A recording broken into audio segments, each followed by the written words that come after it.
November race. Have fun. Bar none, this is the fastest motorsport in the world. The whole event is fairly high adrenaline. Obviously, very intense, requires a lot of focus. Reno Air Racing is pylon racing. The neat thing about that that's unique is it's multiple people on the course at one time. It's not a time trial or a one-at-a-time kind of deal. If you're not nervous, you're not going fast enough. So it's just really close racing. This is the fastest motorsport in the world, right here in Reno, Nevada, the STIHL National Championship Air Races.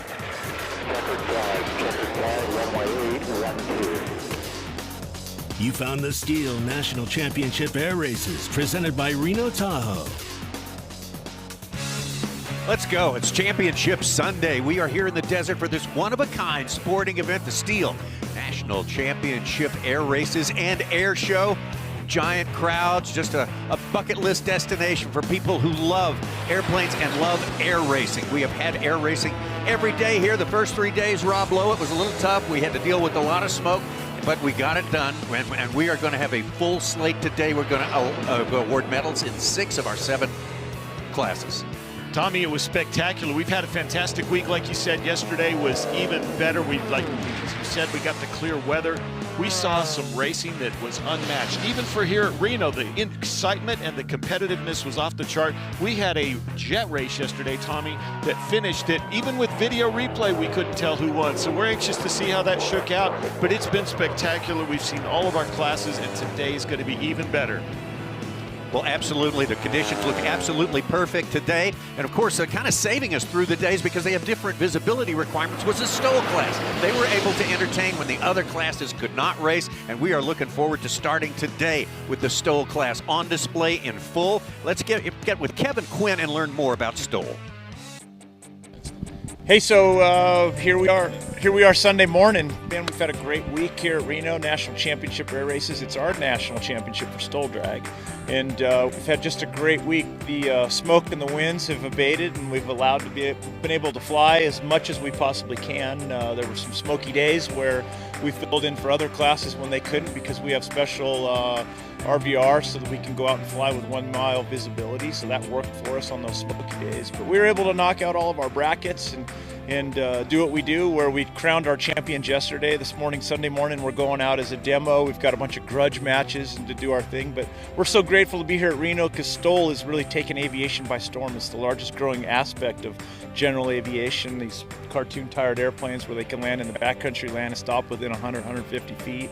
And we created this sport, STOL drag, you know, to answer your question. I'm so long-winded, but STOL drag really is it's a test of skills where you learn at a private pilot level, but now the advanced training really showcases these advanced skills through the power and energy management, the spot landing, the directional and altitude control when you see these guys fly sideways, the spot landing, and then there's the whole psychological aspect, flying in front of a crowd. And all this goes back and correlates to what we do in the off-airport arena with where we're flying, where everybody's got a camera. You got to have a good spot landing because we land on these short, tight strips. And we're really grateful to be here at Reno doing what we're doing because I think STOL drag has really shown people the skill sets of these pilots, but it's also encouraging people to not accept currency and challenge themselves for proficiency and beyond. And so STOL drag, really, that's what it is. It's advanced skills in these small aircraft like you see behind me here with these big tires. And we're just lucky to be here. STOL drag is taking the nation by storm, and we're coming to a home near you next year.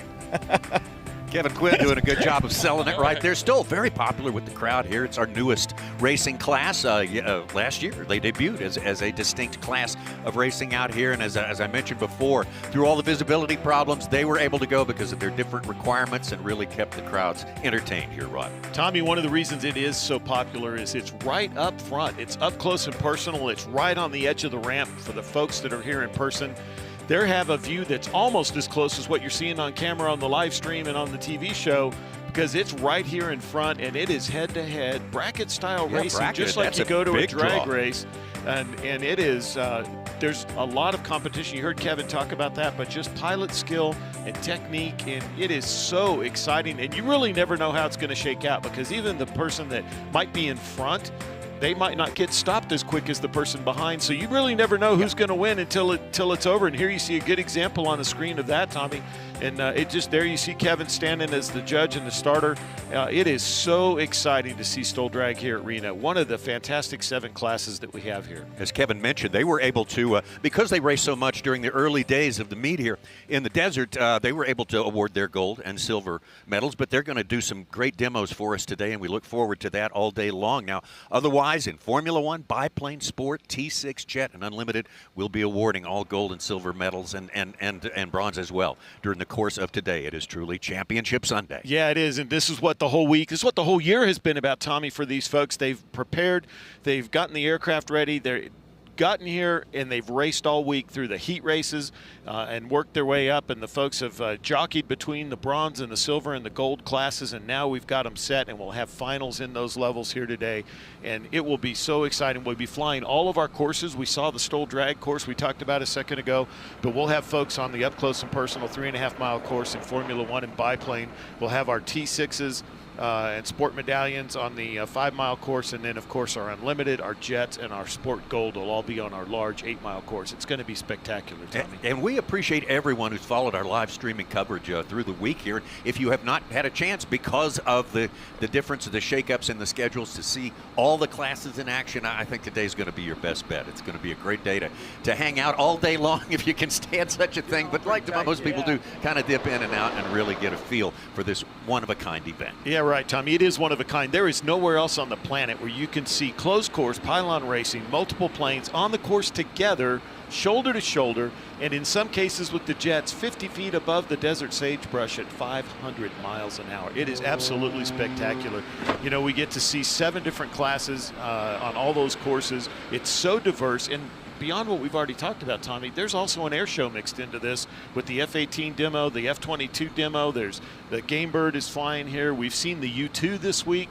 The folks here at the Reno Air Race Association just do a spectacular job of putting on a fan experience that's uncompared and unlike anywhere else in the world. Yeah, and we'll be able to show you that we'll be showing the demos as well, the air show aspect, the military aspect. The F-22 show is just simply breathtaking. We'll have great conditions to see all of that today, to realize what it takes to have air superiority. It's a really wake-up call for everyone who's not familiar with that level of flying. And Tommy, another thing that's really amazing and unique to this show this year, for the very first time, both the F-18 demo from the U.S. Navy and the F-22 demo from the United States Air Force. The Navy calls it a legacy flight, the Air Force calls it a heritage flight, but they're flying with World War II aircraft of their compare. So the F-18 is going to fly with an F-8F Bearcat from World War II, and the F-22 will fly with a P-51 from World War II. Here's the unique thing. The 2 pilots in those legacy World War II aircraft for the very first time are father and son. Steve Hinton, the famous racer, multi-time gold winner here at Reno, and Steven Hinton, his son, is flying in the P-51. So the 2 legacy aircraft have a father and son connection, unique to Reno, such legacy and such tradition here at Reno, like we said, unlike anywhere else in the world. That's what Reno is all about, tradition, of course, and also a look forward to. We have classes like the sport class where we see the latest developments. It's sort of the testing lab for aeronautics. We can see our STOL planes getting out and getting ready to show us a great demonstration of this incredible format here. Let's learn some more about the STOL, talk about the planes, talk about the course, talk about the challenge of flying and competing in STOL with Bruce Graham. STOL drag is, STOL stands for short takeoff and landing, and what we decided to do along with Kevin Quinn was come up with a little more exciting version of that called STOL drag. So what we do is race side by side on a 2,000-foot course, so just under a half mile. We race side by side, try to take off as quick as we can, get to the halfway point, go into a really aggressive slip to try to lose airspeed, get us as slow as possible, land as close to the finish line as we can, come to a stop at the far end. As soon as your airplane has stopped moving, we do a 180-degree turn, race back and do it again. First one to a stop at the other end wins. Bruce Graham with an explanation of what this race is all about. You know, most all of our races through the years have been about flying fast, getting around a course fast. This is how fast can you fly and how fast can you stop. It's both of them together, which is part of the attraction. Very much, Tommy, and you see the competitors taxiing out here in a close-up of one of the feather flags there at the start-finish line. You can see we got a little bit of breeze today. We have some overcast clouds up high, but the visibility is fantastic below it.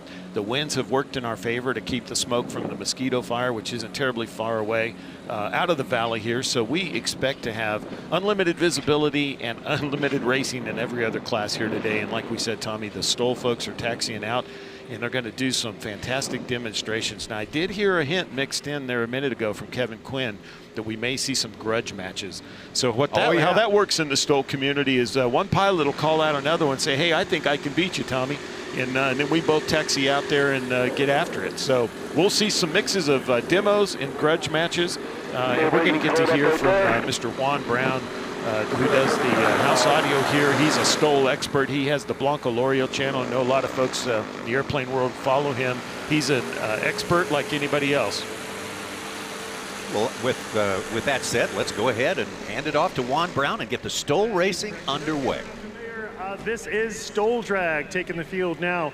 How this works is they're going to take off when Kevin Quinn, the creator of STOL Drag, standing between the two planes at the beginning, says 3, 2, 1, go, gives them the signal. They go down the runway 2,000 feet to the turnaround point. They have to land past the line that's marked down there in chalk, on heading, come to a complete stop, tail down, turn around, race back the 2,000 feet, slipping the last half, landing past the finish line, which is also the start point, and the first person with their tail down at a complete stop on heading is the winner. It doesn't matter where they land after the line. There's no judgment on how far they go past the line, just the first person to stop.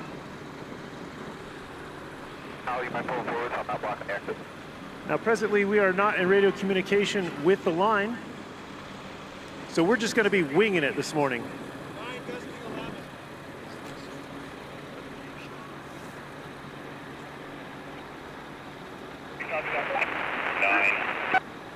Race control, STOL president. So lane 2 will always be the outside lane. Lane 1 will be the inside lane. On the outside lane, we have Brent Womack out of Denton, Texas, in his Rans S20. On the inside lane, we have Harry Beaupre, Here we go, pilots. number 27, Kit Fox. About 7 to 9, give or take. Be careful of our tailwind. He's out of Dayton, Nevada, just recently located to Fallon, Nevada. This is for the show. Be safe on the landing down there. We got good judges. We got clear to the east. We're clear to the west. Are you ready, Harry?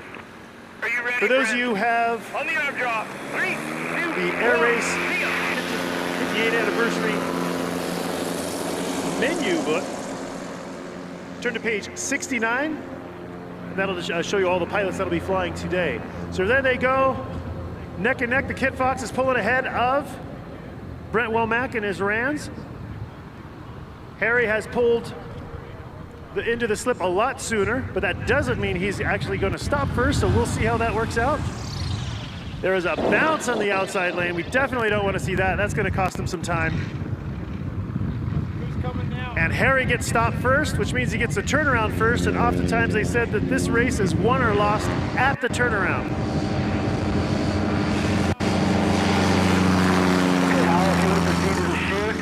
It's not over yet because anything can happen at the other side, but Harry is looking good.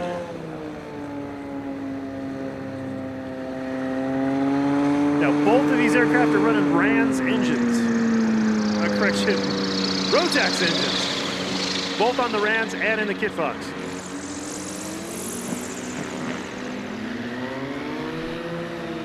And it looks like Harry gets stopped first on heading. He will be the winner of this round. Let's just be safe, slow and steady, gang. Have some fun. I'm at a little bit of a disadvantage down here where I can't see exactly where people are at when who's stopping first, but like I said, we'll wing it. So we have Hal Stockman in lane 2 on the Rans S7. Outside lane 2. And Steve Henry, the winningest STOL pilot of all time, on the inside lane in his Yamaha-powered Wild West / Just Aircraft Highlander.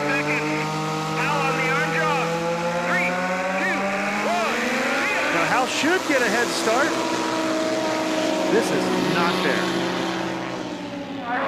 Oh, there he goes. He pulled back to half throttle. So he's running half throttle and letting Hal catch back up. 30.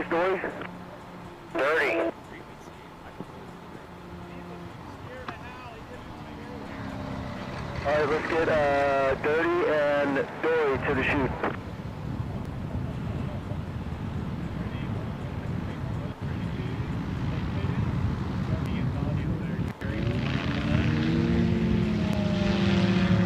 And Steve is giving Hal a little head start. Now this is STOL drag. The other half of this sport is traditional stall, where they measure the distance on takeoff and landing.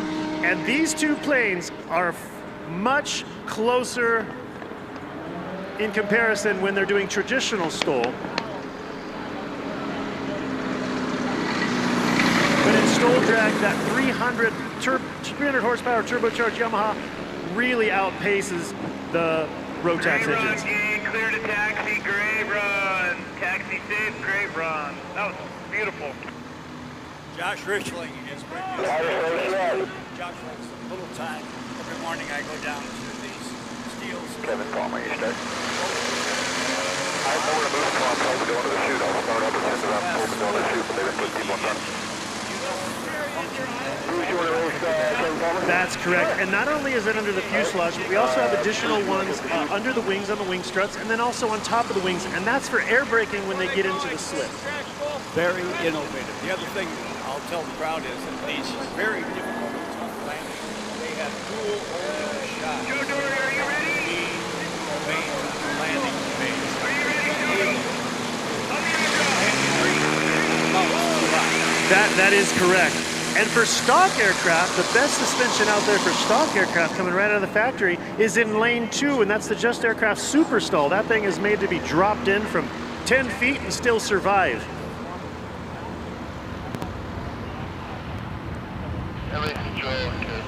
That is Tony Sanchez in lane 2. And in lane 153 is Joe Dory.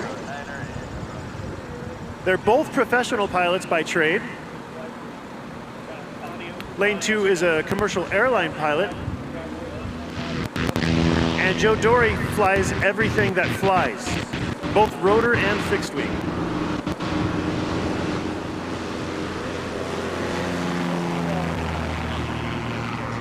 Joe Dory's flying a Pacer with Cub wings and a bunch of other Frankenstein parts all over. So this is a pretty custom airplane.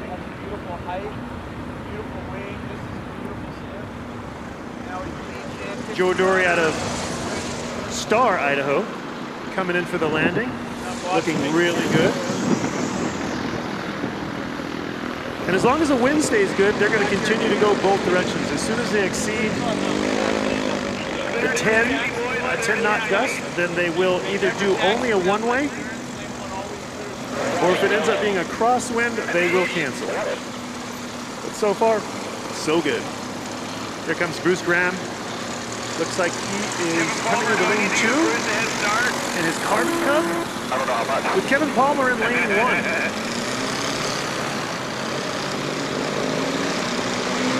And it's Kit Fox. All right, boys, we're clear down course. We're cleared up course. Judges are good. Kevin Palmer, are you ready? Chris, are you ready? On the arm drop, let's be safe. 3, 2, 1, And they're off.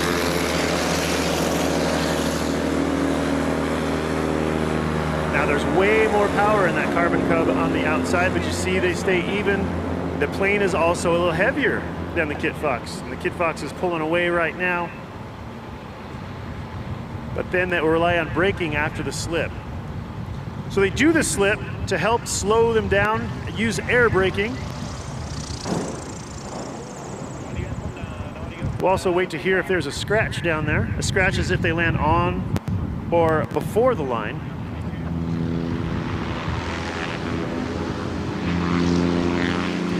And it looks like Kevin Palmer is pulling away from Bruce.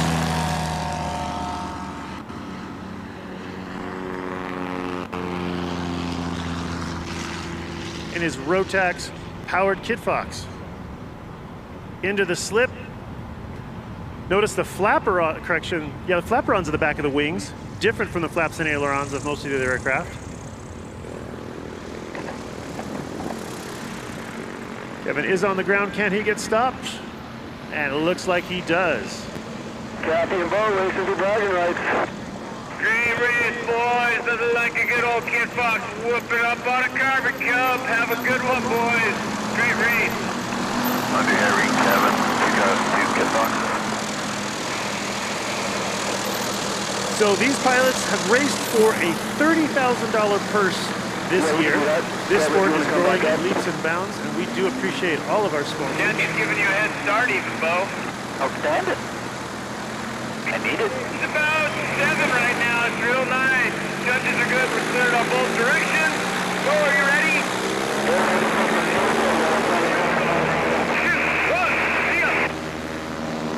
All right, this is a grudge match between Kathy Page and Bo Ellis. Kathy flying her brand new Carbon Cub that she just finished building, and Bo Ellis flying his Legend Cub with the custom Cessna appearance.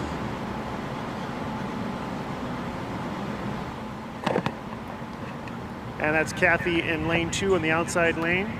Now, she competed here last year in a Clipper with no flaps and did really well. This is a new plane for her. She's still learning how to fly it to the best of her ability and the best of the plane's ability. Looks like Bo Ellis in that Christmas tree that he's flying. He's got to turn around first.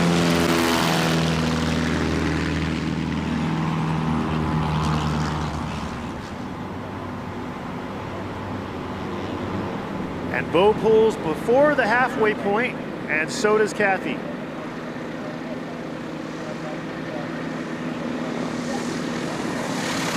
Set down too early. And he is getting stopped quick. What an impressive performance by Bo Ellis in that Legend Cub. Good running, gang. Great running. Clear to taxi. The STOL race exhibit would like to thank AOPA, Aircraft Owners and Pilots Association, for their sponsorship for this great event. Also, Carbon Cub, great company building Cubs. And by the way, just inside the pit gate, you'll see 2 of those Carbon Cub models. One has tricycle gear on it, brand new. Look close, check them out. We got some brake sponsors, we've got some lighting sponsors. We've got a whole bunch we're going to tell you about. Sky Cowboys is one of the sponsors that creates the helmets and produces helmets for everybody. That is a new rule that all pilots racing must be wearing helmets. Traditionally, Steve Henry started doing that for his own safety, and it seems to be catching on, and they went ahead and made it mandatory for everybody, which I think is a great idea. So here comes Kid Fox to Kid Fox. Harry Beaupre against Kevin Palmer on the inside. Pretty evenly matched planes. 2 different techniques. Harry pulls really early, tries to slow down to get the short landing. And if he's able to do that, that sure could work for him. After that, we'll send Hal and Steve again. We'll see if we can get the delay right. Kevin Palmer, just with a hair, is able to touch down a little sooner and get stopped sooner, which is really impressive, means that he carried the speed a little bit longer.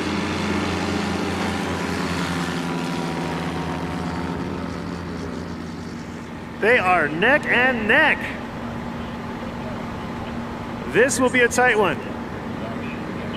So this time, Harry held the throttle in a little bit longer. They reversed it. Kevin going a little higher. It's all going to boil down to this landing and braking. Who can get stopped first? I do not know. Video replay. I like that. That tail wag from Kevin Palmer is pretty cool. Saying hi to everybody.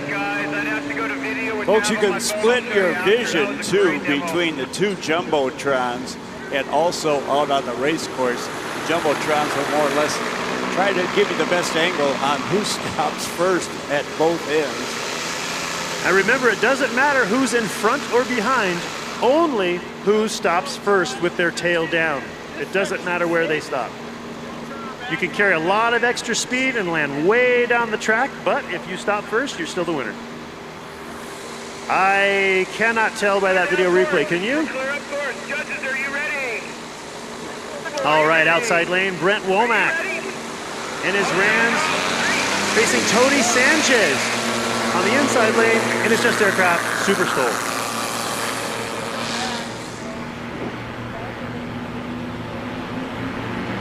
Both Rotax powered. You may see the inside lane in the Just Aircraft Super STOL is not a plane that is made for speed. It's made for going slow, landing slow, and taking off slow, flying slow. Everything slow. So it holds a little bit higher angle of attack just in its normal flight. Unlike their other aircraft that Just Aircraft makes, which is the Highlander that flies a little bit more level. And looks like Brent is able to get around much quicker. But now they're coming off even again.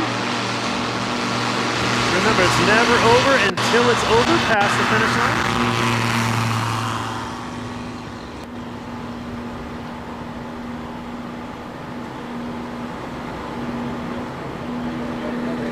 And Brent Womack out of Denton, Texas, holds it kind of long, but so does Tony. Now, when you're in second place or behind the plane in front of you, and you see the plane in front of you pull throttle and go into the pitch or the slip, it's really tough mentally to not hold that throttle in and get ahead of them. But what that does is cost you at the end with more speed and landing.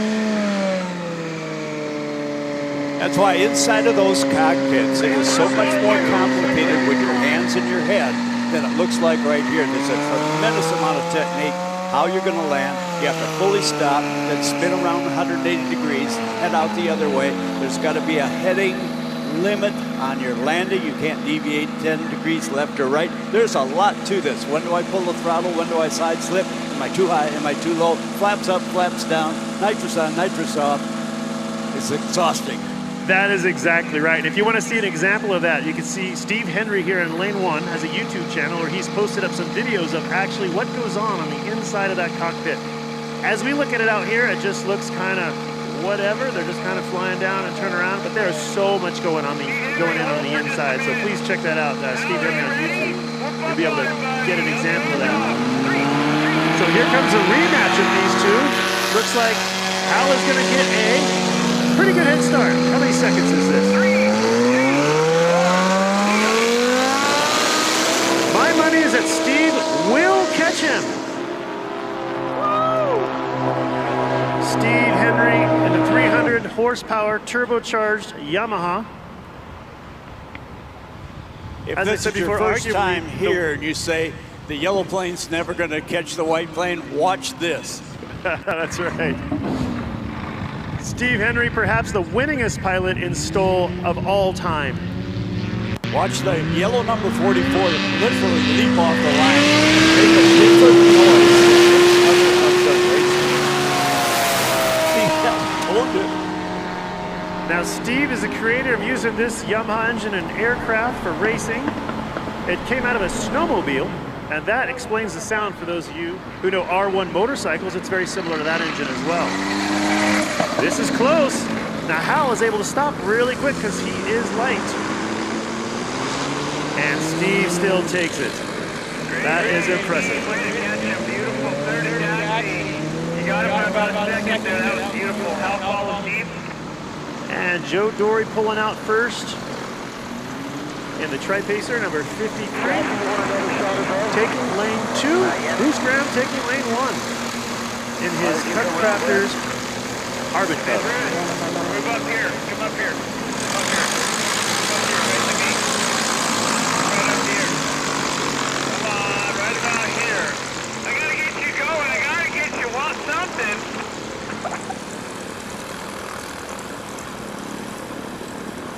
Okay, we're cleared down course. We're cleared up course. On the arm drop, boys, coming for you. Course is clear. Here it comes. And they're off.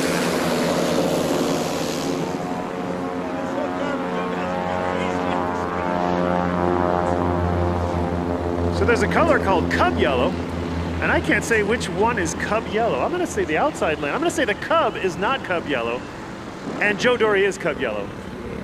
What do you think? Yes, I agree. It's yellow.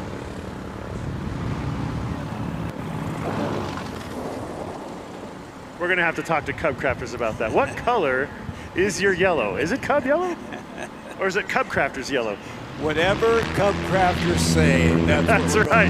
That's right. Well, that's Carbon Cub yellow. It's different. Oh, and they are pretty evenly matched. Number 53, Joe Dory. Looks like he's getting a head start on there with his tri-pacer.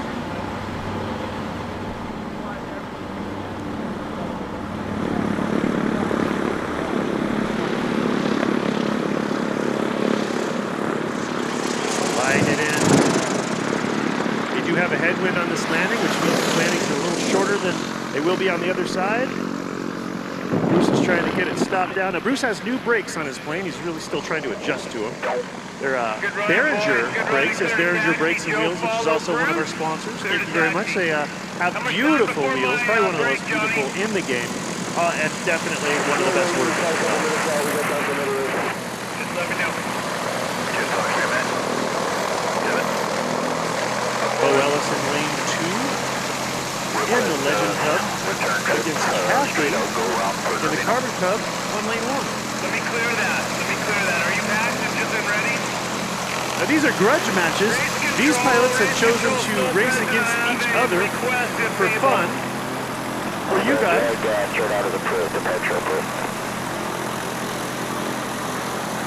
Copy that. So lane 2 on the way back will go around, and they're headed for Nervino to get away from the weather. That's good for you, correct? I can barely hear.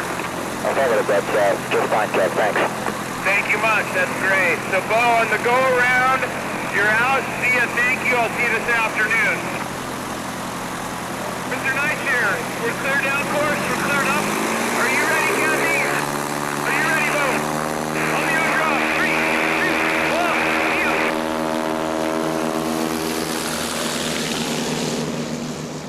Bo's going to do a go-around for the roof. This time he's going to hit back to the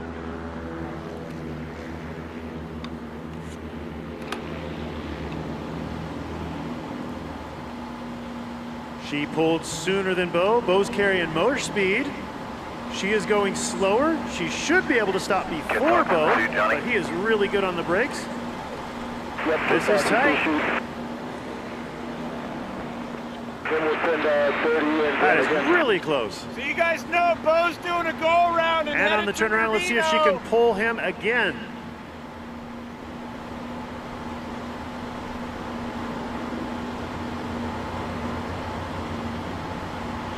She's running just behind. Oh, nope, she's pulling him again. This is going to be a really tight race, assuming no mistakes are made. So if you look at Kathy's flaps, she's using flaps. It looks like Bo isn't. Bo's going to continue flying down the course. I think that is a wave off, and Bo is flying home to get ahead of this weather system coming. Kathy, clear to taxi. Great job. See you later, Bo. Great job, Thanks for guys. coming. Bo, I'll see you this afternoon. Thank you. Thank you. All right, Kevin Palmer taking lane 2 against Harry Beaupre in his kit box in lane 1.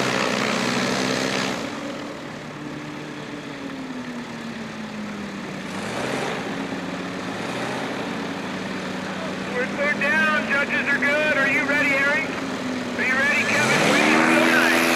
The overdraw. 3, 2, 1.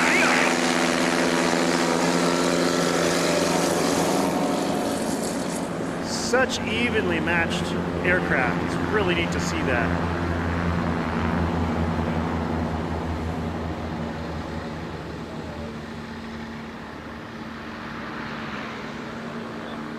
They pulled throttle and entered the slip at the same time, with Harry being in the front.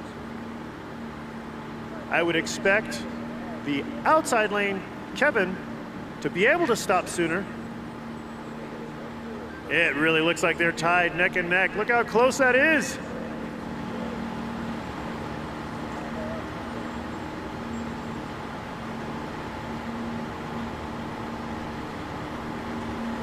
Here come those Rotax powered machines.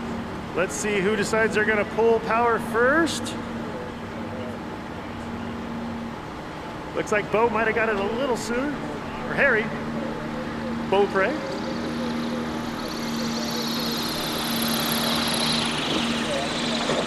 Kevin you got on the ground sooner, and you can often get braking a lot harder once you're on the ground. And I think Kevin might have taken that. Just hold in position at the next race.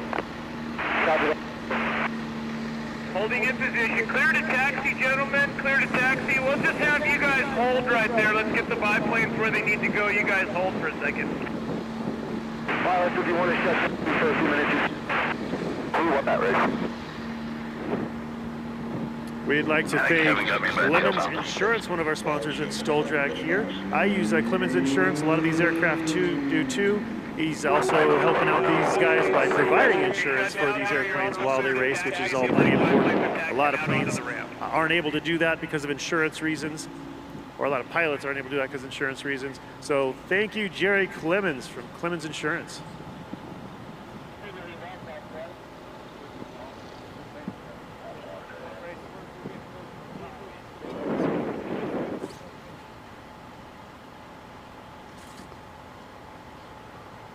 We'd also like to thank Tempest.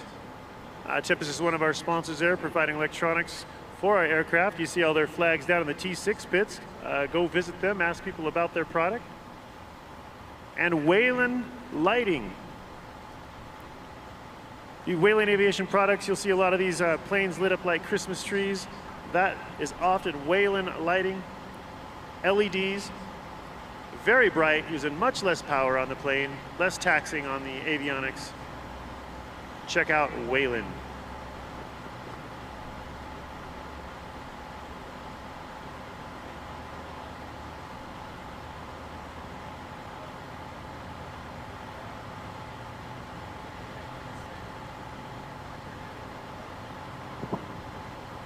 We'd also like to thank AOPA for all of the support of this sport, all of their support for all aviation.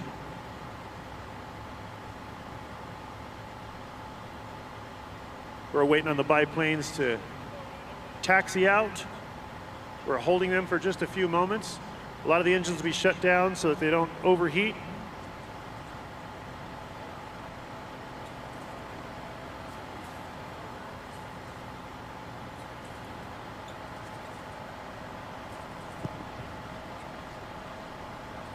For those of you that'll be visiting the pits, once you enter the gate, right on the right side, we have Cub Crafters have 2 demo models of their aircraft, both the traditional gear, which is the tail wheel, and the new tricycle gear, the NX Cub. Speaking with Cub Crafters last night, they had mentioned that the tricycle gear, although different looking in appearance for a backcountry aircraft, is increasing in sales at a rate way beyond that of the tail wheel. It doesn't require the same skill, the same confidence, and it's a lot more forgiving having that nose wheel on the front. It's something that people may get used to over time in the backcountry, but it sure opens the backcountry to a lot of folks who are not tail wheel endorsed or don't feel confident with their tail wheel skills, or their spouses don't feel confident with their tail wheel skills.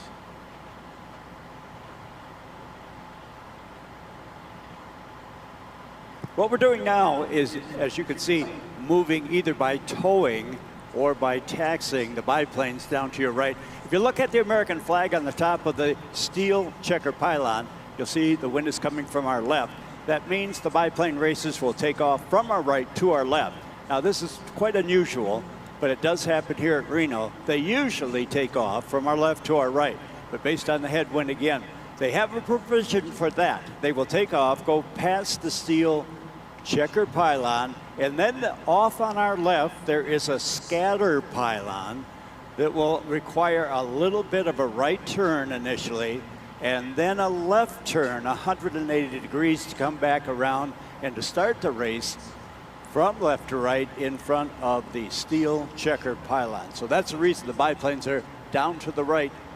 Rather unusual for them, but it is a safety factor when we have a headwind or minor gusting winds with a headwind.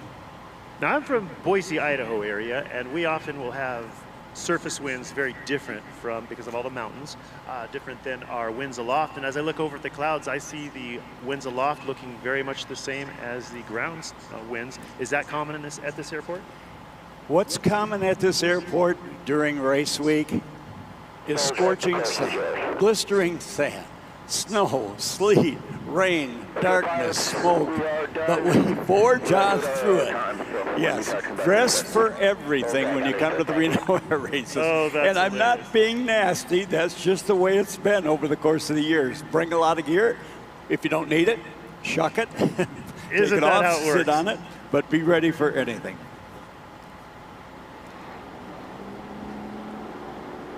For those of you who are not sure what to bring or wear, you can go over to section 3 to our veterans, and the veterans can tell you what to wear. Or maybe you really shouldn't take their advice. I tell you what, well, we got a little break. Captain Earl Allen is here. Earl, come up, and let's use this opportunity to introduce the first of the biplane racers, and this is the silver pairings for today. It's been a pleasure to work with you guys all week. Thanks very much for filling in when we needed, and looking forward to working together again. Copy that. Thank you very much. It was our pleasure as well. You guys have been killing it.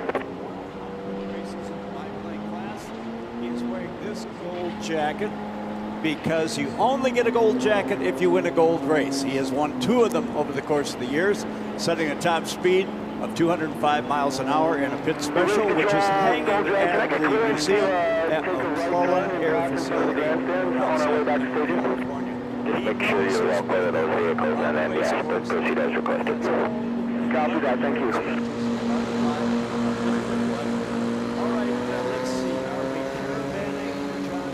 Caravanning back home. Am I right? Back to the pit area? That is what it appears to be. I do not have communication with the line at this time, but when they travel in this format, they are traveling back to the pits. I do not know if they'll be coming out. Again, we're being flexible with the schedule because of the weather of the other aircraft. So I just...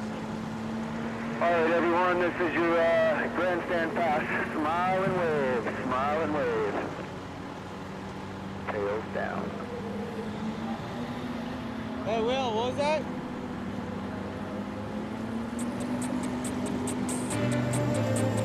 Well, a good Sunday morning to you.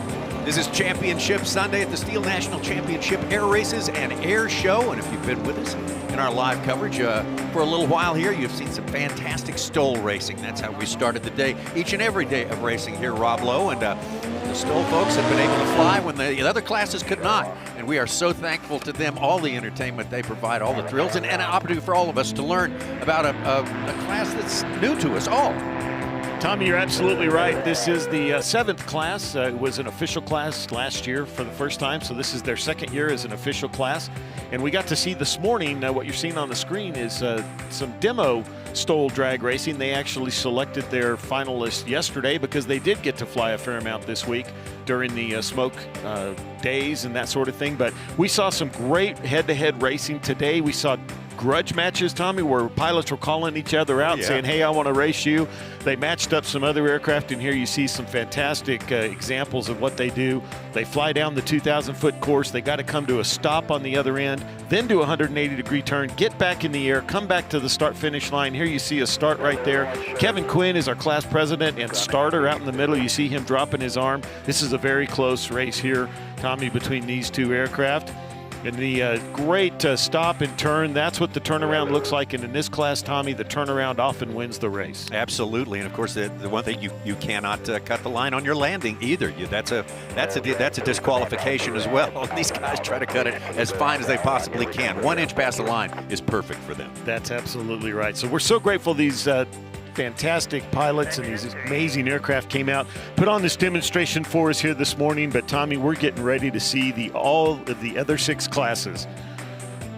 Absolutely. We've got them all coming for you today. The gold and silver, in many cases the bronze medals, will all be handed out today. National champions in the 6 remaining categories after STOL. STOL, as you mentioned, had finished their awards part yesterday because they had such a head start on everybody because they could fly when no one else could fly. And it's just so it's so exciting to see the basics of the way airplanes fly up close and personal. I think it's been an education for everyone. Well, coming up just a moments away, we are getting ready to start with the remainder of our 6 classes here. We got some biplane action on the way. We're going to have our biplane silver race coming up here. The crowds are just filing in here on a kind of cool and brisk day here in Reno in the desert. The good news is the visibility. Just 3 words tell you everything you need to know. They tell you why we employ more than 2,000 workers at our factory in Virginia Beach, and why over 10,000 local steel dealers are putting battery power in the hands of Americans. Not everyone can say that, but we can. Made in America. Real steel. Find yours. Play your favorite games at JJ's and qualify for a square on the Thursday night football game board. Don't forget to check out JJ's Locker Room. Book your very own private football party. Make your bets at the William Hill Sportsbook. JJ's Sports and Spirits, where friends come for fun. Play at JJ's Sports and Spirits and you can win cash and free play. JJ's Sports and Spirits. Make your bets at the William Hill Sportsbook. JJ's Sports and Spirits, where friends come for fun.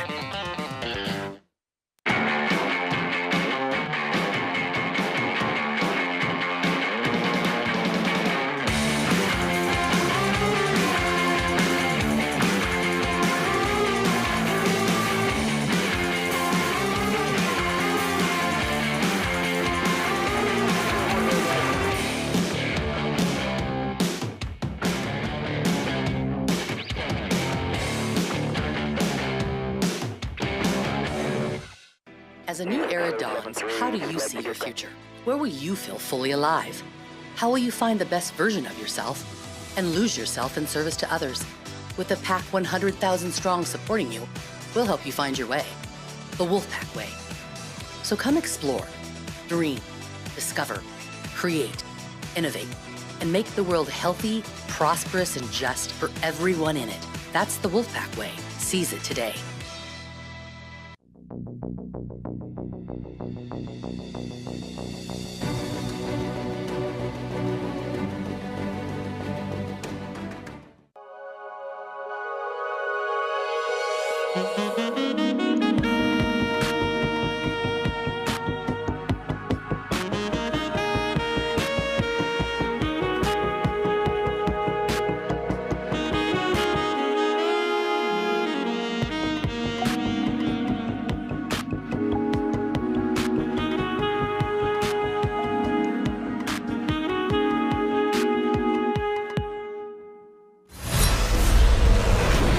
You found the STIHL National Championship Air Races presented by Reno-Tahoe.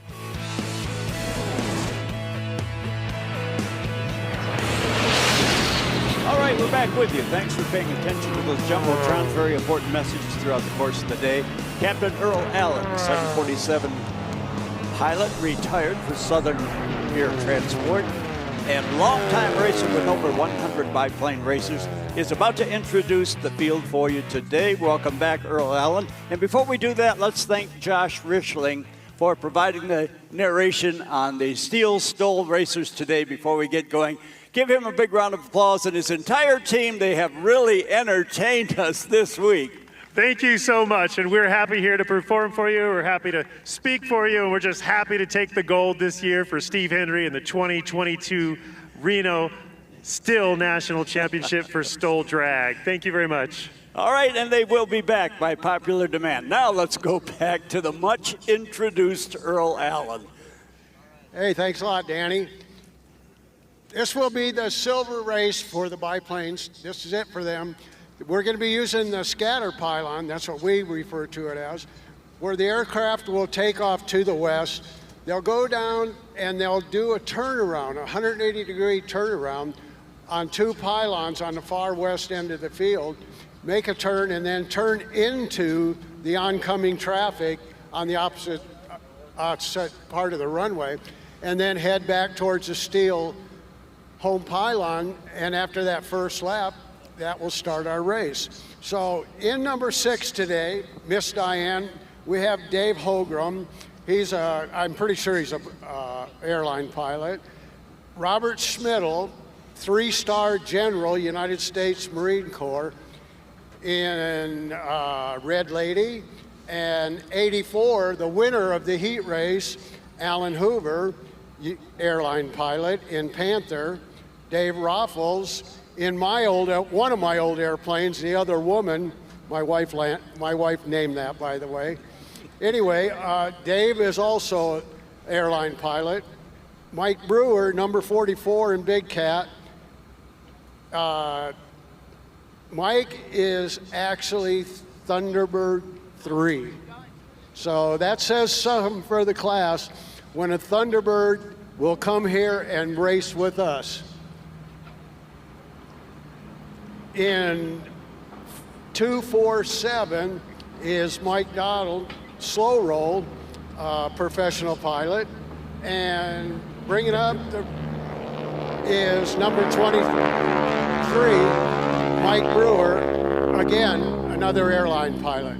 So that's our lineup for today, and we're looking for a real close race because they were really almost flying in formation last time they were out there, so this should be a pretty good, exciting race. All right, we just got the 5-minute countdown, so we're about 4.5 minutes as we continue to put us on hold.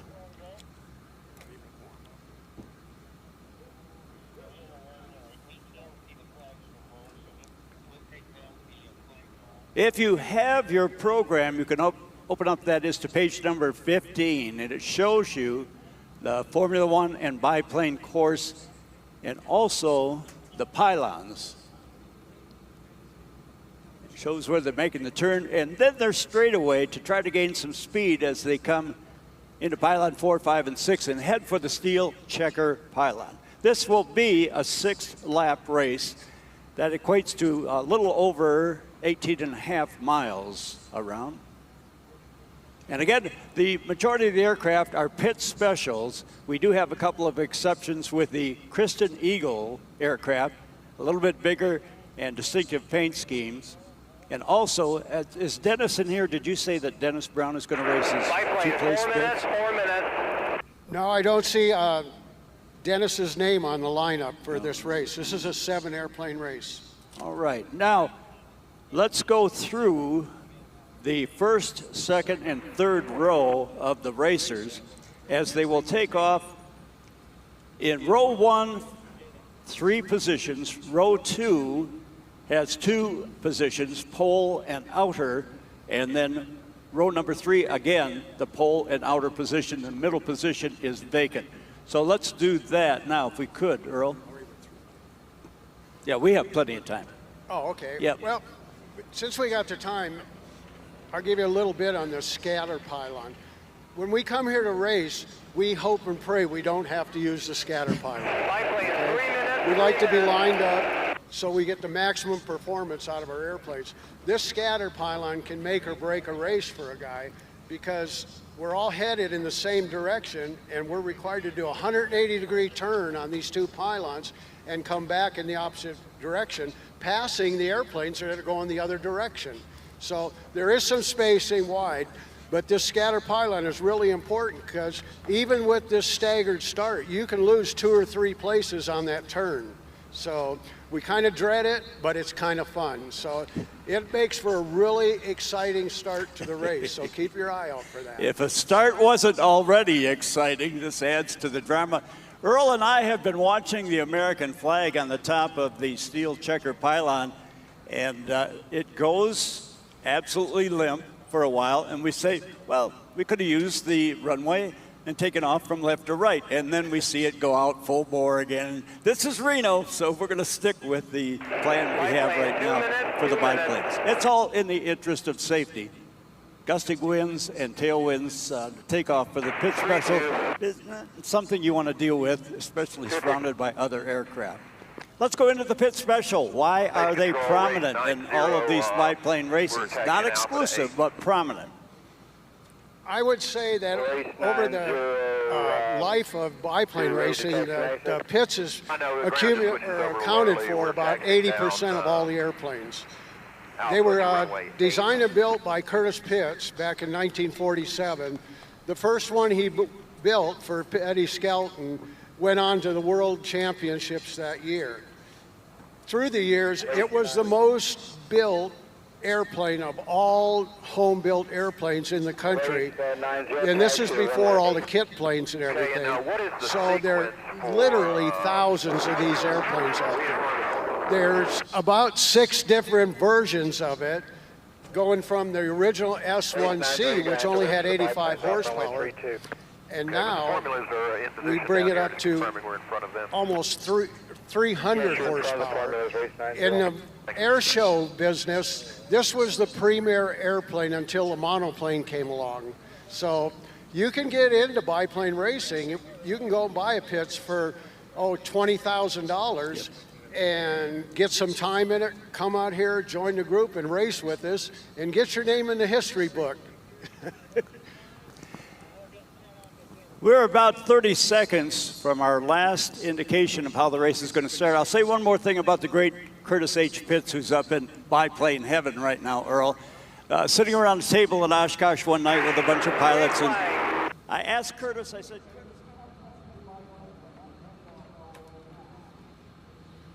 here we go with our biplane silver race here in the start.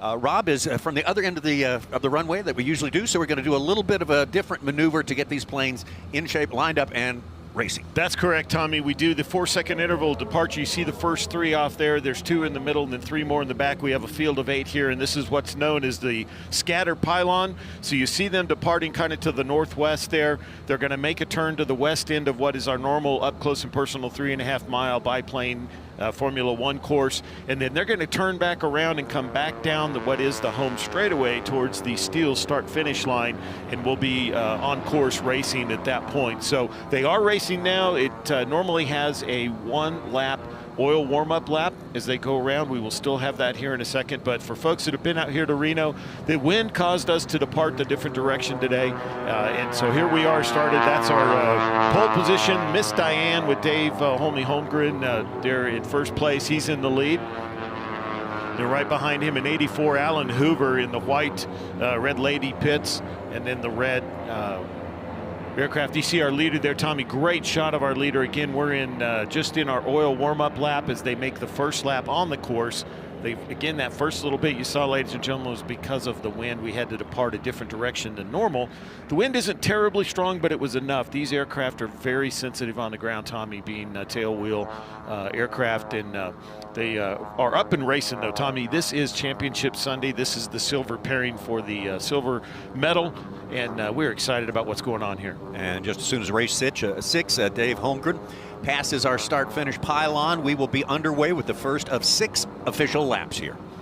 Yeah, that's right, Tommy. We do fly 6 laps in this. All these aircraft have 2 wings. It's the biplane class. They do have fixed gear. They all fly air-cooled 360 cubic inch engines. Minimum weight of 500 pounds.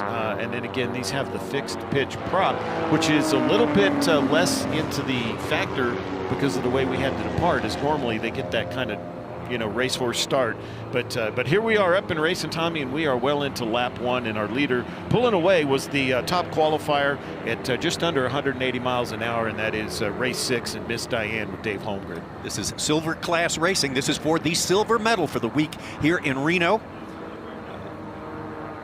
Tommy, as you see our racers going around, you see some of those iconic Pitts S1 and S2 paint schemes on these aircraft. Out of our field of 8, we have 6 Pitts aircraft, Pitts biplanes, and we have 2 Kristen Eagles in the race today as well. So you'll see those here in a few minutes, but you see some of our racers headed down the backstretch, or the far north backstretch.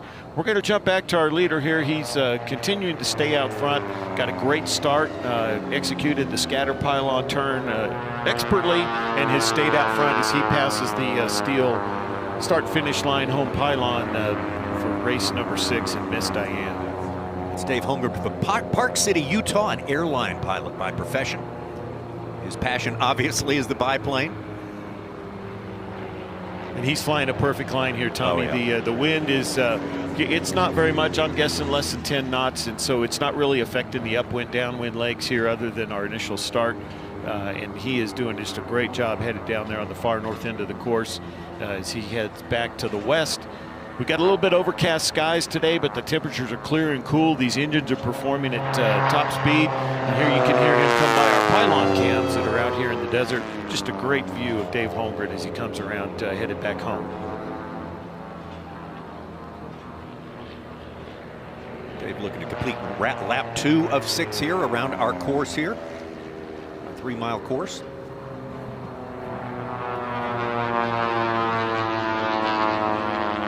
There's one of our Christian Eagles. You can see the white airplane with the multicolored wing feathered pattern on top, and you see the pits there in front of him in race 22.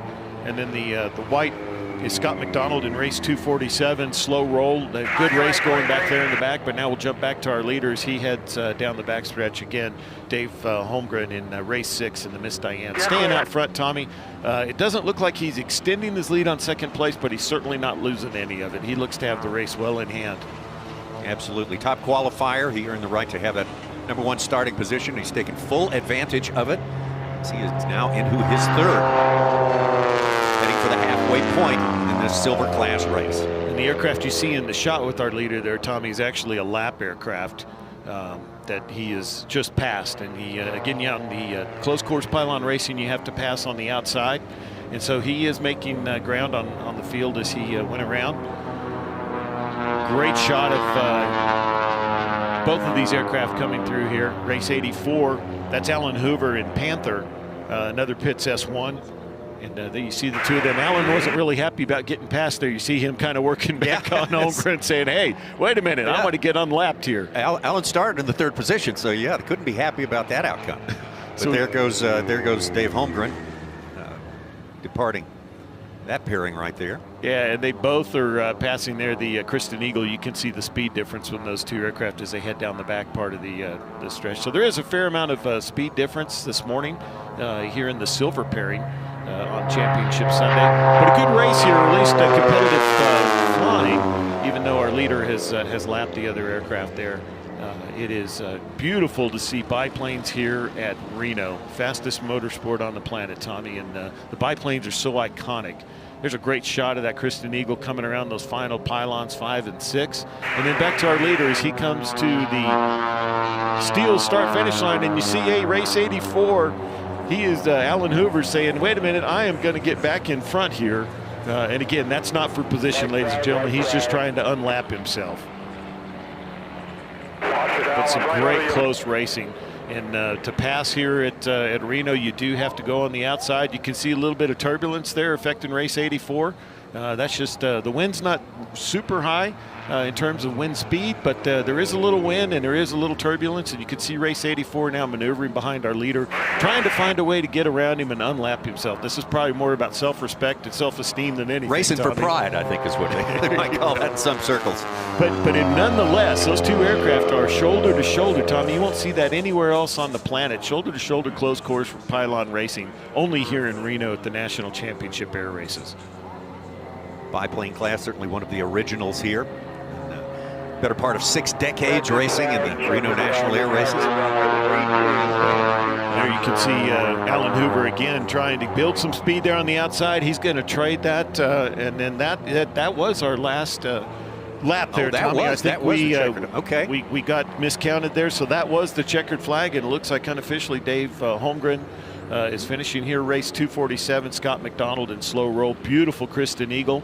There's a red Pitts S1. I believe that's race 80. Is that Dave Roloff's? Could be. Yes. Race 80.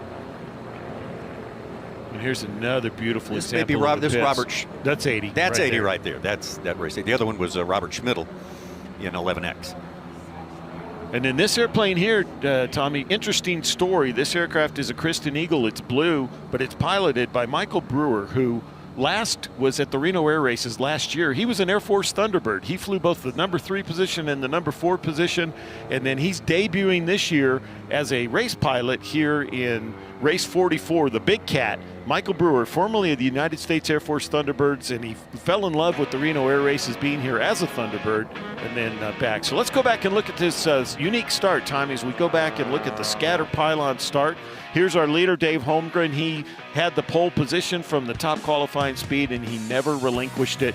Eventually lapped some of the field, but he was out front the whole time, Tommy. Absolutely, and I think they probably did away with our oil lap there at first. That's why we got a little bit behind ourselves on lap count there, and then Dave took advantage of absolutely running a perfect race. But here you see some great video of 11X flying there. And then now back to our leader in the mid-laps here. You can see the acceleration. He just flew a low line right out just above the 50-foot level.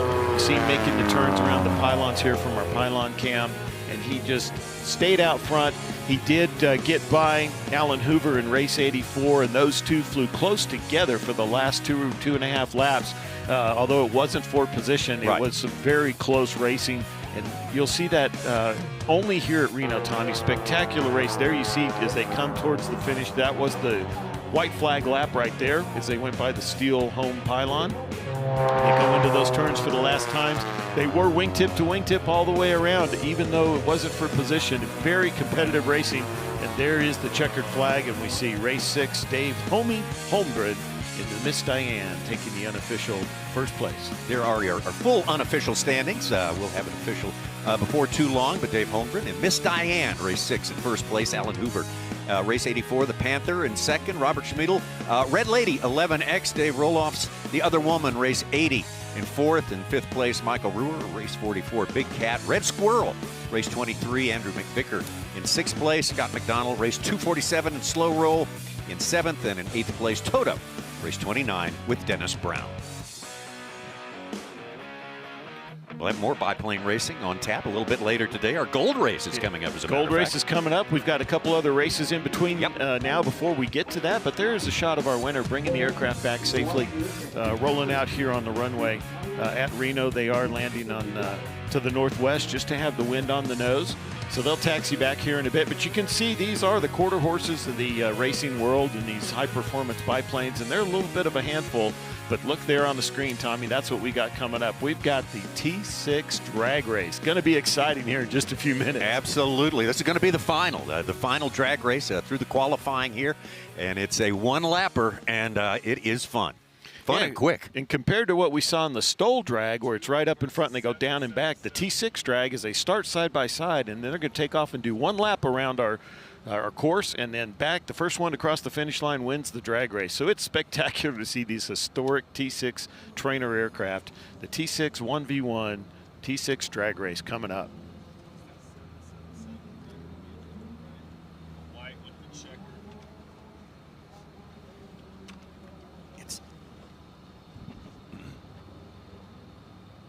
It should be race 90. Should be a big 90 on there. But that looks like it. Yeah, that's 90. I see number 2 is our left side.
That runway for safety and spacing.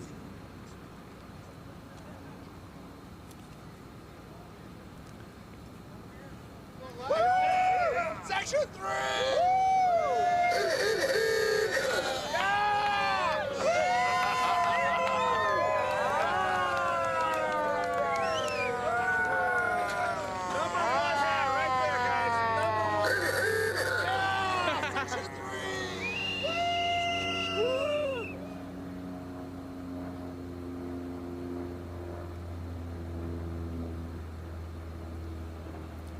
Now, my schedule is current. We're going to go into the T6 drag racing. It started back as a new event, a fast-paced 2-aircraft drag race with only 1 lap to be determined who the victor is. And Kenny Price is back. He is the voice of T6 racing, whether it's drag racing or pylon racing. Kenny, welcome back. Let's go into the details about this particular form of entertainment, the drag race. Well, good morning, folks. Let's give a big hooray for this day. We've got no smoke and we've got flying going on, so hey, we're all happy, huh? Well, we're not going to let the STOL drag guys show us up because we're going to have our own drag race, but we've got one race and that's all this morning. This is the one for the gold winning. So our 2 pilots out there from Port Orange, Florida, we've got Greg McNeely flying that undecided airplane. He qualified at 210 miles an hour. We've also got number 2, Chris Lefebvre from Caldwell, Idaho, flying Bear Essentials. He qualified at 220 miles an hour. Now that means that Greg, having the slower qualifying speed, he's going to be on the inside, which is closest to the pylon, which gives him the advantage. So he's the slower airplane. Chris is the faster airplane. Chris is going to be the one doing all the work. All Greg has to do is just fly that good line around those pylons. All right, Kenny Price. Let's, we're still landing biplanes off to your right, so we got plenty of time to introduce why this was invented or conceived, the fast pace of it, and allowing it another form of T6 racing. And we'll tell them about the past winners going back to 2015. I'll check that out for you. While you give them the results, and then how the pylon races are going to go today for your class, the T6 class. Well, as far as our pylon races today, we're also going to have, after this drag race, we're going to start out with the classics. And the classic race, AT6s, these airplanes have never had a piece of tape on them. They've never been washed, waxed, anything. These are stock AT6s. So that's going to be our first race today. Probably, I would say, the closest race we're going to have out there today. And of course, later on, the latest race is going to be our gold race. And these are going to be the fastest AT6s in the world. Our previous champs in the drag race back in 2015 was Gene Sparky McNeely. 16 was Gene Sparky McNeely. 2017, Dennis Ewan, we all know him. Greg McNeely was in 2018, that's Gene's son, and again, he's racing out there today. Chris Lefebvre was also out here today. He raced in 19 and won, and then 20 and 21, we couldn't have these races due to wind and other things. The one thing about this particular race is once they both are off the ground, the gear is in the wells, they have to keep their positions until they pass pylon 3. Now once they pass pylon 3, the passing can begin.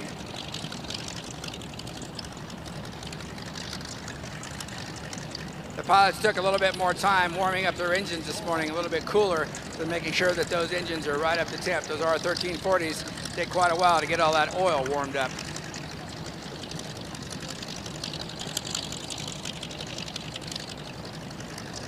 What we're looking at there, out there toward the STIHL home pylon, you'll see that Jeep out there with the checkerboard flag.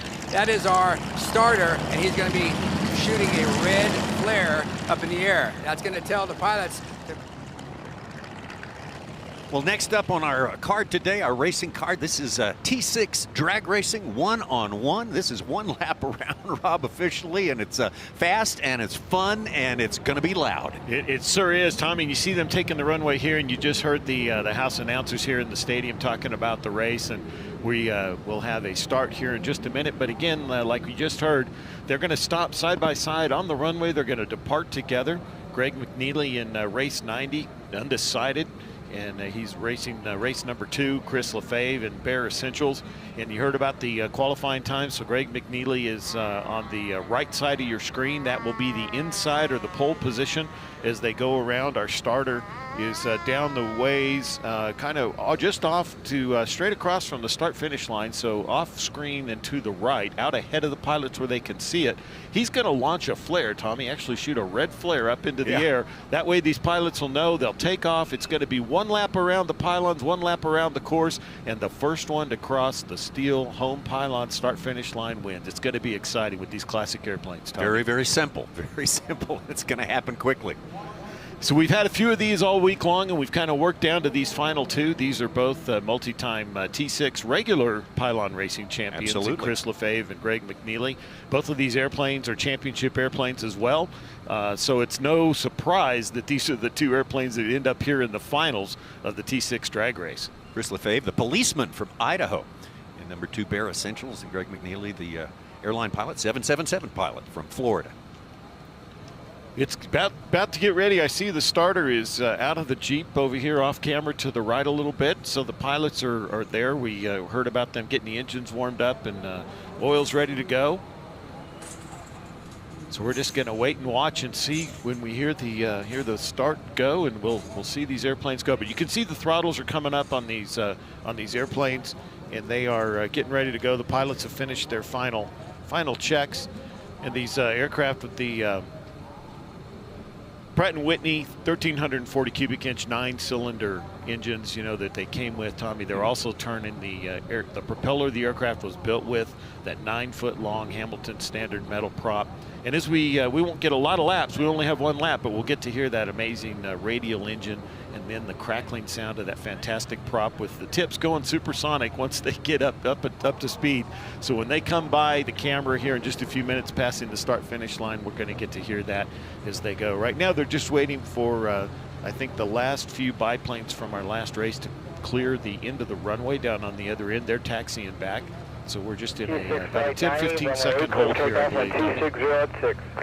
Get the biplane traffic out of the way. We got another biplane race coming after this, so definitely want to check that out. That will be the gold race for the gold medal national championship in biplane, so definitely want to stick around for that. So you hear some of the radio traffic going on behind us there, Tommy, and they're just there goes the flare. There goes the flare. We're off. Here we go, Tommy. We are drag racing T6s here at Reno. That's Greg McNeely on your right. He'll have the inside track. On the left there, in the outside track, Chris Lefebvre and Bear Essentials. Well, Tommy, they're both airborne. You see the gear come up on these airplanes. They're trying to get all that drag reduced as quick as they can, get those airplanes accelerated. Let's listen as they go by.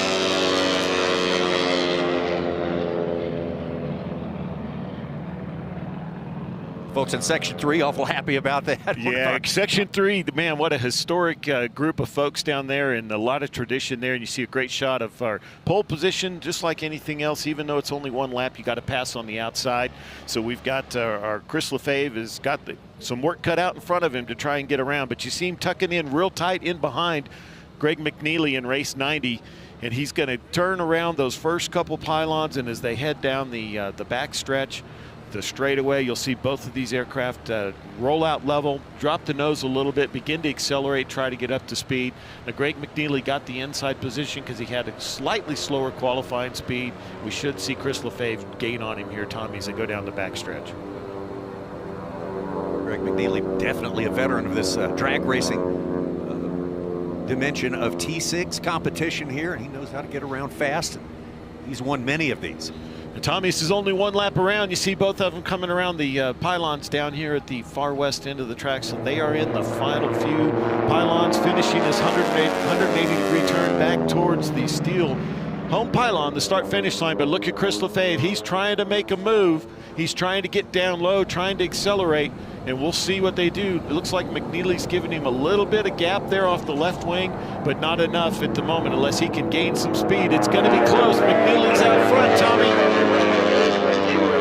There they come to the finish line. It looks like Greg McNeely held him off. What a race. Another drag race win for Greg McNeely, race 90. Congratulations there. And Chris Lefebvre just couldn't quite pull it off. Did not have the good starting position and could not, in that short period of time, get the job done. But fun to watch those two race. Good stuff. Yeah, it was. And the fans here are just on their feet. They are so excited. Even though it's a little chilly here this morning, Tommy, we're racing. We've been excited about that all week. The smoke is gone. We've had a great time. And coming up is the Formula One Gold Race, Tommy. This is going to be the race to be seen here this morning.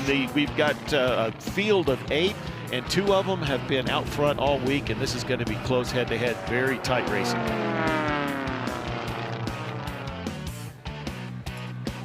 The Formula Ones have probably raced as much as any class other then STOL racing this week because of their short course.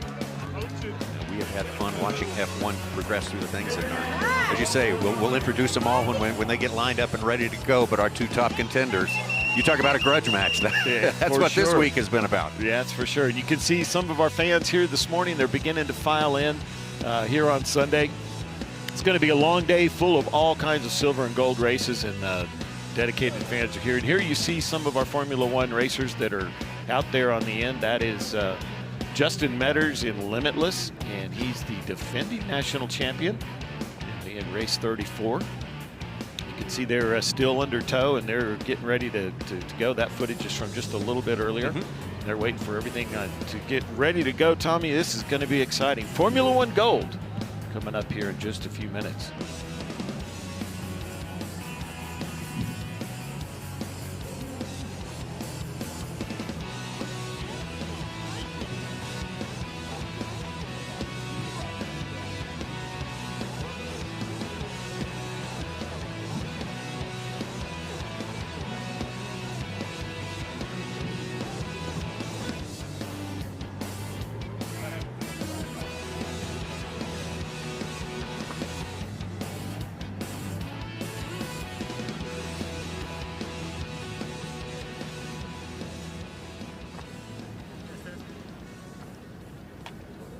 Check, check.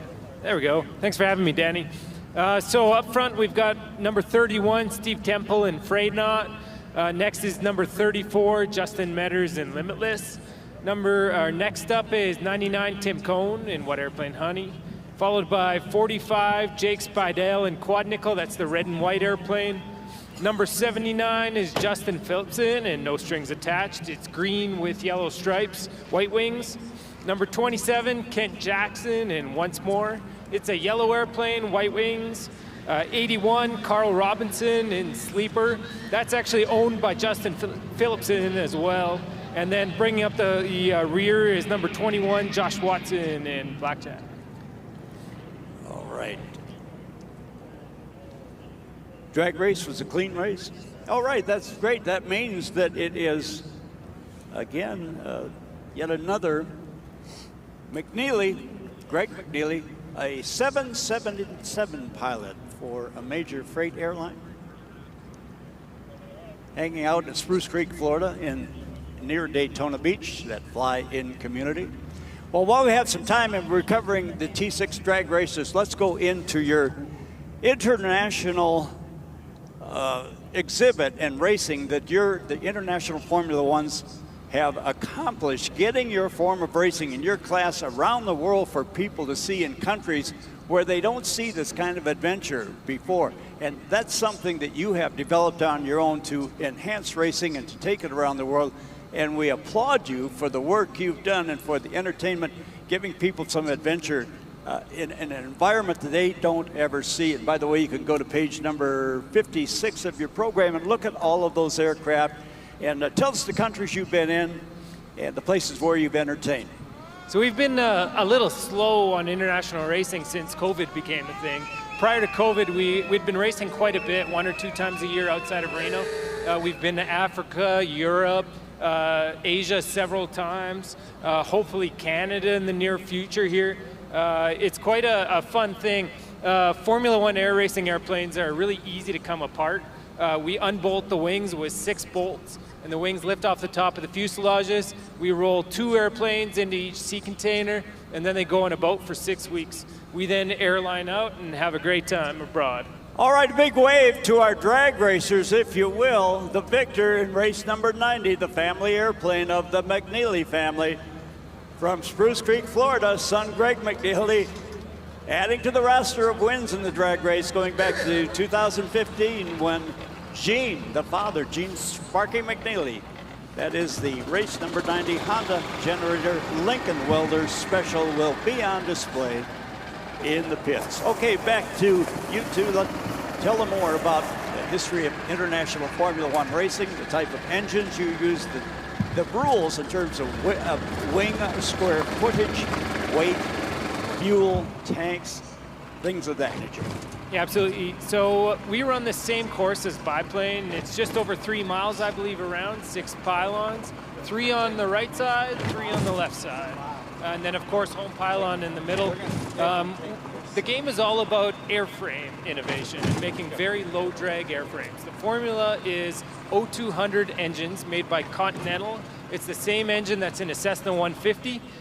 Typically, they're about 100 horsepower stock, and then we turn them way up, mostly through RPM, maybe into the 150, 200 horsepower range. So we're really pushing them.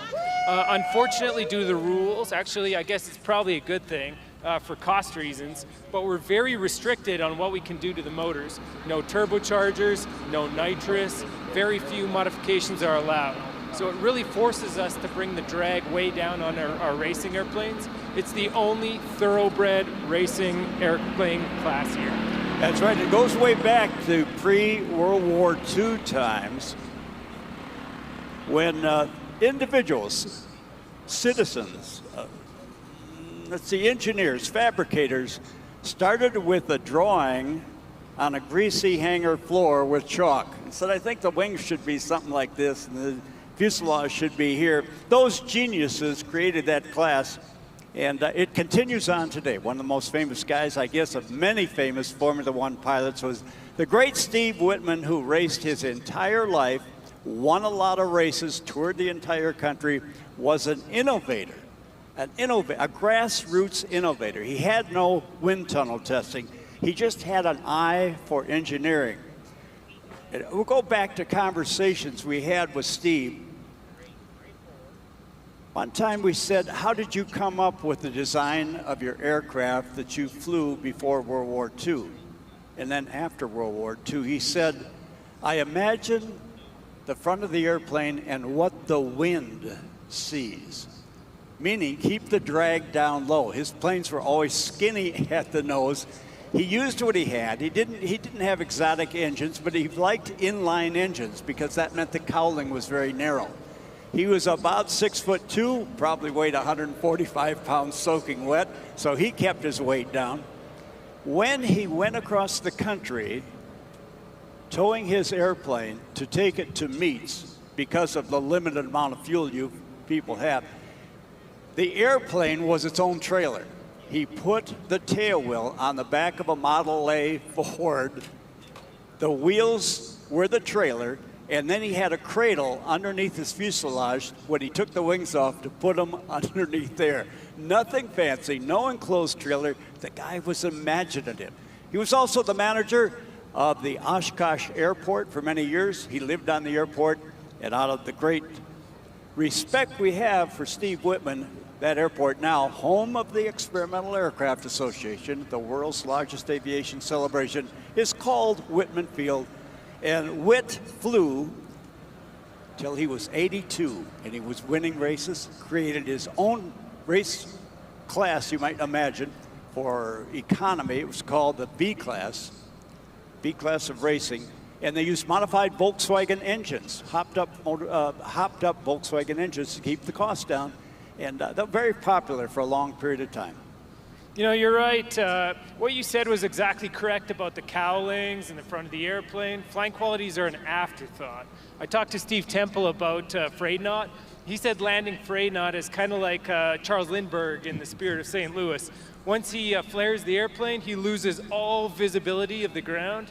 And it's basically a guess of when the wheels will touch down. It's a very, very difficult thing to do. The flying qualities in these are a complete afterthought. They're designed only to go very, very fast on this course. Well, I know Scott, you do fly your airplane a lot, but again, you said for long distances cross country because many of the airplanes have limited fuel tanks to keep the weight down low.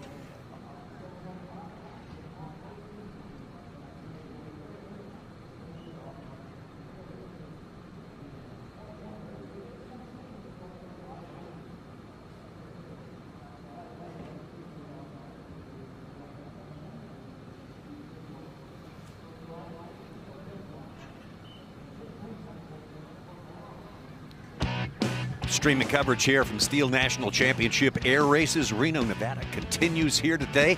We are moving through our racing program and Coming up next, Rob Lowe, we've got a very popular one here, Formula One, and this is for the national championship. And there's your second place qualifier, Justin Metters, defending champion as well. Yeah, absolutely, Tommy. This is going to be exciting. We are set for a very competitive Formula One race. You know, these are the descendants of the original air racers in our country, dating back all the way to the 30s. Their lineage goes back to the midget racers of the 30s and 40s. It is one of the oldest classes in racing. And the midget racers were attractions back in the 30s and 40s at air shows and all kinds of places. But then in following World War II in 1947, this specific class was designed. And Tommy, they've used the same basic rules, a true technical formula for this class for over 66 years, if you can believe that. Well, so far in the racing, the preliminary races leading up to a championship Sunday today, it has been a contest between Steve Temple, the #1 qualifier in Frayed Knot, and Justin Metters, the defending champion in Limitless. These two so closely qualified. Let's hear from them on today's race. It's absolutely screaming. So I don't know what else to say. I mean, it's Lowell and the gang's got it all together, and I don't see anything stopping us from going all the way to the gold on Sunday. That's for sure. Play with a few things, maybe mostly pilot probably. See if I can make it go faster. The airplane's plenty fast. I gotta fly a little smoother. All right, it's pilot changes. We don't talk about that so much. You can change your state of mind maybe and make a difference in the final outcome, Rob. Yeah, there you see Justin Metters getting all set in his aircraft, Limitless, race 34. You see the crew helping him get the helmet all plugged in, radios all connected. Justin, what a great story he is, you know, all the way around the aircraft, the name Limitless. So much about Justin recovering from the unfortunate motorcycle accident he had years ago, now a paraplegic, and what he is. In that airplane, it flies all hand controls. While the other pilots are using their feet to control the rudder, Justin has adapted and overcome and made that airplane fly with all hand controls. And as we know, multi-time national champion and competitive in this year with he and Steve Temple in Frayed Knot. Frayed Knot, the airplane, a multi-time winner with Lowell at the pilot, at the controls, and Lowell Slater. The Frayed Knot aircraft incredibly competitive, and it is our top qualifier. But there isn't, there's less than a mile an hour that separated these two. So 1 and 2, even though it's 1 and 2, there's very, very little difference that you're going to see between these two airplanes. And the gold class has raced twice so far in this meet here, 2022, and they each own a victory. So this is the rubber match between those two. And we're not discounting the rest of the field either. Exactly. I mean, someone else can find something during the interval between the last race and this one and definitely join the fray. So, Tom, you will make our way through the field. We just talked about Steve Temple there in Frayed Knot, and here is Justin Metters in race 34 in Limitless. He is in the #2 position. There's 8 aircraft, so we'll have 3 on the front row, 2 in the middle, and 3 in the back. And these are the first 2 here on the race, and we'll do a standing horse race type start here in just a few minutes. There's Timothy Cohn, race number, that's a 3rd place qualifier, Timothy Cohn, and race 99. What airplane hunting? 27, radio check. Red, white, and blue. And he's the last aircraft there on the front row. Then we move back to the middle row where there'll be 2 aircraft. We'll see those here in just a second. Coming up, that looks like race 79. Justin Phillipson in the 5th place qualifier. No strings attached, the green and yellow Cassett racer. Yeah, raced his way up from the silver class into gold competition today. Beside him, here's a shot of race 31. Again, that's Frayed Knot back on the front row. You can see Limitless on the far side. And then the red, white, and blue of Timothy Cohn in the middle. So a great look at the crews helping these racers get ready. Now we're back to the yellow and white.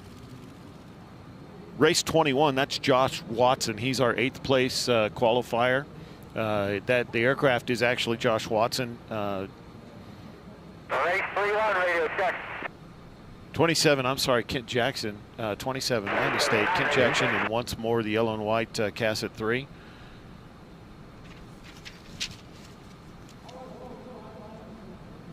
We got one aircraft that's not quite out on the runway here, Tommy. So we're looking to see what see which one that is. What's being sorted out there with that aircraft. But we're getting close. There's our yellow and green and white and green aircraft. Justin the silver. Phillipson. Yeah. Race 79.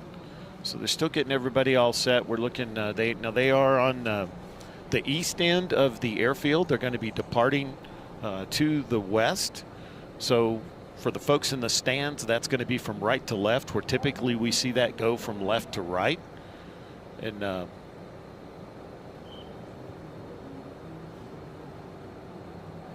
there's a great shot of our middle row. You can see how the middle row is kind of staggered. So we got 3 aircraft in the front, Tommy, 2 in the middle, and 3 in the back for a field of 8. This is the gold pairing. This is going to determine our national champion here in Formula One. Let's talk a little bit about the airplane, if we can, Tommy, while we're looking at it. Sure. It's a monoplane. It's a single wing. Limited to 166 square feet. They have fixed gear, as you can see the racers there behind some of the biplanes parked on the ramp. The fixed gear does not retract, obviously. They all fly the Continental 0200 engine, which is the same engine you would find in your family Cessna 150. Stock, they produce about 100 horsepower. Here in the racing configuration, these aircraft are going to produce about 160 or more horsepower, about 4,500 RPM. They're turning normally a 54-inch prop, which is smaller than you would have on your Cessna 150. The fastest aircraft that we're going to see here today speeds over 250 miles an hour.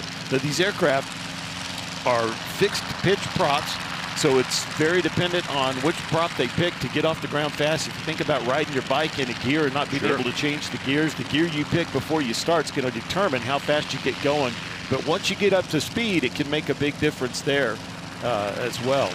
So the key here is really the prop selection that the crew and the pilot have made as they go forward. But getting off the ground, we've seen all week, Justin Metters and Steve Temple and Freydnot have both had kind of a good mix where they both get off fairly quickly compared to the field, but once they get in the air, they both are really, really fast. So it's going to be interesting to see how that goes.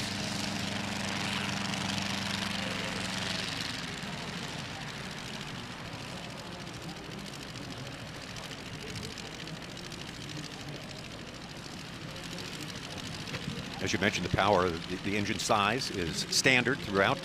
We've heard some of the experts on this particular class talking earlier. The changes in the airframe, that's how they make difference between one to the other. That's how you can gain an advantage through this, and that's something they work very hard on, of course, all through the off-season. Now, most of our aircraft that we saw go through the field there, Tommy, are Cassett racers, which is the classic aircraft that's used in this class.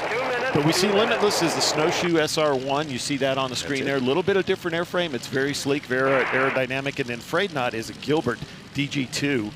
In the wide aircraft there in the front row. We'll see here in just a second. There's Freydnot on the right side. You can see the Ford pickup there with the red flag. That is the official flag for the start. There's a couple of other officials that are out in the middle of the runway with additional flags just to help the racers see that. But the red flag goes up at 5 minutes. That typically is a 5-minute warning. And then here in a second, you see the green flag there sticking at an angle out of the back, not deployed yet. When we switch to a green flag, that's when the energy comes up in the cockpit, the power's going to come up, they're going to push harder on the brakes to hold it. The adrenaline and the sweat, I guarantee even on chilly morning, is going to be flying. This is the gold race. And then the green flag will drop. That's when we're going to go.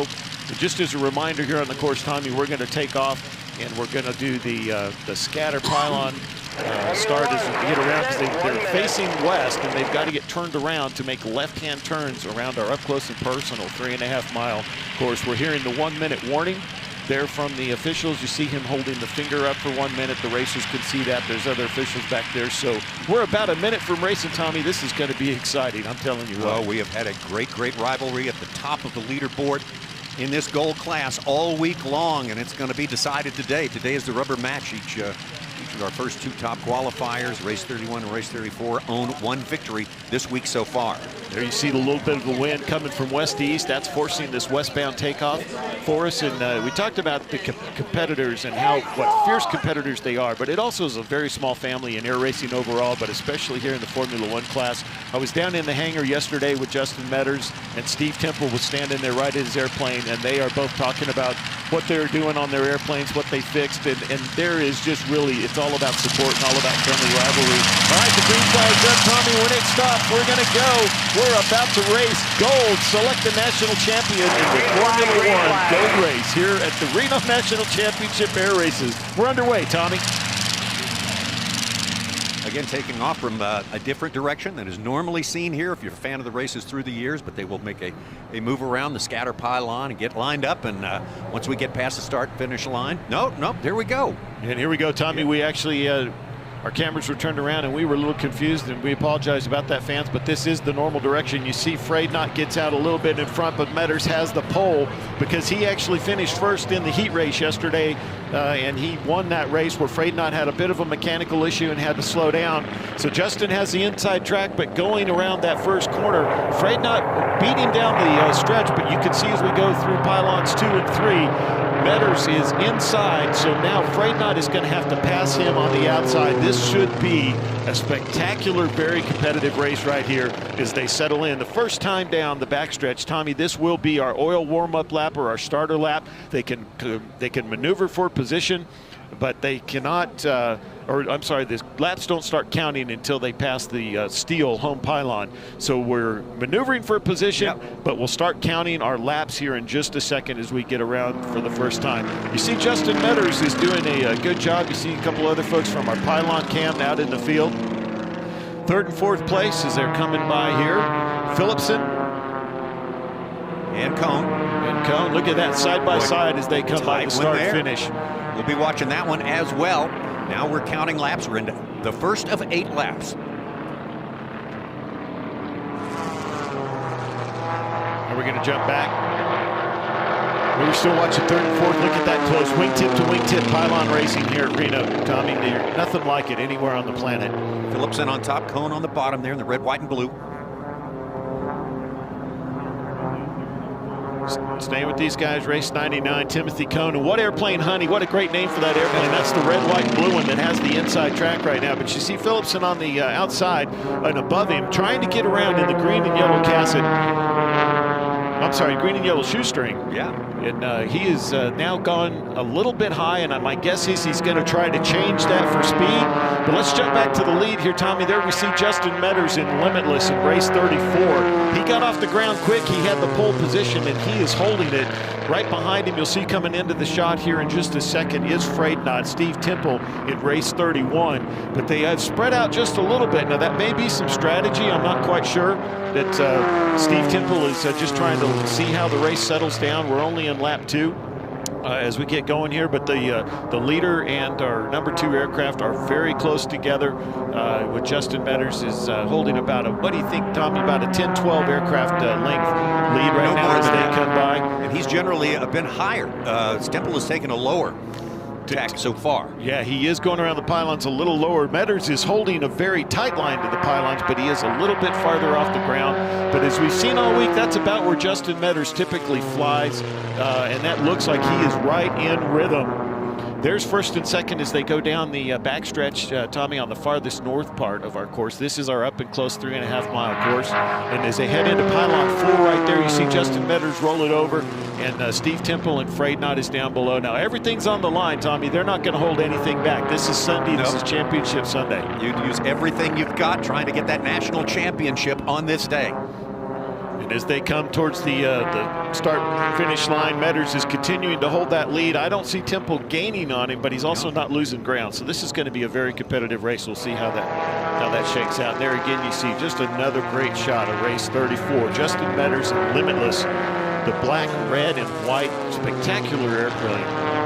Justin's won our last 2 national championships. He's going for a 3rd this time around.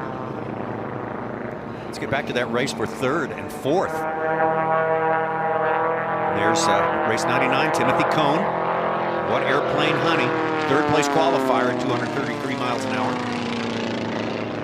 And you'll see in some of these camera shots where we've got up close to them, they look like they're maybe not quite as close as they are, but they are very much. Now, our leaders are beginning to encounter lap traffic here as they pass the STIHL start-finish line. That's Justin Metters on the outside, so that's forcing them to come out of their line just a little bit, Tommy, to get around those slower aircraft. Some of the aircraft I've noticed have dropped down just a little bit to let the leaders by, and the aircraft aren't talking to each other on the radio, so they know when they're coming around. Visibility's a little hard behind, and so the aircraft help each other when they're clear. and so forth. But here you see our top two, first and second place here in the gold race. Steve Temple in the white aircraft on the right, second place, and out front, Justin Metters in race 34. Steve Temple so far has maybe made up one airplane length over the course of the first 4 laps. But Tommy, you talked about him taking the lower line. Look at that, trying to get really close to those pylons. He's trying to find a way around, and he might just have made some ground right there on that. Metters gave him a little bit of an open door there on that inside track, and it looks like Temple's going to sneak in here on this first turn as they go around pylons 1, 2, and 3. So we're going to keep an eye on that.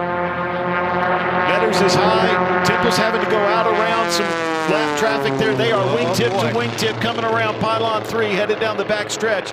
Metters is back in front, but not by much, Tommy. It is a very, very close race right now. We're going to keep an eye on that. So that lap, Steve Temple finally pulled out all the horses, and we are in lap 6. So we've got, we're going to come around to complete lap 6 here, but here you see some great. Temple's going to try it again. He's down low. Metters is holding his same altitude. Temple's trying to get that inside look, and Metters gave him a little bit of a crack in the door that last lap, and he certainly took advantage of it. But here Metters is again settling in back out front, and as long as he can stay tight and not make a mistake. But that's why Temple's stalking him, looking for any kind of a chance to stick his toe in that door, Tom. Less than 2 laps to go as it stands right now. 1 to 2, 31, 34, race 34 out in front by a shade for Steve Temple and Freydnot. Look at that as they go down the back stretch. That gap is getting tighter and tighter. Steve Temple's got the aircraft firewall. I guarantee you, it's all on the line now. They are about 7 miles away from gold as we finish lap 7, and then we'll have one more lap, the up close and personal 3.5-mile course here. You see Justin Metters continue to stay out front. Here's the white flag, Tommy, as they come by the steel home pylon start-finish line. 1 lap to go. We're going to see Justin Metters, Steve Temple. They are going to battle it out. It's all on the line here. Metters in the black plane trying for a 3-peat here in Reno. He's got his hands full in this final lap. Steve Temple flying Freydnot. That aircraft is a multi-time winner as well. And great history. And we are seeing nothing but most competitive race right here, Tommy. Golly, the gold race, everything it was advertised to be as they come around the final time. Pylons 4, 5, and 6. Here it comes. One more time. This is going to be close. Look at Temple. He's down low. He's trying to get that inside edge. Metters levels his wings. We're coming to the home pylon. It's going to be close, Tommy. Oh, wow. Look at that. Looks like Justin Metters is the national championship again, unofficially, of course. What a race we were treated here. A great race for the championship. The gold medal goes to Justin Metters for the 3rd time in a row. Race 34, Limitless, Steve Temple and Freydnot unofficially in 2nd. Wow, that was everything we expected it to be. Now here we still have some competitors finishing the race. Tommy coming around pylons 4, 5, and 6 one more time, and they are just about to wrap up their race as they finish their last leg. We did have some good competitive, look here at the back, you see some good competitive racing going on back here as they finish that last pylon, number 6, head for home. Close finish right here. Look at they're very close as they're coming across the finish line. Got the pass done on the last turn, and the checkered flag for all of our 8 competitors here in the Formula One Gold race. Tommy, can I breathe yet? I think we've all been sort of holding our breath watching those two great competitors, Steve Temple and Justin Metters. Justin Metters getting the upper hand this time around. Let's take a look at this race one more time. There was our start, Tommy, as they got off with the racehorse Grand Prix type start. Metters had the pole from winning the heat race yesterday. He held it, and it was his pretty much the whole race. Here you see him flying a very tight line. He's very consistent on his altitude. And when he got back in the pack, we did have a good battle for 3rd and 4th that you see here with race 99, Timothy Cohn, and Phillipson, and no strings attached, race 79. But our leader, Justin Metters, here in race 34, Limitless, was out front, had the pole. Steve Temple had to go to the outside to get around, and he just didn't have enough oomph to get around him clean. Now, back in lap 6 and 7, I'll tell you what, Steve Temple made a run on him, and Metters gave him a little bit of a bubble. Here you see it here as they're encountering some traffic, and there's Steve Temple's down low trying to get inside. Metters had to go outside to get around the lap traffic, and Temple almost had enough room to stick his nose in there. Definitely in the turns he was below him, as you can see right here. It's a little deceiving from the angle, but look at that. They are wingtip to wingtip, and it looks like Temple's getting out front. But as you see here, Metters was able to hold him off, and he had one more time around, a lap and a half, one more time with Temple nipping at his heels all the way around, and it was close. Metters flying that slightly higher line, but very consistently. And then as they come around the pylons for the last time here around 4, 5, and 6 and past our pylon cam, there's Justin Metters taking the checkered flag and both those aircraft pulling up into the traffic pattern. What a race, Tommy. What a race. What an inspirational story. Justin Metters, now the 3-time national champion here in Formula One. Gold champ here in Reno unofficially. Limitless is number 1, unofficially Steve Temple. Race 31 in Freydnot, second place. Timothy Cohn, What Airplane Honey, race 99, holding on for 3rd place. And Justin Phillipson has been moving up through the ranks through this entire week, and no strings attached, winds up in 4th place. Jake Spidell, 45, race 45 quad nickel. Kent Jackson, race 27 once more. And on through, down through the line, Joshua Watson, 21, and Blackjack. And Carl Robertson, race 81 sleeper. Tommy, what a field, what an unofficial finish, and there's our new recrowned multi-time national champion unofficially, Justin Metters in race 34, bringing Limitless back to earth here on the runways at Stead Field here at Reno at the National Championship Air Races. And the aircraft is, look at that, beautiful. Just a little bit of gusty wind this morning. The wind speed is not terribly high, but Justin doing a good job. Again, these are very small aircraft to weigh just about half the weight of a Harley Davidson. So you're strapping on a go-kart, and he did a great job. Well, once again, congratulations to our winner, our gold national champion, Justin Metters. Got plenty more racing on the way there. Championship Sunday just getting going, really. We got more biplane racing coming. The gold, the national championship biplane race is on the way from here in the desert.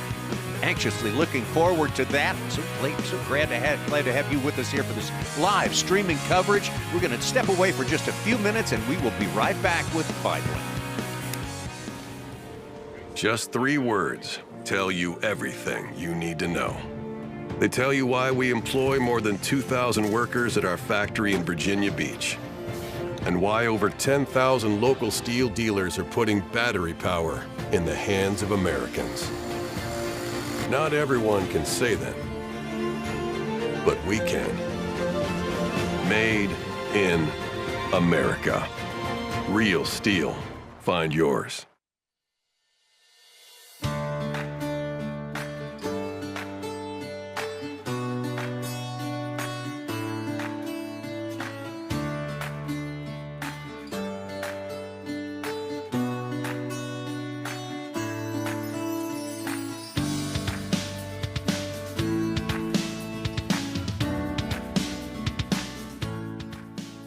Ever since I was a little kid, I've been going to the Reno Air Races with my uncle, my grandpa, and my dad, and it was just an instant hook for me. It really just stemmed from the first time I was on an airplane, and I was like, wow, because I was like looking out the window, I was like, this is so cool, like imagine if I could fly one, and then I kind of just got that idea in my head. I was like, you know what, that would be so cool. Here at the National Championship Air Races, our tagline for 2022 is Racing for the Future, and there's no better way to race for the future than to get more young people up in the air. And that's what the scholarship program's all about. I just, I've always really liked things involving planes. I used to be a car kid. I loved cars, toy cars, and all that stuff. And it evolved into planes, and playing with planes, and then movies with planes. It was always just something that fascinated me. I always loved the idea of being able to fly, even to space. And it's always something I really wanted to do because I feel like it's a really cool experience to be able to go up and then look at the world below you because that's pretty much the only way you can get that view. We are racing for the future, there's no question about it. We're racing to assure that we can raise the money to support education, support our traditional racing in all 7 classes, grow the education community more broadly, and provide ongoing honor and respect to the military. Oh, I want to learn to fly because I took inspiration from my grandpa way back when he flew in World War II, and from my great-grandpa that also did the same thing. So my inspiration for flight was always been there since I was like 8 years old. I have a poster up on the room that says, little kid always wanted to learn how to fly, and so this is one step towards my monumental, life career. And I want to learn how to fly because number 1, it's freedom, and number 2, I'd love to make a career out of it. Yeah, flying lets you go where not too many people else have been, see a world from a different view. The view's way better than when you're just a passenger. flying, I liked it even more than I thought I would, so it was a little magical, I guess. I've always thought that it was something that fascinated me. I've always loved having my feet off the ground, whether that was like doing gymnastics or flying commercial airplanes, traveling, and it's something I really want to make a career out of. We want to keep doing this year after year, and so we're reaching out and we're asking people to come in and help as we get ready to fund next year's campaign. Please help us continue this and grow this and inspire even more kids in the future.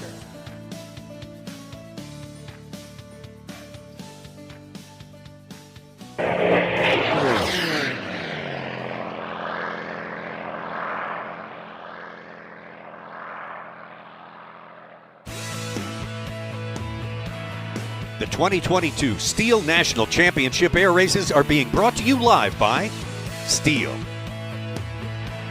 Reno-Tahoe, Assured Partners Aerospace, Honda Aircraft, and by Maury Distributing. Maury Distributing, Anheuser-Busch, Bud Light, and Stella Artois would like to remind you to drink responsibly and always designate a driver. Great work they've done. Turn around and take a bow from all of your great fans here. International Formula One, Scott and Kelly, we thank you so much for being such great contributors to the action and color of this event. Thanks for having us. We're now going to go back to the rah-rah hangar at the far end of the pit, take our planes apart. If you want to see inside of a Formula One plane, come on down. We'd love to show you around. They're inside of a hangar. They invite you there. We'd love to see you. Come on down. All right, thank you very much. They will be back, but next year. Take the rest of the day off, by the way. All right, Captain Earl Allen. We're going to Biplane Gold. As we are starting to wrap up the lighter aircraft, Earl Allen, we're going to introduce the lineup. See that airplane being towed from your right to your left with the big UD on it? I'll tell you a story about an airplane like that one. I'll take you back in time. That's September 2nd, 1944. There was a crew member on board by the name of Leo Nadeau, one of a crew of 3 that flies that, a pilot, a gunner, and a radio operator. And they were out to go out to bomb a Japanese antenna on an island called Chichijima. And at the last minute, Leo Nadeau was relieved of his position in the airplane, which did not make him too happy. He was replaced by another officer who wanted to get a bird's eye view of that communications antenna of the enemy. Leo Nadeau was stood down, the airplane took off.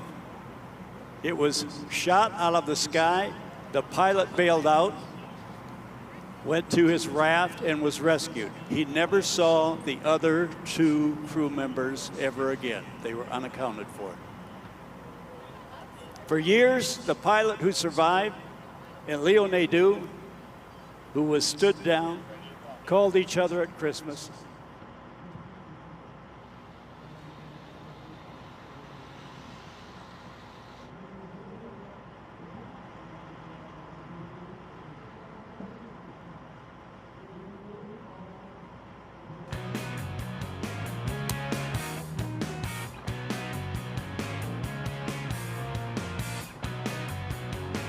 Welcome you back to our streaming coverage here from the desert, Reno, Nevada STIHL National Championship Air Races. You can see we've got biplane racing in the offing here, and this is the gold, the National Championship in biplane. Getting our airplanes positioned, getting ready for the start as soon as we can possibly get it going here. And we have got a full field of 7, I believe, 7, yeah, Scott. Swift makes our 7th competitor there, so they will be going after it hot and heavy here. Once we get up in the air and up and flying, our 2 top competitors, second place competitors, number 66, Scott Thompson in the second hand. There's a story behind that plane, but we'll talk about that as well. Qualifying at 198 miles an hour and 2/10 and 198 miles an hour and 5/10 is top qualifier, Sam Swift, smoking hot from Nashville, Tennessee. Sam Swift gained that top spot with his performance in yesterday's gold class race in biplane. Sam talked to us about making it to the top on the basis of that good race yesterday. my plan was to kind of hang out there and watch the race for about 3 laps and then try to kick it up and get past everybody. But they actually made it a lot harder than I thought it was going to be. But the visibility actually worked out really well. The smoke wasn't nearly as much of an issue as we thought it was going to be.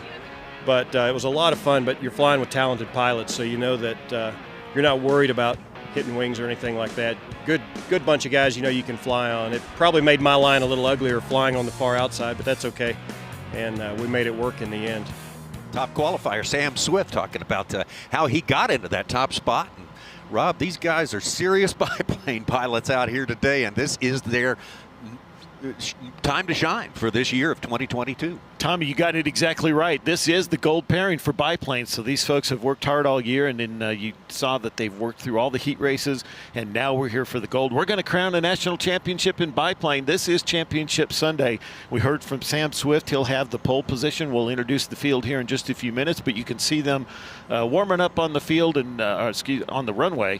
They are positioned out there. They've got crew members that are helping to hold the aircraft just to make sure that everything's good. That way they can bring the throttles up, check the brakes, check the throttle, look for temperature, look for pressure, all those sort of things, make sure the aircraft is good to go. We're about to go racing. It's Sunday. Everything's on the line. They're going to push them as hard as they can.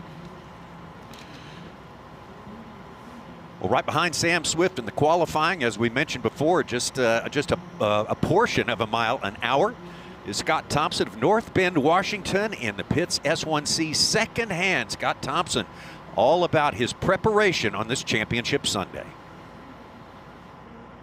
I flew a lot in the off season, so to refine my skills, we had to make the meet servo a little better, because last year, with COVID, there was a lot of off time, and so proficiency was not the greatest. It's still safe, everything was fine, but flying on the course, it requires a lot of practice.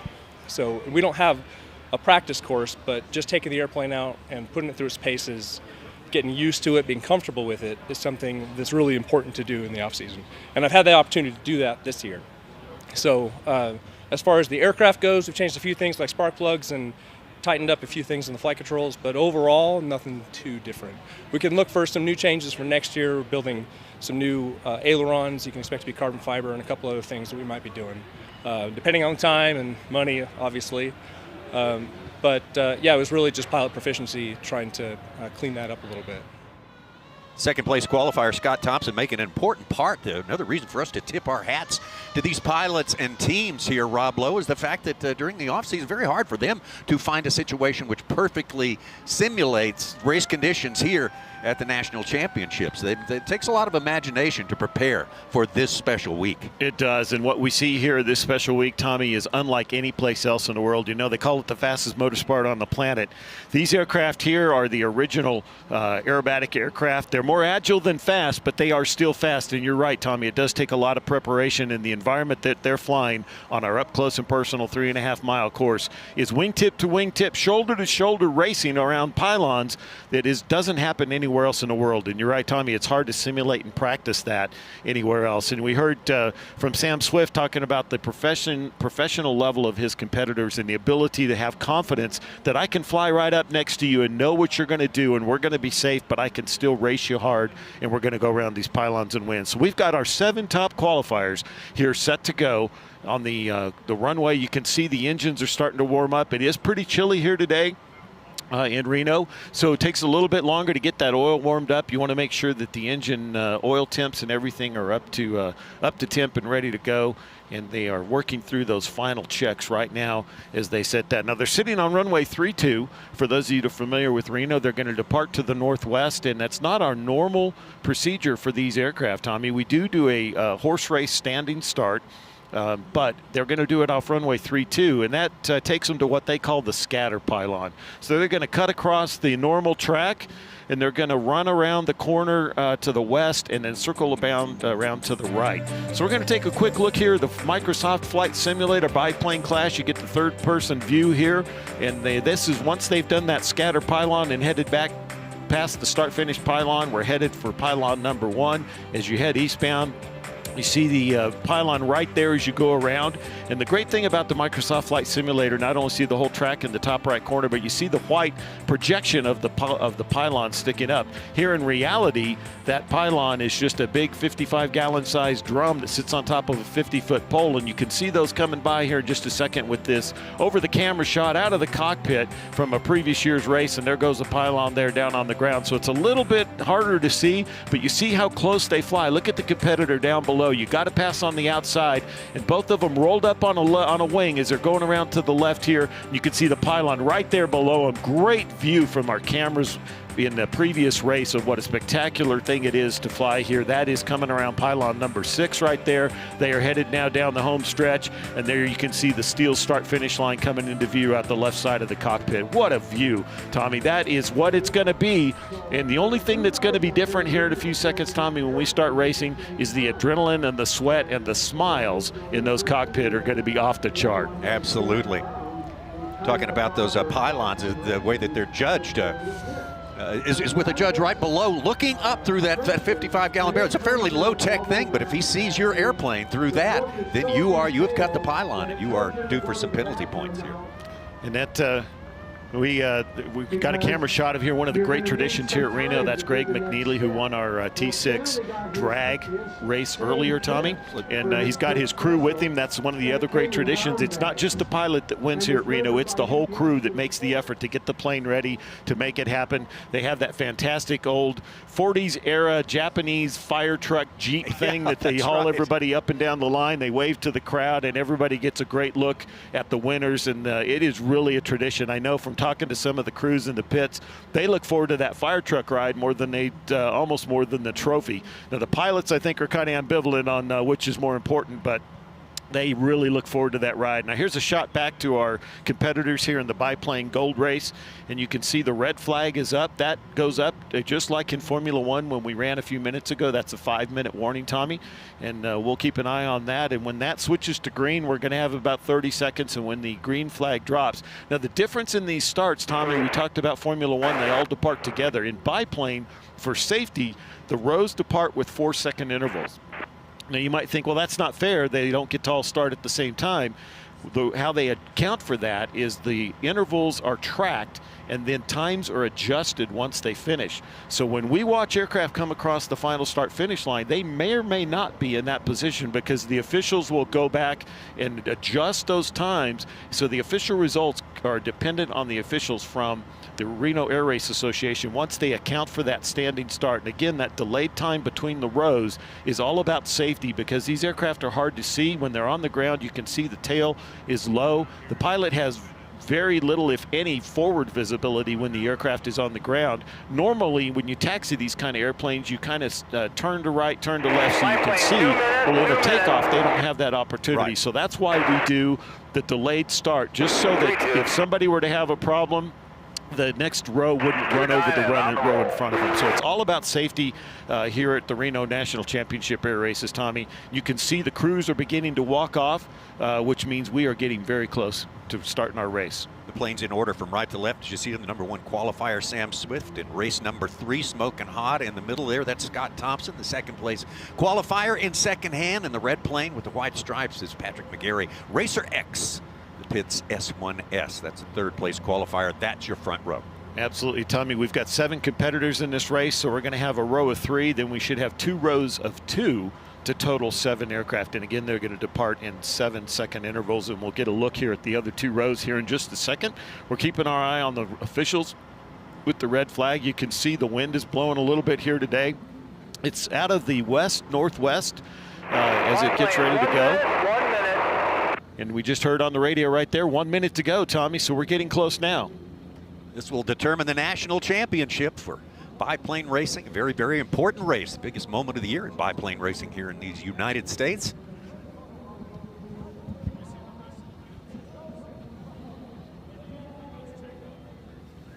This field also includes a former national champion, the 6th place qualifier, Jeff Rose, flying Ruby, another red and white biplane.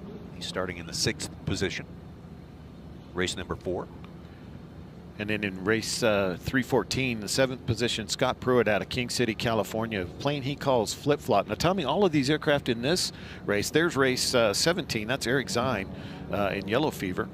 And then you see race 25 that you talked about, Tommy Sewell. And then there we're back to our leaders on the front row.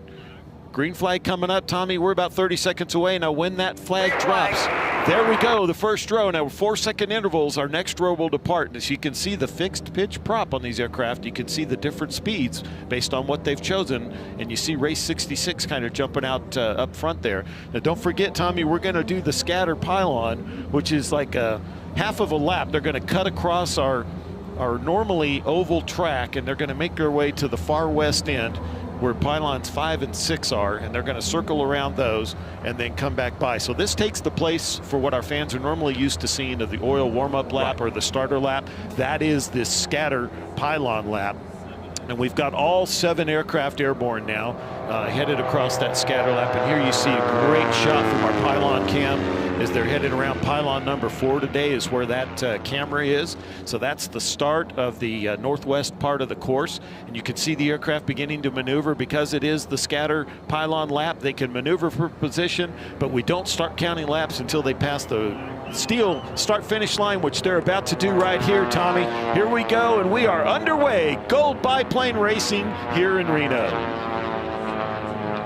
See number 66, Scott Thompson, out in the lead, just a shade ahead of qualifier number 3, 7X, Patrick McGarry, and Racer X, the red plane with white stripes. But they are neck and neck. Look at that, 7X making the move on him up high. He's got to pass him on the outside. So race 66 has the inside track. It's going to take a little bit of effort. But now as they drop down to head down the back straightaway, Tommy, you can see 7X beginning to what appears to be accelerate out in front. And I believe he has made the pass. And coming into view now is race 3, Sam Swift, who's also getting in the mix. And I see Swift beginning to go high as they go around pylons 4, 5, and 6, and they're making their way around. It looks like he's going to affect that pass, but again, 66 is Scott Thompson has the inside track, so we'll see when they finish pylon number 6, head into the straightaway. It looks like Sam Swift has made the pass, and now he's starting to run down 7X. Look at this as they come by the home pylon. They are going to be tight for first and second. We have quite a race going on here today, Tommy. This plane's now moving into lap number 2. There they're coming around pylons 2 and 3, headed down the back stretch, and it looks like Sam Swift is going to make the pass on the outside. So he's got something figured out today here in the cool weather. He made the pass in the turn, which very rarely happens. And you see going down the back stretch right there, Tommy, he is pulling away out front. Open it up. Now, he was our top qualifier, just right at virtually 200 miles an hour, and he has put that to good effect. So there you see a great example, Tommy, of that fixed pitch prop selection. He got off just a little slower. The other guys got out in front a little bit, but once he got that airplane warmed up and up to speed, he just started running them down. Sam Swift, the veteran of this biplane racing at the national championships for many, many years. A lot of experience, and he knows all the different ways to approach one of these races, and this approach is working for now. Yeah, and as they say in NASCAR racing, he's picking them up and putting them down pretty quick right here. That's right. He's getting out front and making right. But these biplanes are so exciting to see. What a great shot from our pylon cam there of Sam Swift, and smoking hot. We heard from him earlier right before the race, and now he's putting it on right here, putting a show on for us here. All of the aircraft in this field are all Pitts biplanes, and you can see smoking hot here from our pylon cam. Let's listen as he goes by. Isn't that awesome? Every class has its own distinct sound, its own brand, and that's a unique one for the biplane class. It's pretty cool. Yeah, very good. What a great shot from our camera crew here as he comes around pylon number 6, headed down the home stretch. We're finishing up lap number 3, Tommy. We're halfway through as he passes the STIHL start-finish line here. You'll see it pass under him here. And then here we are with Patrick McGarry. Racer X is what he calls the airplane. It's race 7X. Out of Van Nuys, California, and you see him, he is now just about pacing Sam Swift. And I don't know if Sam Swift has realized he's got such a big lead and he maybe pulled it back a little bit. He's certainly in no danger of being passed, but 7X is doing a great job. What a beautiful Pitts biplane. And then we're going to jump back to the leader here, Sam Swift, and smoking hot, Tommy. A 3-second lead over Racer X at this point for our leader Sam Swift in race number 3, smoking hot.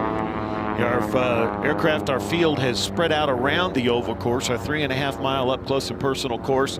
We've got aircraft just about all the way around. In fact, the spacing, it's almost like they laid it out on a map. They're almost equally spaced all the way around the course, and I think Sam Swift is eventually going to catch the tail end aircraft here before we're done. We're not quite sure, but there you see him finishing the home stretch, and there he is going around pylons 2 and 3 on the far east side of the course. Again, this is lap number 5 out of 6. So he just running off the clock here. Sam Swift flying the race he wants to fly. And as he rolls out there and heads down the backstretch, he's got a half a lap to go to where he'll see the white flag, Tommy, which will tell us 1 lap to go. 1 lap till we crown a champion, a national champion here in Biplane Gold at Reno. See Sam Swift there trading a little bit of speed for altitude as he heads into pylons 4, 5, and 6 on the west end. He wants to make sure he does not make a mistake right now here. Now we're going to jump back and take a look at 4th and 5th. That's Eric Zine, I think, out front there. Yeah, and I think Tommy Sewell right there behind him in the multicolored airplane. And there's race 66. There's Scott Thompson going by in second hand. And there you see Zine and Sewell on that great race in 4th and 5th as they come around pylons 4, 5, and 6, head for the home stretch. You can see they are getting close. Sewell's beginning to make a little ground. We've been watching him in the back of the pack as the race has happened. And you see Sewell making some ground. We'll come back and look at that again here in a second. But here's our leader beginning to pass some lap traffic as he heads down the backstretch. We are in the white flag lap, Tommy. He is a half a lap away. Assuming nothing changes, he will win unofficially Biplane Gold here as he heads into the 4, 5, and 6 pylons. Last 180-degree turn, Tommy. Makes it in. It'll be the first national championship for Sam Swift, who has been part of the conversation in biplane for many, many years now. Well, here he comes, Tommy. This is going to be it. We're crowning a new biplane champion right here. There it is. Checkered flag, checkered flag. Congratulations, unofficially. Sam Swift in race 3 and smoking hot. Now here's our battle for 4th and 5th again. Here we go, watching 7X finish, Patrick McGarry. Yep. And here they come, Eric Zine and Tommy Sewell. Good race for 4th and 5th. Yeah, Sewell's doing everything he can. I just don't think he's got enough time left. Tommy's going to run out of time before he gets to the finish, and Zine's going to hold him off. There he finishes, there Sewell finishes, and then here coming around, we got race 4. That's Jeffrey Rose in Ruby, the beautiful red and white Pitts Airplane classic paint scheme on top of those beautiful biplane wings. Look at the view there coming around the west end of our 3.5-mile course. We have perfect weather here today to race biplanes, to race all the classes. We're going to get a great shot as he takes the checkered flag here at the STIHL home pylon. Like 5th place for our former national champion, Jeff Rose. And look at that. You see the little wing wag. Tip of the hat to the officials there at the home pylon, Tommy, by Jeff Rose. Beautiful, beautiful thing. Now let's we're going back, taking a look here at the race. That was the start with race 66, getting the early lead off the runway with the selection he made in that fixed pitch prop airplane. 7X Patrick McGarry was right there with him as they went around. Sam Swift was in the conversation early, and about a lap and a half, 2 laps in, then Sam Swift begins to make use of the prop selection and the engine setup that he had, and he began to, like we said, pick them up, put them down, and he just started picking them off one by one. Yeah, he kind of hit himself away for that first lap right there. You wonder what happened to our top qualifier, but Sam Smith had a game plan. Sam Swift, excuse me. Yeah, he sure did. And smoking hot turned out to be smoking hot here on a cool morning. And he ended up getting out front, and then he just pulled away, Tommy, in 1st and 2nd. Kind of spread out a little bit, 3rd, 4th, and then we talked about that battle for 4th and 5th back in the race a little bit between Eric Zine and Tommy Sewell. But man, a competitive field all the way across. 7 competitors, all in Pitts biplanes, and man, they were our top finishers. And guess what? We crowned a new national championship in biplane here in the gold race. 2022 National Championship air races in Reno have not disappointed, and Tommy, we're just getting started. Still plenty more on the way. Once again, a tip of the hat to a man who was well, put in his hours. He's done all the work to get here to the top spot, the national championship from Music City, USA. Sam Smith, Nashville, Tennessee, smoking hot the Pitts S1S. Tommy, it's been so exciting all day, and like I said, we're not done yet. I believe we have sport coming up. We're going to get to see Sport Medallion. That's right, Sport Medallion coming up here in just a minute.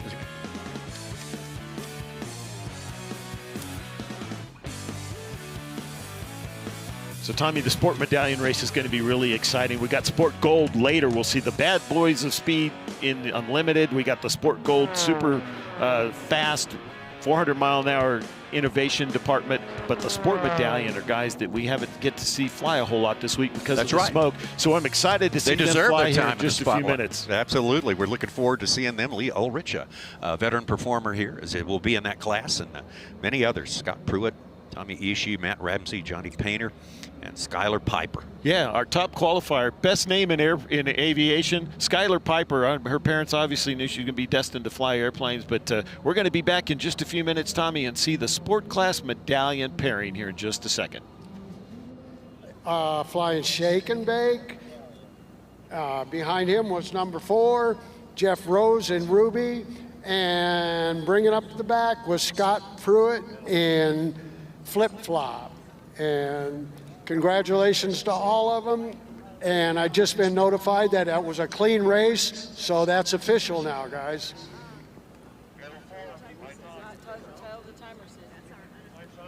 Oh, that's our unofficial time Daytona. I saw clean, so I thought it was done. So. All right, that will probably be as close. If there's any changes, we will let you great spectators know. And still recovering aircraft. Earl Allen, you are going to take the rest of the day off. We congratulate you. Thank you for coming up here as an experienced gold race winner, a pilot who has flown 100 races in the biplane class. There's nobody better to put us into the cockpit than Earl Allen. Turn around and say hi to your great fans and give Earl Allen a big round of applause. Thank you, my brother. Good to see you again. All right, buy another pit. you tell your wife I said that too, okay? All right, you got a little bit of time as you still have some biplanes in the air as they make their way around to runway 32. Earlier when we were coming back for break, I told you about the activity to our right as we face the steel checker pylon. You'll see some very large military aircraft. One has a C-130 with the number 9 on it. There is a C-17 down there. There are some Northrop fighters and trainers. And get a load of this. You go down in that area where all those military planes are. It is free admission. And you get right in the middle of it, Rob, and there are 2 things significant to you. There is an FA-18 movie star aircraft painted in the colors of Tom Cruise's aircraft in the recent release Top Gun Maverick. Debuted May 26th. That brought in $1.5 billion on the worldwide market because it is such a great movie. Now, if that's not enough, Rob, okay, wait, there's more. Right next to the FA-18 in the colors of the movie star aircraft is a FA-18 cockpit. It's on a trailer. It belongs to Dewey Larson, a great friend of ours. He will put you into the cockpit with the authentic paint scheme. He will take a photo of you and give it to you right on the site. You can prove that not only Tom Cruise is a Top Gun top guy, but you are too, man, woman, or child. And he's there now. He'll give you a great photo picture. The price is right, and it's a great memento of being here or being at any air show. Just go to Dewey Larson, look for that FA-18 on the trailer. And by the way, Rob, they checked the serial number of the fuselage when he bought it from Surplus Military Sales. It is a former Blue Angel airplane, documented. Fabulous. You know, I gotta say that when Top Gun 1 came out, I loved that movie. And then I started thinking, Top Gun 2's there's a high bar there, but I gotta be honest, I liked it better. Yes. What a great movie. You did a great job, fabulous job. It is fantastic. As we like to tell our crowds, it's a movie about pilots, made by pilots. Tom Cruise, as many of you know, owns a North American P-51 Mustang, one of the top fighters of World War II. He flies it regularly. He takes aviation and his training very seriously. It's a relaxation mode for him after all the work he does in the motion picture industry, both in front and behind the cameras. Have you seen that YouTube video of him taking James Corbin up? I did. That is so fun.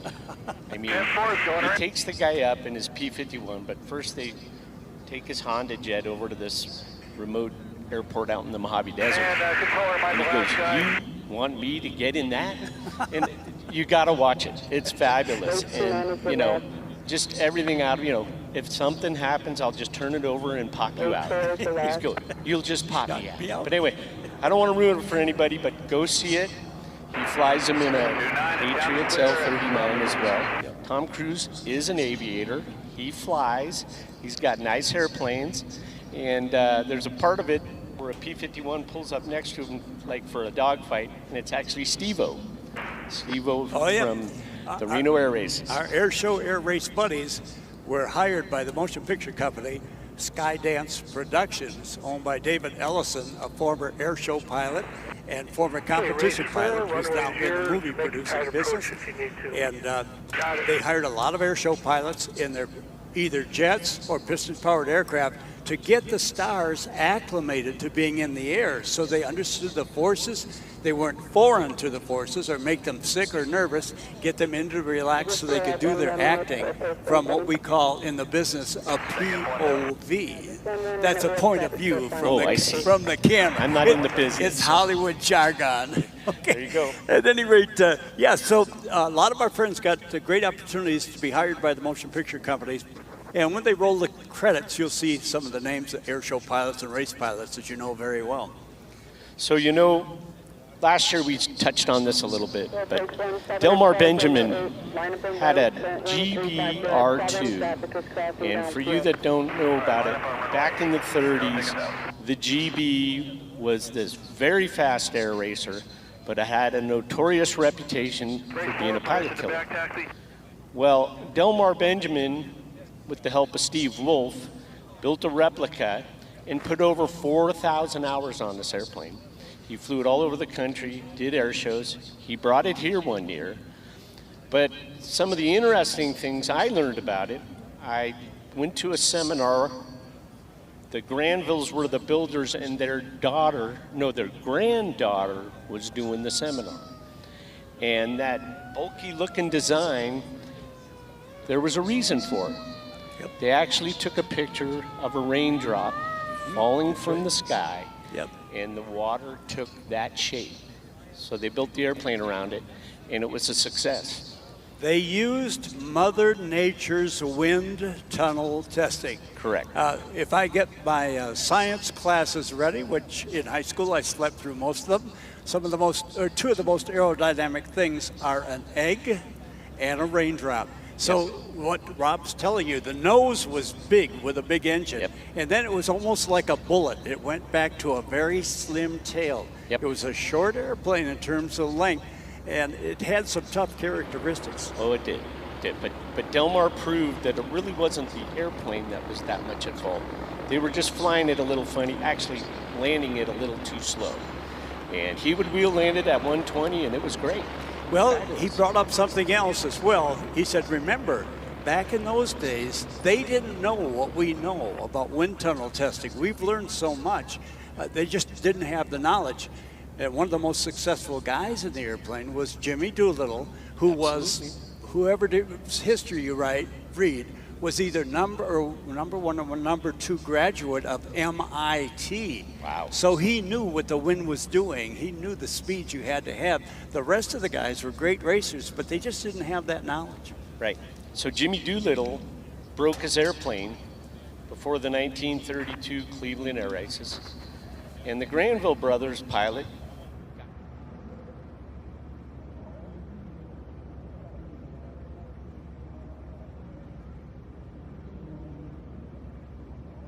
Starter race control.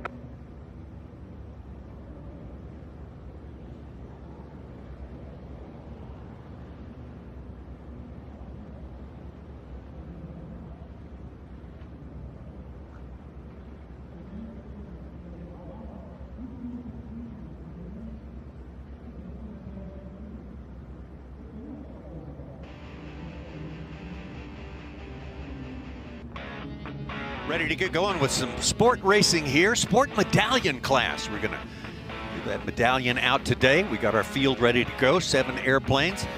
getting into the air, and it's a different sort of format for sport in this particular class of sport, the medallion level. That's very true, Tommy. This is going to be exciting to see. These are folks that have qualified anywhere from 200 to 230 miles an hour in this class. You see a mix of Vans RV type aircraft here. You see in race 101, General Lee, that's a Vans RV-7 Lee Ulrich. In those aircraft, along with some of the other, we've got an F1 rocket, Harmon rockets. We've got a few more Vans, RV-4s, RV-8s. And Tommy, we're going to fly the medallion class. So we'll talk about the course here in a minute. It's a little unique in this class as well. Timothy Slater is going to be race number 10. Practice is the name of that one, the Harmon rocket. Going to be Poplar Grove, Illinois. And in our fourth qualifying position, race 314, Scott Pruitt out of King City, California, in what he calls the Phantom rocket. That's an F1 rocket. Oh, that's Tommy Ishii. Tommy Ishii, my they bad, swapped on us there. 744. Yeah. The Millennial Falcon, Vans RV-8. There's 777. Matt Ramsey from Lake Tahoe, just across the border there. Guardian Angel, beautiful paint scheme. And here's a Vans RV-4. Tail dragger versus tricycle gear. Johnny Painter, race 150. He calls it the Bear Dog. White with some red markings on it. Livingston, Texas, just north of Houston. So these are part of the overall sport class, which contains the fastest home-built aircraft in the world, Tommy. Relaxed limitations in the class overall allows for innovation. The fastest sport airplanes will fly up to 400 miles an hour. This class a little bit slower, but the sport class overall, they fly the 8-mile course for the gold. In this case, we're going to fly that 8-mile course one time on the first lap. Then we're going to fly our middle size course, our 5-mile T6 class, for the remainder of the laps. So it's a combination in this medallion class, and that's the difference between here and our bigger portions of the sport class. But they speeds in this class are going to be around 230, 240 miles an hour as they go around. Now they medallion, they're going to air start just like the other portions of the class. You see that here. They're going to form up on the pace plane, and they will come down the chute just like the other classes. The pace plane you see there in red. The other aircraft will have to stay in their lanes all the way to the guide pylon. Again, that first lap is our larger 8-mile course, and they have to stay in the lane till they get to the guide pylon right there, Tommy, and they can then turn for position. Here you see a great shot out of a previous race here in the sport class, going around the pylons, what it looks like to be doing 250 miles an hour, 50 feet off the deck here in Reno. These aircraft pull 2 to 3 Gs, 2 to 3 times the force of gravity in these aircraft at those speeds going around the pylons. And they are really very, very competitive in this class. I saw some of them run early in the week in a heat race, and they were very, very closely matched. And so the ones we just saw take off with all the Vans RV family of aircraft, along with the F1 rocket and the Harmon rocket, this should be a very, very competitive class that we get to see here in just a minute, Tommy. This is sort of, you've mentioned it many, many times, this is sort of the laboratory for innovation in racing aircraft here. And we're going to see lots of different sorts of ways to make airplanes go faster, new ways being employed and really real-world tested out here under the most strenuous circumstances. And the aircraft we see in the medallion class, Tommy, are very much what you would see out of a home-built aircraft grouping. And this year, the Vans family of RV aircraft, this is the 50th anniversary, if you can believe that already, for the Vans family of aircraft. And we have quite a few of those in this field. In fact, we have 5 of the 7.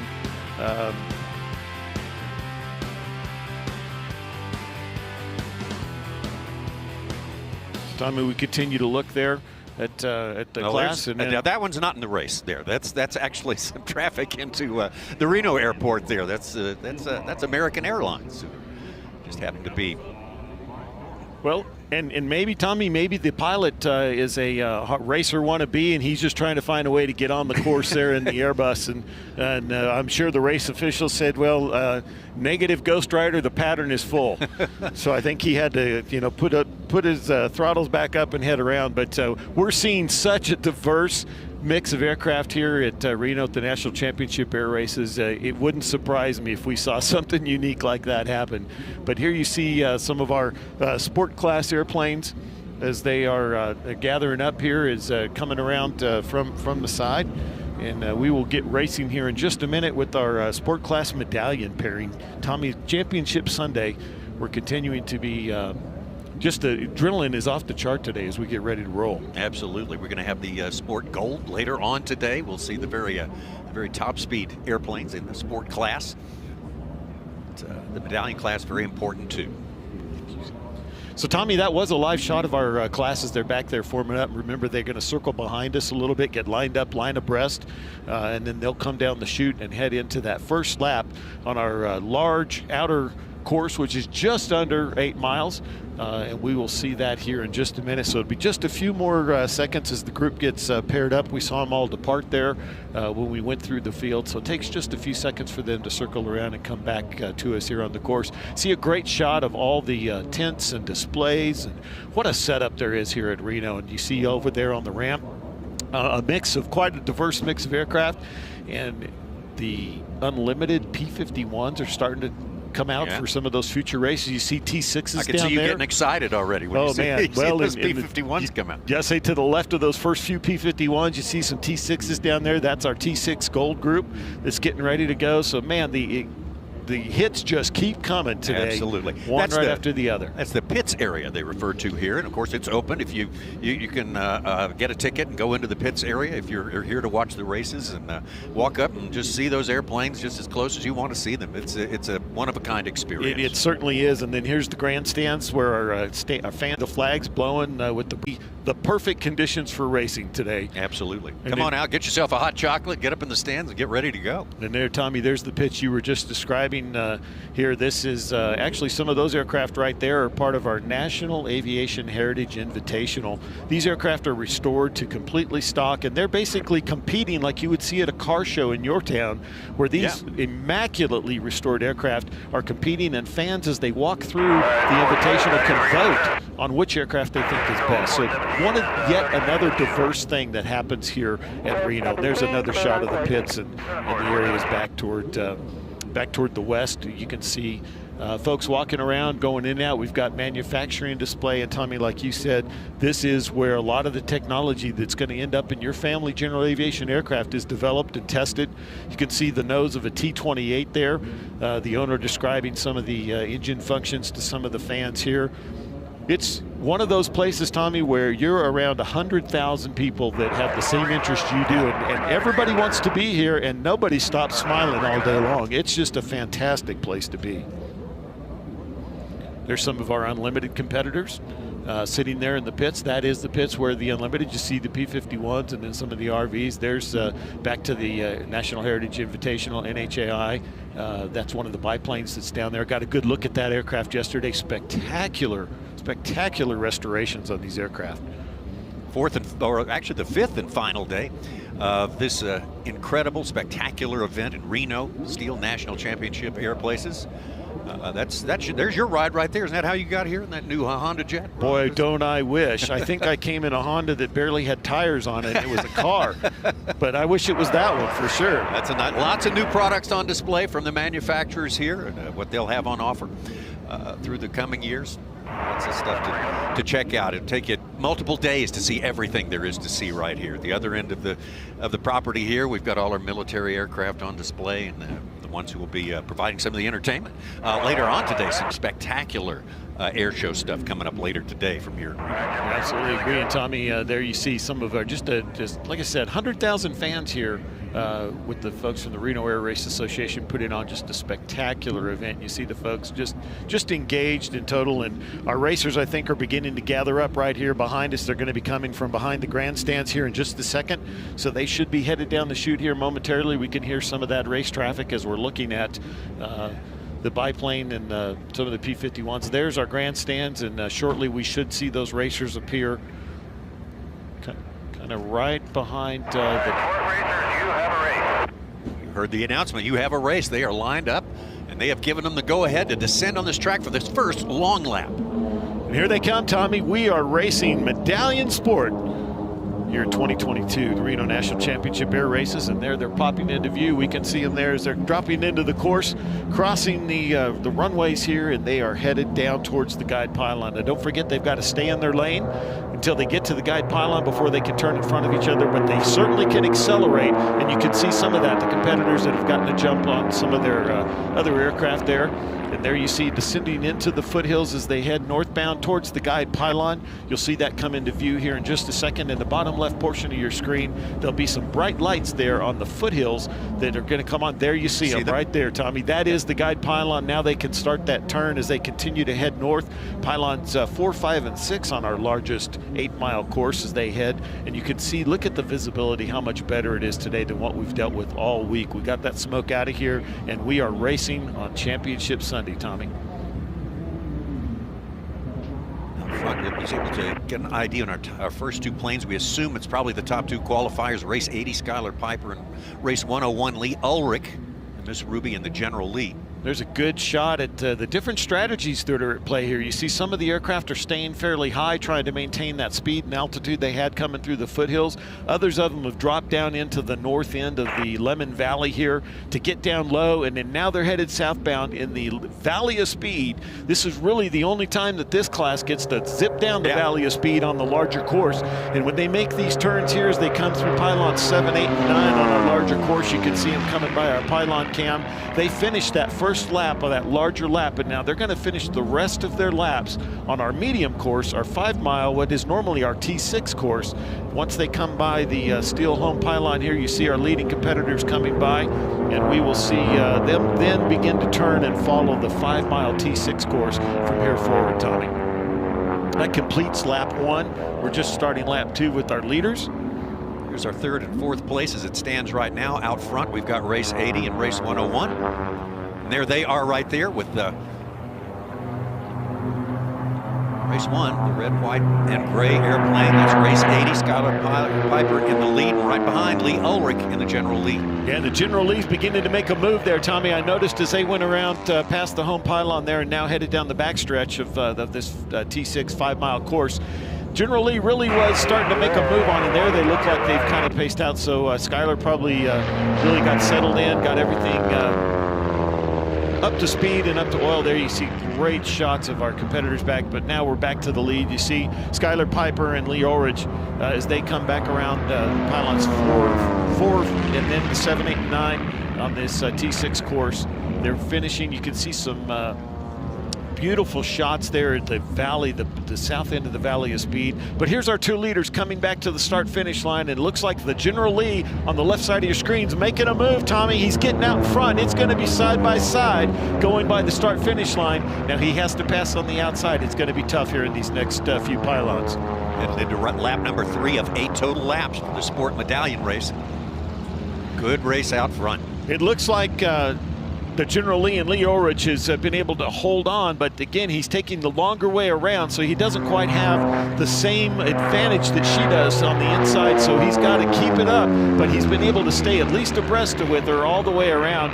But Skylar Piper with the inside track in race 80 is able to make hold the position, if you will. But as they go down the backstretch, Tommy, look at that. It is side by side, neck and neck racing here at the National Championship Air Races. 2 California planes. Skylar Piper from Palos Verdes Estates in California, and from Rio Linda, Lee Ulrich in the General Lee. One on top. Watch this as they come by our pylon cam. Hear those beautiful motors singing as they go by. It looks like Lee is beginning to just slowly, inch by inch, he's getting a little bit of an advantage around that outside. But Skylar again has the shorter course, so she has less distance to travel, and he's really having to work. But now look at it as they come wings level. Lee's able to accelerate and move forward in his Vans RV7 and the beautiful Civil airplane there. And now he's going to be able to turn. Now he can't quite see over his shoulder very well, so he's not going to be able to cut down tight until he gets a little farther around and he's recognizing, okay, I'm in front, and he can pull down and turn in front of Skylar for to seal up that lead.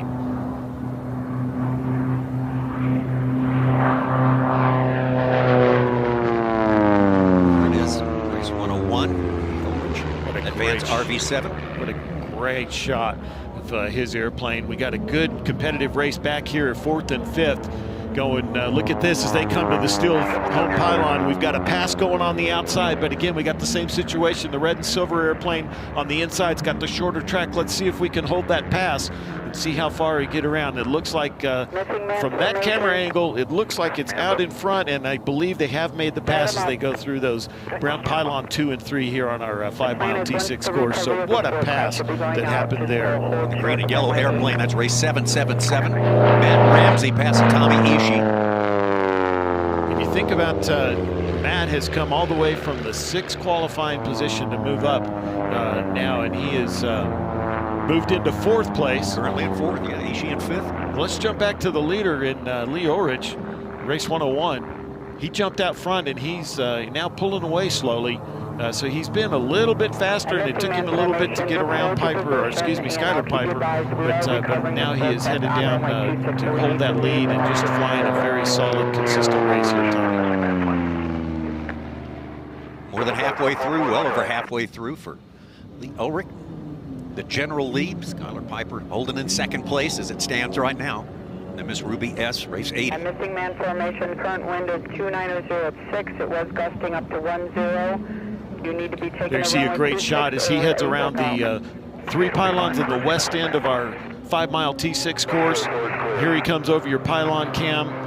Just a nice, beautiful flying that he's flying. He's flying a little bit above the 50-foot minimum altitude just to give himself a little buffer, because being out front, you don't want to make a mistake and cut a pylon, have that penalty assessed, and then possibly lose here on Championship Sunday, lose what you earned by flying so well. So Lee is doing a great job of being very consistent, and here he comes by the steel start-finish line and the home pylon, and you see him roll back in around pylons 1, 2, and 3 here on the east end of the course. Got about a 4 to 5 second lead over 2nd place, race 80.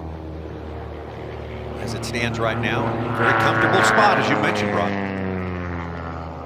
And there we have an unregistered competitor headed down there, but that actually is just a trick shot from the camera.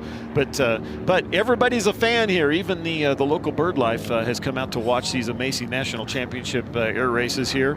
And here we go. There's our leader, but let's jump back to 4th and 5th. You get back to look and see where Ishii and Ramsey are. And Ramsey was now got past earlier, and look at that. He's got the inside track, and looks like he's making a move back around the inside again. So that's Ishii on the inside, and Ramsey trying to get around him in the yellow airplane from the outside, and it looked like he was going to get him there, but now as they're coming back towards the start-finish line, look at that. Ramsey's got a head of steam up in race 777. Let's see if he can get around him here on 1, 2, and 3. Now our leader is just about caught him, Tommy. There's race 101 and Lee Ulrich. He's lapped him. He's just about to catch him. Yeah. They head into pylons 1, 2, and 3. He's got a little bit of speed on him. Those two are still battling for 4th and 5th, and Lee Ulrich is overtaking them by, I'd say, a good 20 knots or more. And you see that great shot. You see him up high. So he's going to have to pass on the outside, but he's going to be able to hold that line and get around him. There he comes around Ishii right there. And as they head down the backstretch, if you will, he's going to zip right by Ramsey in race 777. So our leader's now lapping part of the field. Tommy, we're on lap 7. Next time by, we should get the white flag.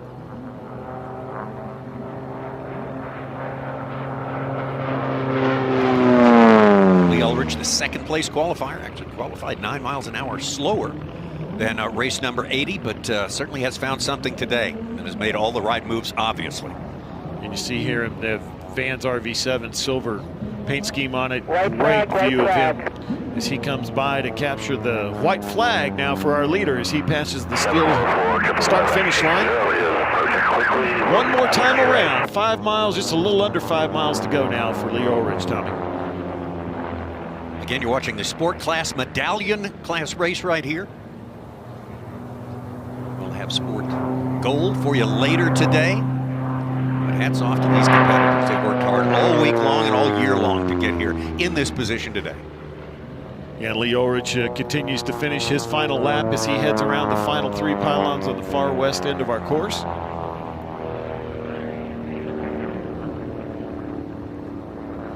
boy, that battle for fourth rages on. It has been cat and mouse back and forth between Tommy Ishii and Matt Ramsey. Ramsey with the lead right now. Back to our leader, Lee Ulrich. And there he comes, finishing around pylon. Far west end, he's got just a few more degrees to finish that last turn, Tommy, and he's going to roll wings level and head home to the STIHL start-finish line, the home pylon, and he's going to be our new Sport Medallion champion here at 2022 Reno. Look at this finish. What a great job by Lee Ulrich. Ulrich can count this as a success, his visit to the Reno National Championship Air Races 2022. And again, this race for fourth place, man, it just tighter and tighter. Every time we check back in with it, Matt Ramsey had the lead, but Tommy Ishii right on his trail. Yeah, well, look there. You see Ramsey in race 777. Still got a little bit, but Ishii's giving him a run for it. They're coming to the finish. Can he do it? Can he do it? He's coming. Oh, my goodness. I think Ramsey held him off. He's going to be your fourth place finisher. But I'll tell you what, Tommy Ishii sure gave it a go. I think if he'd had another pylon or two to go, he'd have finally caught him. He gave it all he had here on Sunday. And that's what happens here on Sunday at Reno. Tommy's, it's all on the table. It's all on the lap. So let's go back and look at the start here. This is the aircraft coming down the chute, staying in their lanes, headed for the guide pylon, and then here they are on the far north end of our largest course. Remember, the first lap they fly around the 8-mile course. Pylons 4, 5, and 6 of that course on the far north end, and then you see them head down the Valley of Speed for the first time, and they get to fly that one time in this class, and then they finish the remainder of their 7 laps, Tommy, on our middle-sized or T6 5-mile course.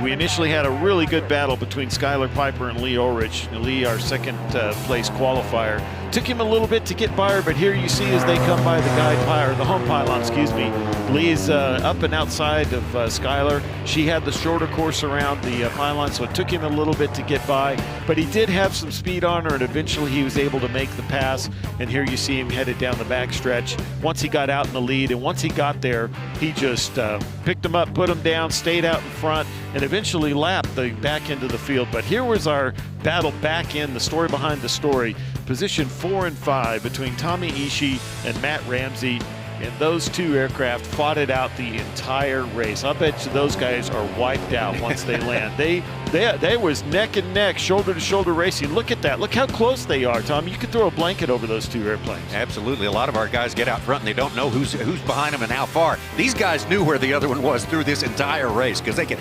glance and see. Yeah, and there you saw it at one point. We had Tommy Ishii had the inside track, and then Ramsey got in front of him, and that changed, but Ishii made a run on him back again.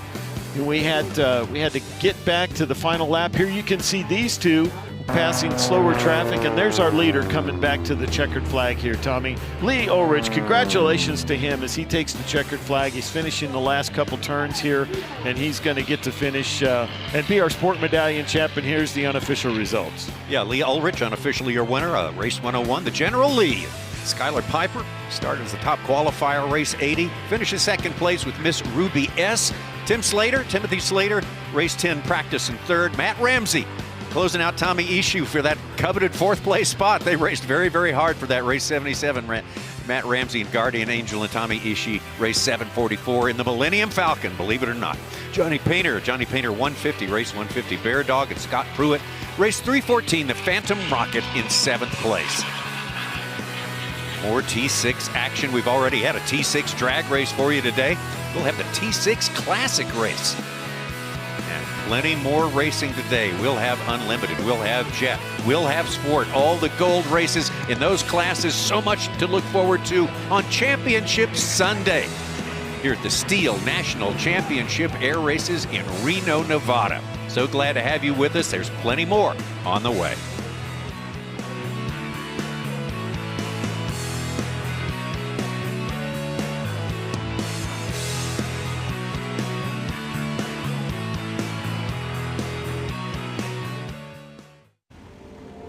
Just 3 words tell you everything you need to know.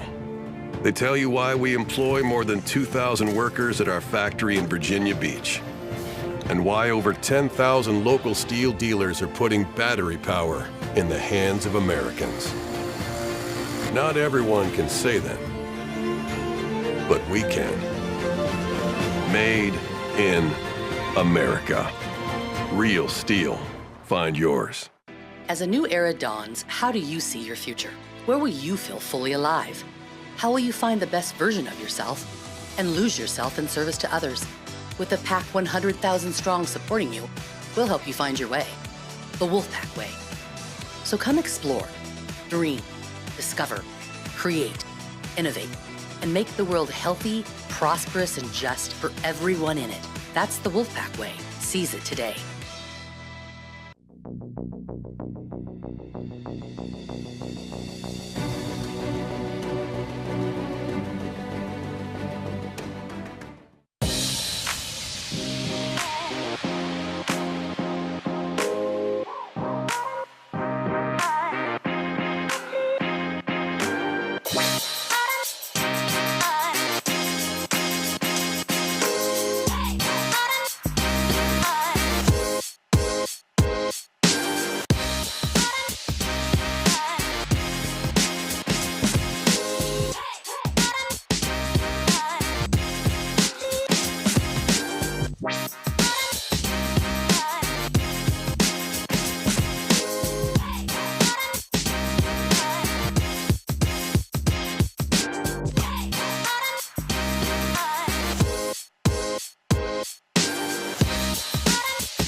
The 2022 STIHL National Championship Air Races are being brought to you live by STIHL,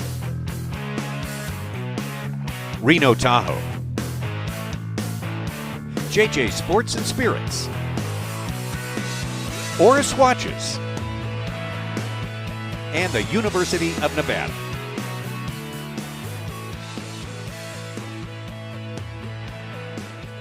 That's all we care about at this point. Thanks for coming out for this awesome Sunday. Jesus. I tell you what, we've got a classic race for you, and that's exactly what they're called. It's called the AT6 Classic Race. These airplanes are basically right out of the factory, right onto this race course. No modifications for racing at all. The first airplane that you're going to see come off the ground today will be our pace plane, and it's flown by Rob Hollywood Sandberg. He's got the controls of that airplane, and he's going to be guiding these racers all the way behind us, all the way out to the north and over to the race course. And look who we have on board that 1979 Toyota fire truck that came from Japan. It is your Biplane Gold, number 3 with a speed of 205.784. Sam Swift, the airplane's smoking hot, and they are smoking hot. Congratulations, your Biplane Gold.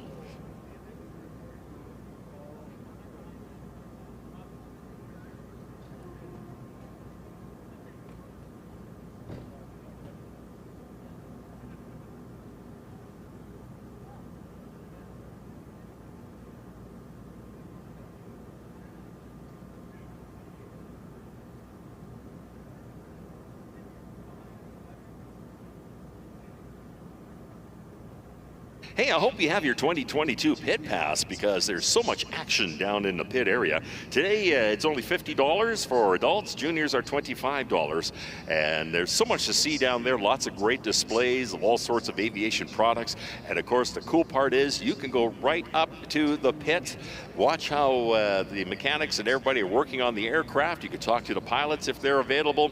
And that is for every single class except for jet and the STOL plane. Oh, here it's coming the other way now at high speed. Well, okay, for the fire truck. Once again, your Biplane Gold at a speed of 205.784. Number 3, flying smoking hot, Sam Swift and the whole darn crew.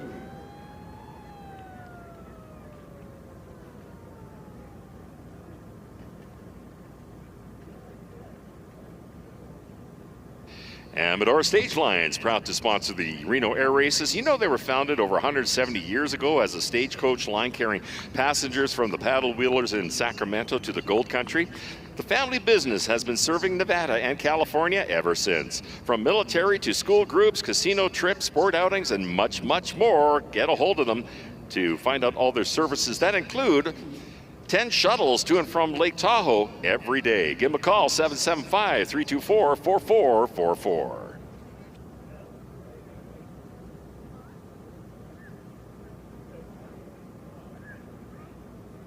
Perform Air International is proud to sponsor the National Aviation Heritage Invitational. Perform Air has been serving the aviation industry with repair and overhaul services for over 30 years. Thank you to Perform Air International.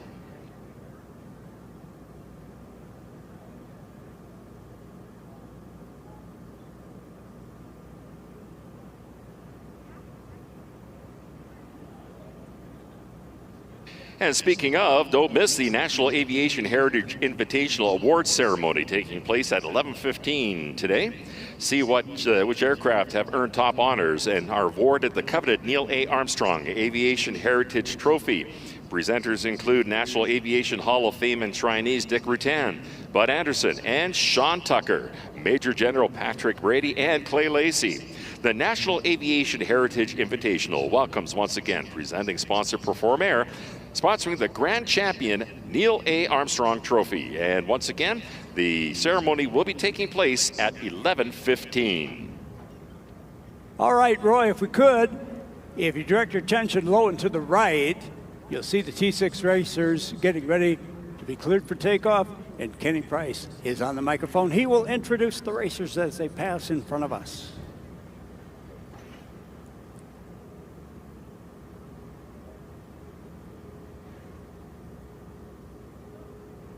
We have a couple unique things about this race today, Danny, and that's the fact that we've got 3 brand new air race pilots, 3 rookies, and we've also have a situation that we've got 7 airplanes in this race. So it's going to be a little bit crowded out there on that start. It's going to be very, very fun to watch on that first turn on pylon 1.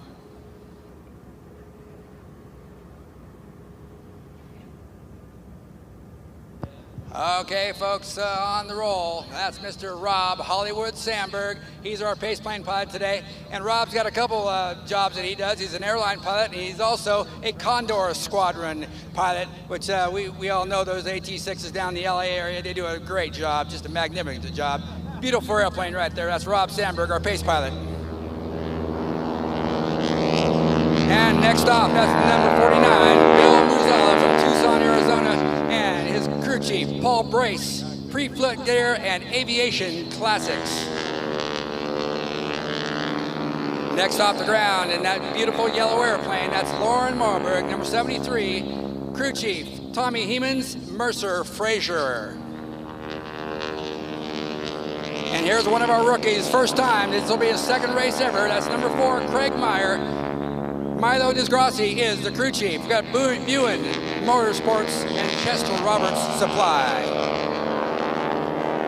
And we all know him and we love him. That's Mr. Lee Oman out there. He's been out there a lot of years. His wife, Marion, is his crew chief. That's Lee Oman Air Shows. We've seen Jason a couple times out there flying number 25. Jason Carlin, crew chief Dana Carlin, Paragon Airways, and Anything Aviation. There's another one of our first-timers out there. This is second race, number 13, Brian Newberry, crew chief, Pat Bodie, trenching services from Boise, Idaho, and Aviation Brewing. And that last but not least, another rookie out there. This is his second race again, number 21, Ben York III. His crew chief is Matt Layton, and it's Lee Mack Aviation and Aviation Eyes. You buy your raffle ticket there, Danny? There's a raffle ride right there. Hopefully, on your message about the raffle ticket, it should be Mr. Jeff BOWA was the first winner, Kenny. If Jeff did not show up, it's probably Russell Rowe in the cockpit. And if Russell did not show up, Jennifer Rowland. Whoever it is, can have the thrill of a lifetime. Well, if Jennifer didn't show up, you're not here. There we go. That's why I like you so much. Great job on the cutoff, guys.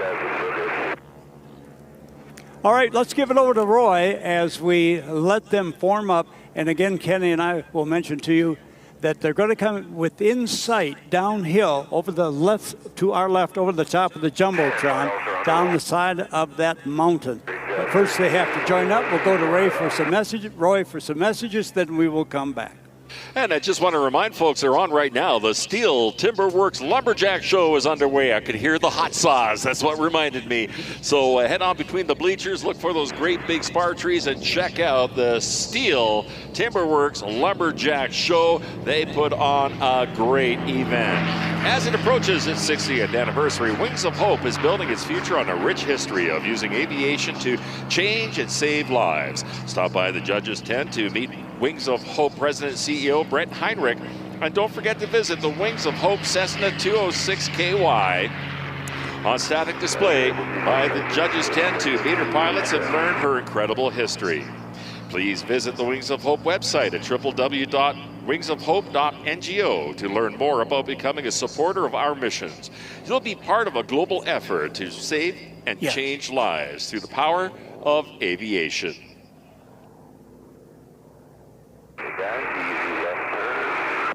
And missing man formation, how long? 3 resorts, 1 experience. Discover award-winning dining, world-class entertainment, luxurious spas, and over 4,000 incredible rooms and suites spanning 6 city blocks in the heart of Reno. Experience the best Reno has to offer with live entertainment and shows. Make our world your world. We're talking, of course, about The Road.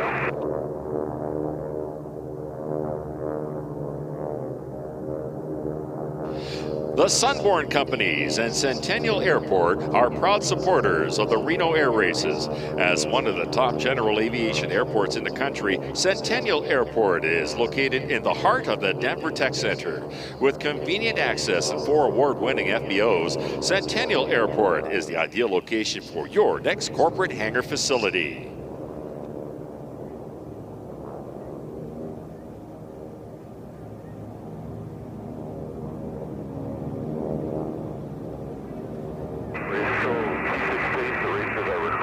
The National Aviation Heritage Invitational welcomes the Ellsworth Getchell Foundation as a returning sponsor. The late Ellsworth Getchell owned and operated a beautiful Hawker Sea Fury for over 4 decades. Ellsworth was a regular at air shows throughout North America, including demonstrations with the U.S. Navy for tailhook legacy flights. This year, the Ellsworth Getchell Foundation is sponsoring NAHI's Hap Arnold Trophy for the best warbird restoration.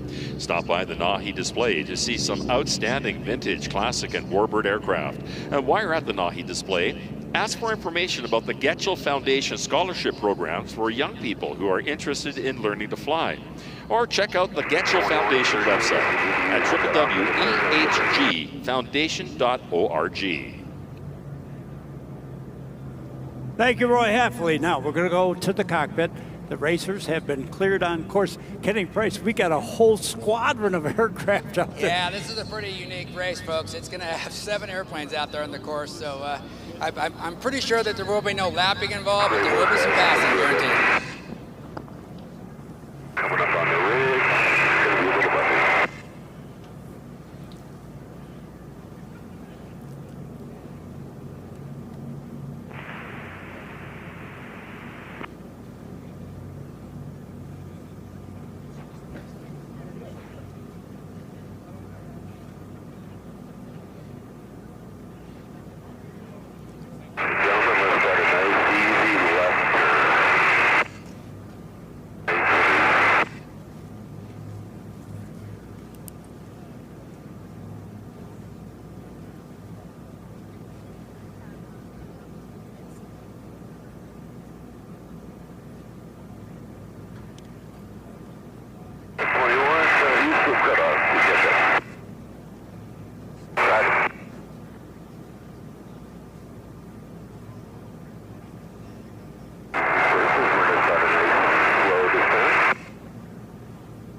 Sandberg pulls up and says, guys, you got a race, get going.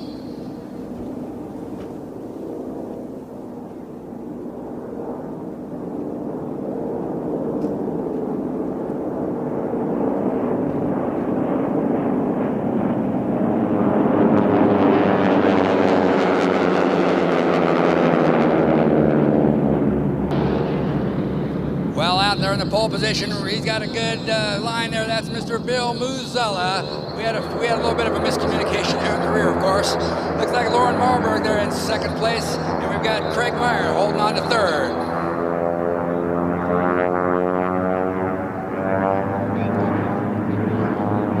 Lee Omenat back there in fourth place with Jason Carlin in the dark blue airplane in.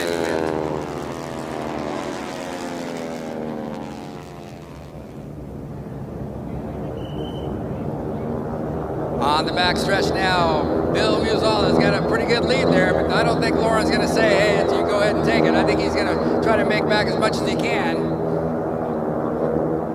little bit hard to see, but in third place, that's our rookie out there. That's Mr. Craig Meyer.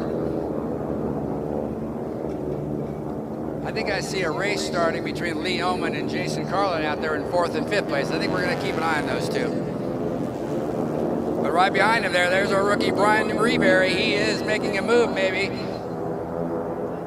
Keeping it tight around pylon 8.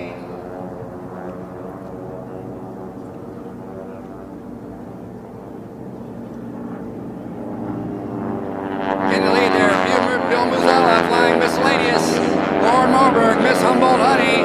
Craig Meyer flying Emily. And like I said, here's the race right here. Lee Oman and Jason Carlin.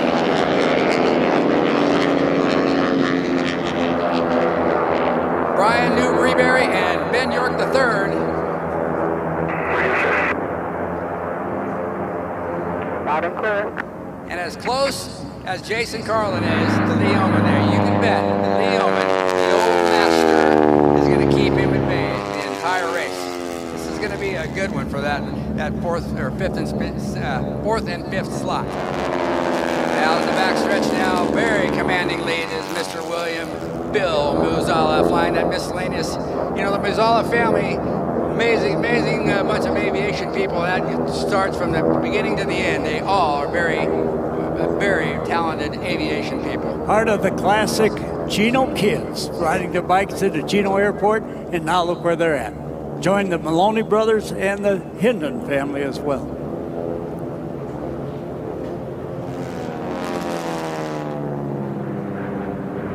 All right, folks, let's take a look at this. These Pratt & Whitney R1340s do what they do the best.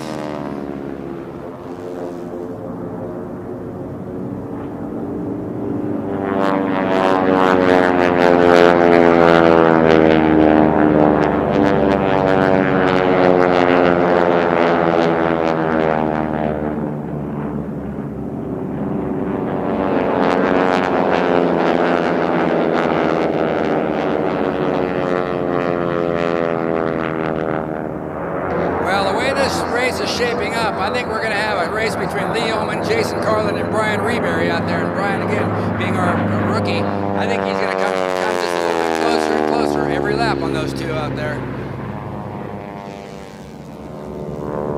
The one advantage, the big advantage that Lee Oman has, that he can make the turn into the pylon when he wants to, and Jason has to wait until he does, keeping him right there at bay. Now, being that said, look at the back stretch now. Jason does have more altitude. He is and can lowering his nose to build up speed to maybe pass him, and we'll see what he does here. And just like in the sports class race, the last one, that's what it takes. You have to have the inside to have the advantage. But take a look out there. Jason has the lead as we see it, but he does not have the opportunity to pass yet.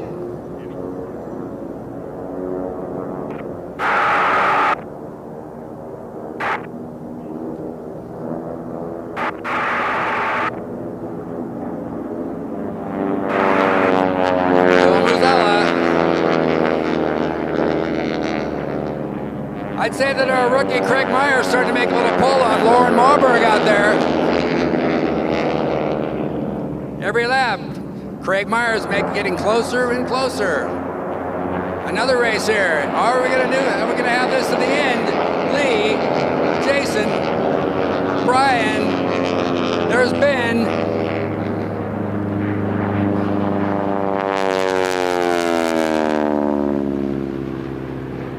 When the T-6s were recalled to work in the Korean War, bought back by civilian operators, the guys on the ground called them mosquitoes. And now you know the reason why. It's just like a mosquito in here with that prop going to supersonic flight.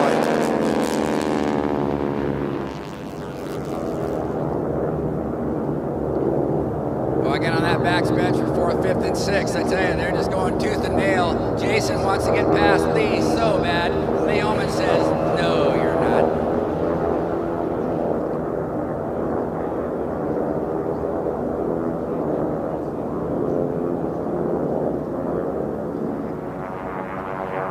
Coming down a straightaway now to the STIHL home pylon. This is our leader, Bill Muzzala. Last lap, 197.6. Lauren Marbury, I'll tell you what, Craig Myers making a move. As usual in these races like this, we've got races for 2nd, 3rd, 4th, and 5th. And just like we're talking about right now, there's Lee Oman taking the high line. We got Tracy Carlin, and we've got Brian Reberry. Brian Reberry back there going, hey, I want to come up and play too.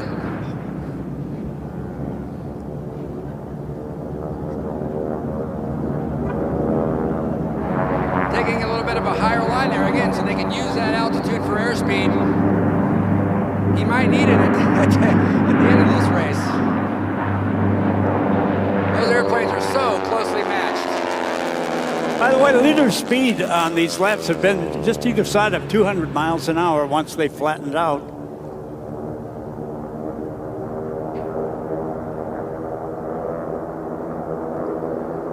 Well, I tell you folks, I think this is going to turn out to be a barn burner for a finish here, so I think this next lap is going to be our white flag lap, if I'm not mistaken. Am I correct, Ben? This is it? Okay. Here we go. There's William Bill Muzzala. He's got first place out there. Give him a great big hand. Miscellaneous going past the home steel pylon. All right, here we go. Is it going to be Lauren Marburg or Craig Meyer? Craig's got it all the way to forward to the throttle. Is going. Lauren Marburg and Craig Meyer. Now, here we go, folks. This is going to be the race. I think it's going to be nose down, and it's Lee Oman, Jason Carlin, Brian Reberry. Who's it going to be? Lee, Jason Carlin, and Brian Reberry, and Ben York III. You gotta love it, Danny. That's why we love AT6 racing, I tell you what. That was fantastic. The classic race, 5-lap race. Now, we count down to the seconds between our grand opening.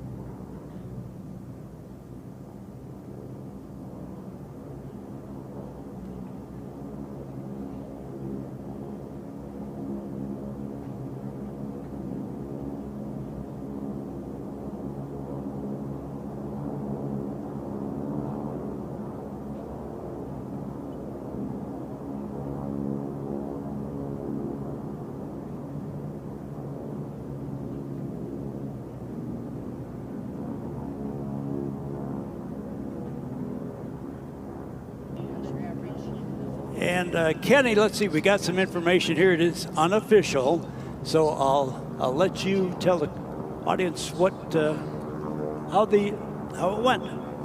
Well, the unofficial results for this race, I think the pilots can breathe a sigh of relief. Bill Muzzala was the lead and winner, and his average speed was 199.97 miles per hour. Lauren Marburg in number 73 was in second. Craig Meyer was in third place. Lee Ullman was in 4th. Jason Carlin was in 5th. Brian Reberry was 6th. And Ben York the 3rd, bringing up number the 7th spot. Great race, guys. Let's give them a great big round of applause.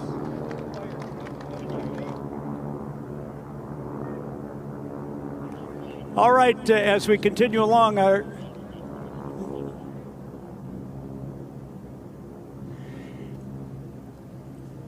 as we continue on, Kenny Price, thank you so much. A very busy guy today, and an excellent race. Bill Mazzala once again bringing home the victory. Give Kenny Price a big round of applause, if you will.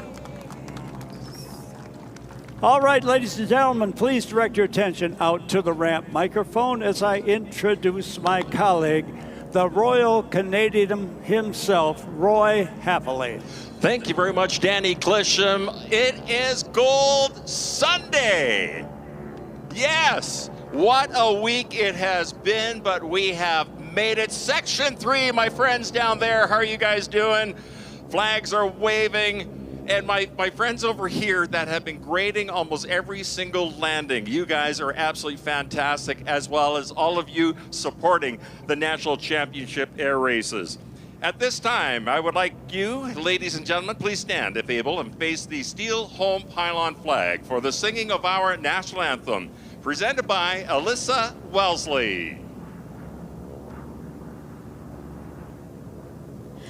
Oh, say, can you see by the dawn's early light what so proudly we hailed at the twilight's last gleaming, whose broad stripes and bright stars through the perilous fight o'er the ramparts we watched were so gallantly streaming, and the rockets' red glare, the bombs bursting in air, gave proof through the night that our flag was still there.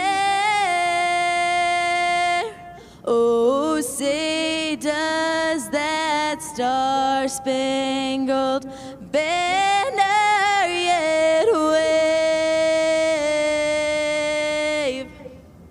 o'er the land of the free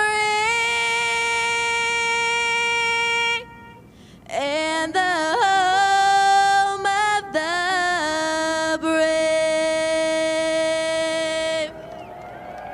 Thank you, Alyssa. Nicely done. Wow. At this time, I'd like to introduce you, the Chairman and CEO of the Reno Air Race Association, Mr. Fred Telling. Thank you, Roy, and good morning, race fans. We're delighted to be here today. Although I'm from Florida most of the year, and it's darn chilly out here, so I'm afraid I forego my basic rah-rah jacket for something a tad warmer. But as I came out this morning, we turned on the highway, I looked, there was a beautiful sun reflecting off the clouds, giving a red glow, and I said to Tony, look, the sky is beautiful. And then I realized, look, we can see the sky. So thank you all for being here. This is the great close. We were looking forward to a super day in spite of the temperature.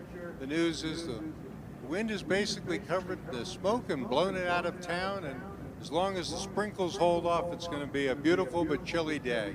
Beer sales may be down, but there's lots of coffee out there, so do enjoy yourselves. I have to give a couple of shout outs that are really very important to me this morning. It makes me feel a little bit like, you know, an actor at the Oscars with all the thank yous, but one of them is I got to give a shout out to Danny Clisham and the entire announcing team. Aren't they the best?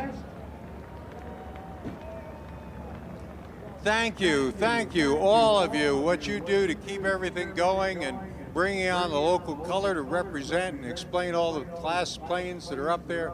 It's just fabulous. We couldn't do it without you, and we deeply appreciate your years and years of service, so it's been fabulous. The next thing is, this is a little bit like a ballet, which throughout this week we've been having to make changes after changes after changes to keep various planes flying in the air for each of you. Today we are heavily dedicated, although we've got great military performers, to as much racing as possible. But I'd like to give a shout out to the Air Boss, the FAA, the Air Operations team, the operations team of the board, because working together, they've managed to keep this going, notwithstanding all the challenges we face. And finally, I'd be remiss if I didn't thank all of you for your patience as we've tried to manage our way through this year. Thank you very much. You know, you are the most loyal and dedicated fans, and we do what we do so we can bring this to you, but it wouldn't be worth it if we didn't know you were all out there. So thank you for coming back year in and year out, and for the new ones, I hope you love it and come back again. Thank you very much. Section 3, we're terribly sorry we shrunk the space a little bit, but I noticed we didn't shrink the enthusiasm, so let's hear it from you guys one more time. Thank you very, very much. Well, today, you know, in my role as chairman, I have lots of opportunities for things that are fun, but absolutely few of them are going to be more personally satisfying than what I get the opportunity to do. And that is to talk to you today about our Person of the Year. If I might ask Terry Matter to come up and join me along with Tony. Terry Matter, if you look at your programs, I think it's on 118? Yes, pages 118. There's a wonderful write-up about Terry, but Terry Matter started as a private pilot at 17, pursued his education, had a 30-year career with Northrop Grumman, worked on more planes than I would care to imagine, but one of them that I think he's most proud of, and that I think is the sweetest, cutest, fastest little jet, T-38, was one of your specialties, if I'm not mistaken. And on top of that, so he gets done with all that, and he and I share one other thing in common.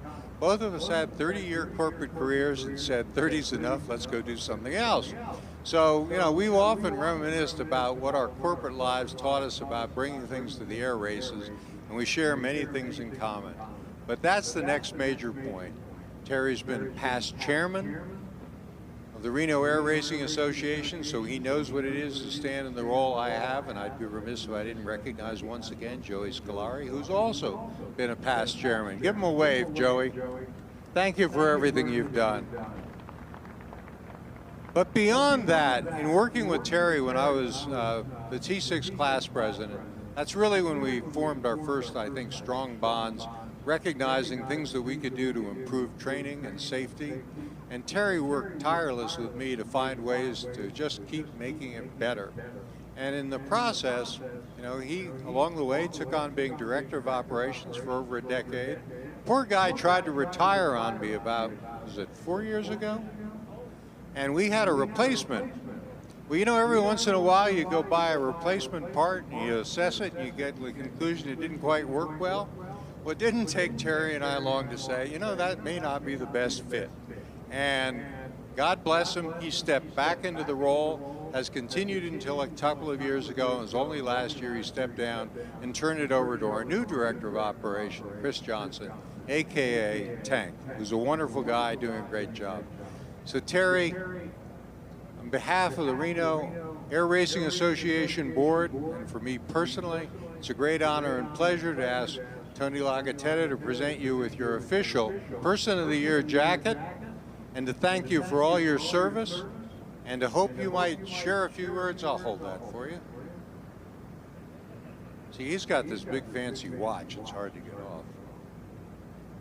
That's right. He reminded me back from the old big Breitling. So, Terry, congratulations. Thank you. Thank you for all you've done for me personally, for the air races, and I hope you'd say a few words. Good morning, Northern Nevada. And don't worry, I'm short on words, so I'm not going to be up here very long. But there's a few people I need to recognize and thank for this opportunity. So first and foremost, of course, I've got to thank my lovely wife, Sherry, for tolerating my aviation passions for so long and constantly encouraged me to stay with it and keep pursuing. The other people that I would like to thank begin with the board of directors back here. They're all my best buddies, and we've worked closely together for a long time, and thanks, guys. I appreciate all the support. Same thing goes for the rah-rah staff, excellent folks. We get the job done, and it's always fun working with them. The race pilots, the race teams, lasting memory with those folks, and it's going to go on for a while before I give up this passion. And I have to mention the local FAA people too. We work with them constantly, and they are so behind us in support of this particular event. It's amazing. And I thank all of their cooperation over the years as well. So enjoy the rest of the day. Thank you, fans, for coming. Come back again next year, because we'll do it all over again, and we'll do it even better. Thanks. Thank you, Terry Matter, and congratulations. And as much of the crowd knows from earlier, we're not really letting him go. He is, in fact, the vice chairman of the board, and he remains active and dedicated every day. So I'm going to turn the mic back to the famous Roy and let him carry on the activities today. Thank you, Roy. Not sure it's famous or infamous, but thank you. Terry is the president and CEO, Terry Horan, and Scott Tilley is the general counsel for STIHL. And I'd like to have Terry come up. He's the president and CEO at STIHL. Welcome to the 2022 National Championship Air Races. Thank you, Roy. Hello, fans. It is my distinct privilege and honor to be here with you today.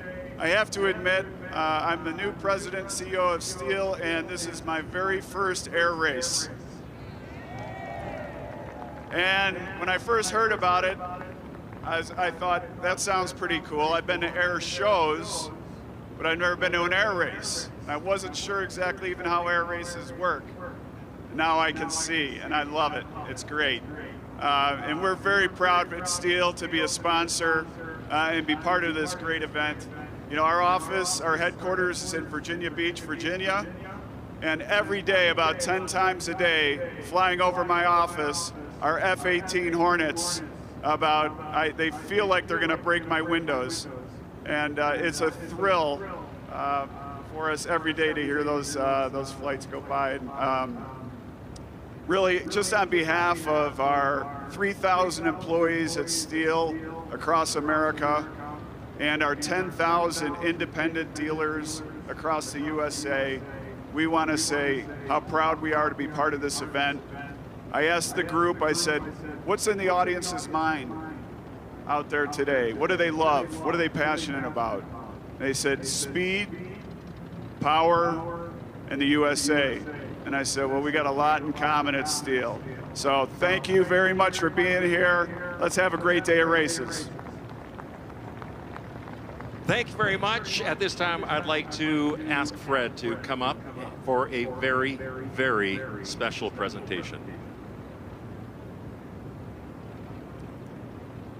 Well, the earlier discussions, as I said, were personally very satisfying, and this next opportunity I have is deeply poignant, and I know touches each and every one of our lives. We're going to have a special flight doing the Missing Man today. Missing Man is, as you know, our traditional recognition and memory and honor of people who've gone before us, who've gone west, whether military or civilian, in this case, that have played a distinct role in support of the air races. So it is on behalf of all of these, which if you look at your pages in the program, I believe it runs from all the way from 164 to 172, which tells you that's a long list. Very distinguished aviators, personnel, volunteers that have played a critical role in the success and ongoing development of the Reno Air Races, the organization that I have the pleasure of working with and leading. But it's particularly poignant for me because the second feature of this and why this mixed formation is so special is, as many of you know, only a couple of weeks ago, we had the crash of Checkmate and the death of its pilot, Sherman Smoot. He was the unlimited class president, close personal friend of so many of us, and just a wonderful gentleman, naval officer, and had a distinguished career, a wonderful family, terrific businessman, and he was a wonderful leader of the class. So he left a huge loss. So we talked to the Unlimiteds about what they wanted to do. So I want to just take a moment. What you're going to see in like the usual formations in which we try to keep constant aircraft or similar like all Mustangs, this will be a mixed missing man led by Argonaut, the plane that many of you all know Sherman flew for years, a Bearcat, a Corsair, and a TBM. Every one of these planes that is being put up today being put up because it has a special relationship to Sherman Smoot. And the Hintons, both senior and junior, are flying 2 of them. Sanders' families are covering the rest. It's, I think it'll be a delightful and poignant representation of Missing Man. And I appreciate it. We're going to have no music during this event because we'd like you just to enjoy your memories, your prayers, and your best wishes for those who have gone before us. The last thing I'd say as I begin to hear them coming in, I think, is not yet. Oh, it's just one of those high flyers up there. The Gold Unlimited race today is dedicated to Sherman Smoot. And we're looking forward to that. It's going to be an exciting race. I think Argonaut's got an edge on it, but we'll see what turns out. You never know who's going to cross the finish line first till it's entirely over, and you don't know who's going to fly high and who's going to cut a pylon. So it's going to be an exciting day, and we're very much looking for it. But to understand when you're watching that entire race and all the pilots are carrying in their mind Sherman Smoot, you'll notice on almost all the Unlimiteds, there's blue skies and tailwinds to Sherman, and a decal on every one of them. So I'm going to turn this over to Roy as we wait for the missing man to come in. Roy, thank you very much. I'd talk on more, but I think I'd break up a bit. So here you go. Thank you, sir. Yes.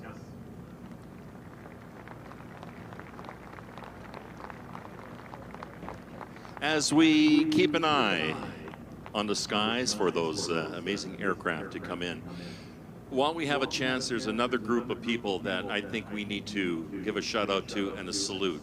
There is a virtual army of folks that come out here weeks ahead of time to set up the grandstands, put in all the booths that we have in front of us here, setting up in the pit area, working in behind. A lot of people that are here never get to see the races, but they are a huge part of the National Championship air races. And I think you know who I'm talking about. It's all the volunteers. Make a lot of noise for them, please, people. Absolutely.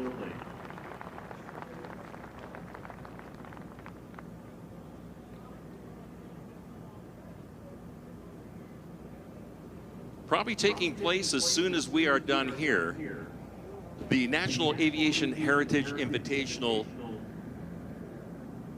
Sorry? Oh, I direct your attention towards the steel home pylon. Remove your hats. Please stand for our missing man.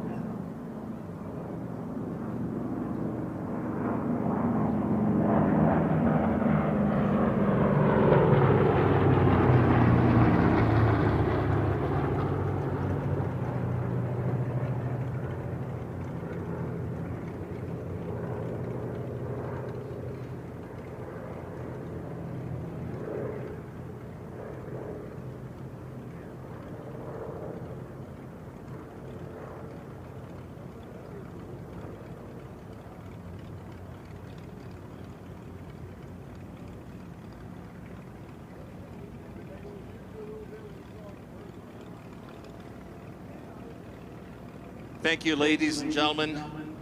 We salute those who have departed, and Sherman, we remember you. At this time, yes, round of applause, thank you. At this time, I'd like to send it back to my friend, my buddy, the voice of the National Championship Air Races, the one and only Danny Hollywood Clisham. Thank you, Roy, and thank you to all of our distinguished speakers this morning, and thank you, you great audience, for your reverence, for your attention. All right, taxiing out, we saw aircraft from the sport class. We're going to roll the fire truck. We're going to get back into action again as we continue racing. Rob Monahan is here from the sport class racers. And yes, there's, do I hear the fire truck? Yeah, the fire truck is low and to the right.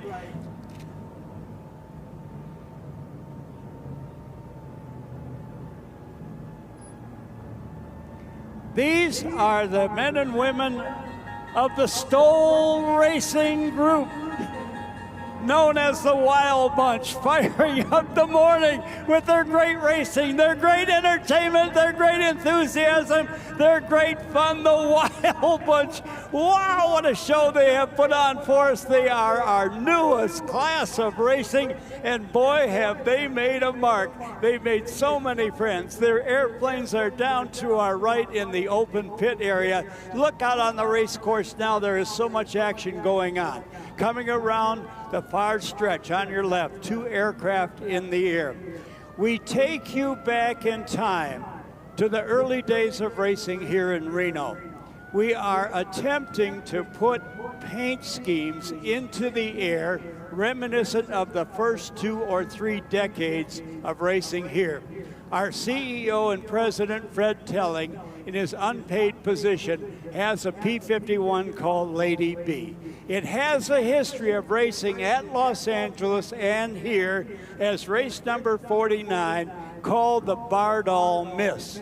It's the inside aircraft, raced by E.D. Wiener for many years. The airplane closest to us is the Bardol Special in its race number 8, which we had to modify to a race number 3 with the Hollywood effect because we have another race aircraft. This is what we call Reno Remembers Racing. We had made an attempt to bring back Bob Hoover's yellow P-51, the pace plane pilot for the unlimited class for so many years. That would have been another one. At the last couple of weeks, it just could not make this event. And then we also expected to see Miss America. Miss America, one of the most distinctive paint schemes ever on a P-51, most recognizable. It too found metal in the engine just a couple of weeks ago, could not make it here.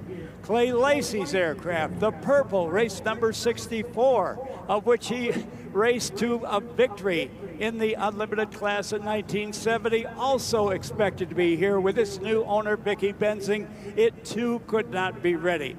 However, we do have 2 aircraft, and we will be looking for more in coming years.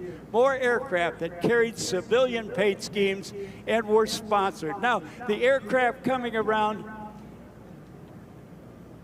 to your left, the white aircraft with the gold trim, that's the Bardol Special. Steve Couches is the owner of that aircraft, and we thank him for putting that aircraft up into the air, racing and right now exhibiting. The second airplane coming in also was painted yellow and black, big checkerboard, and Fred Telling has put that on the side of the aircraft, has reestablished number 49 on the side of the fuselage, and is applying for the original N number registration. We would have it, but as you know, things are slowed down a little bit with FAA and the paperwork, but it will be back. Now, in addition to being painted yellow and black, big checkerboard, they had a paint job on that same airplane that was zebra stripes. It was a white airplane with black zebra stripes, and it was called High Time.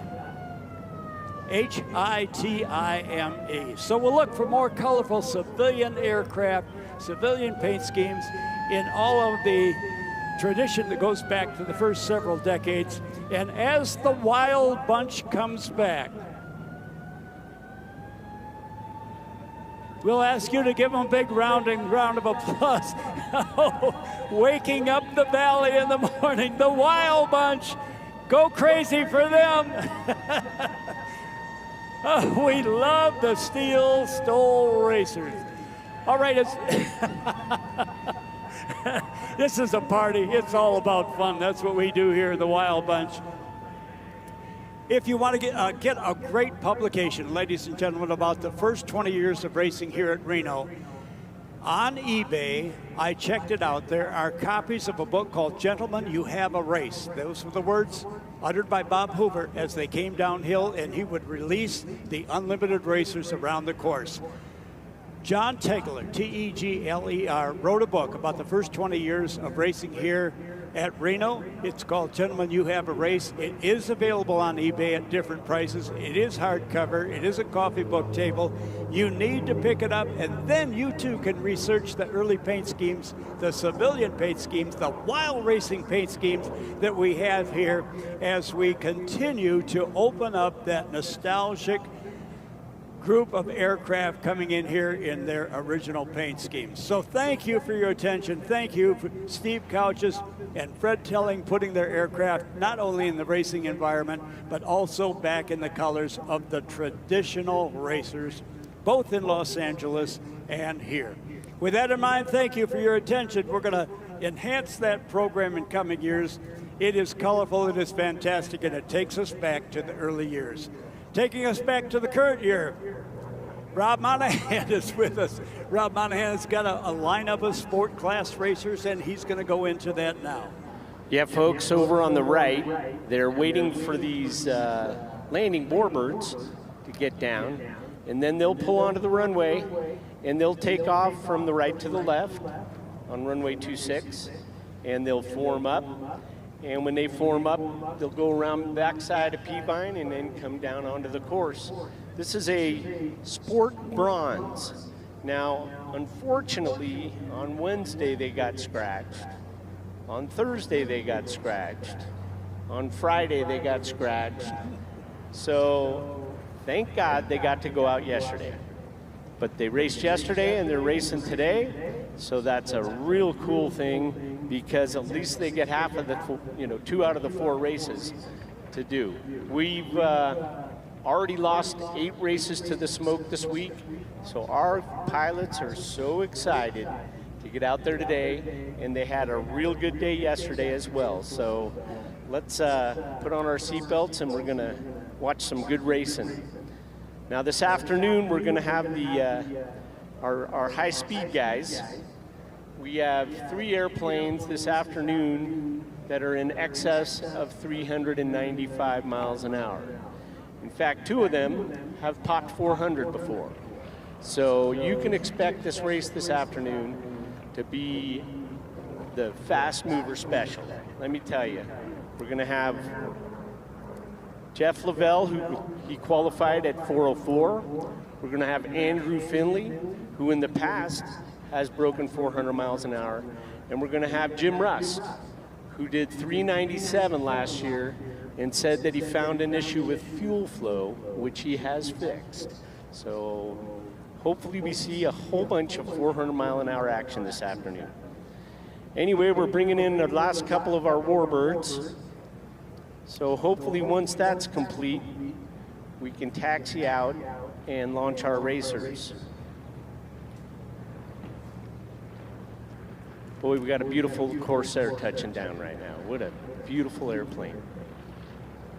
My dad was on the Essex in World War II, and he was a radio man on the Corsair and the Hellcat. So he said the ones that are at these air shows look a lot better than the ones he saw on the boat. But anyway, what a great plane.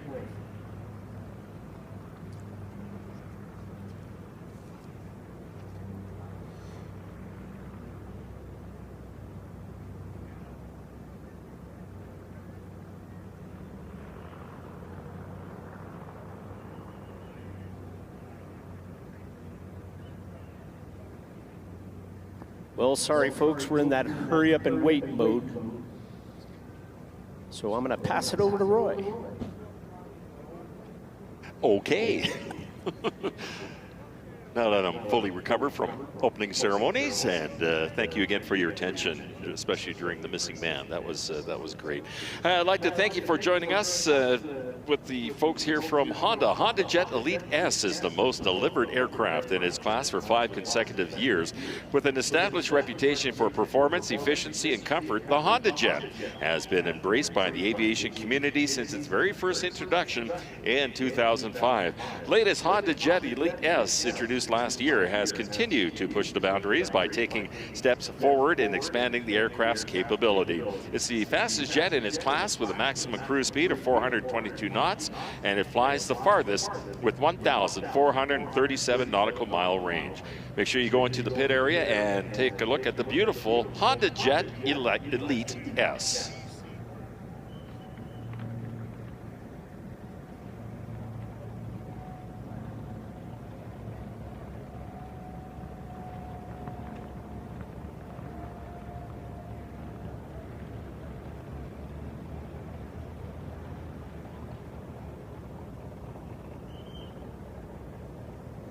Sierra Office Solutions, serving Northern Nevada office technology needs for the past 25 years. Sierra Office Solutions is a Xerox company providing market-leading Xerox office technology. We offer mobile, cloud, remote worker solutions, and with the most up-to-date security and IT services available. Check out their website at sierraoffice.com.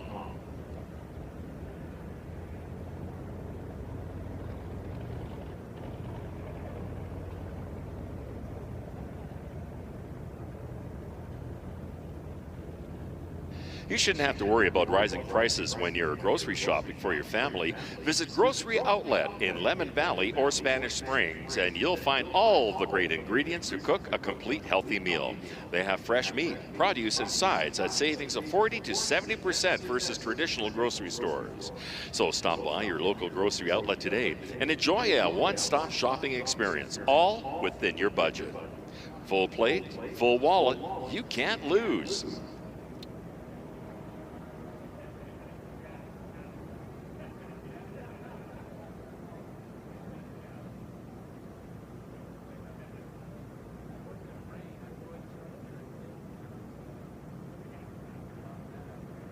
Liberty Military Housing is here to serve those who serve our country by providing military families with comfortable, well-maintained homes in communities across the U.S. We take pride in our highly trained team of professionals and strive to bring out the best in each other so we can do outstanding work positively impacting the lives of our military families. At LMH, we are an employee-owned company that offers excellent benefits, training, development, and opportunities for advancement. If you're ready to grow your career, visit joinlmh.com to check out our amazing job opportunities.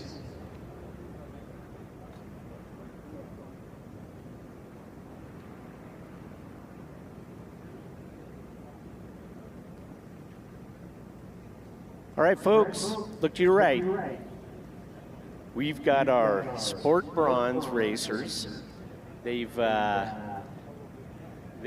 pulled out onto the runway, and the pace pilot, Mr. Chris Scheit, is going to taxi up between him. You can see him right now.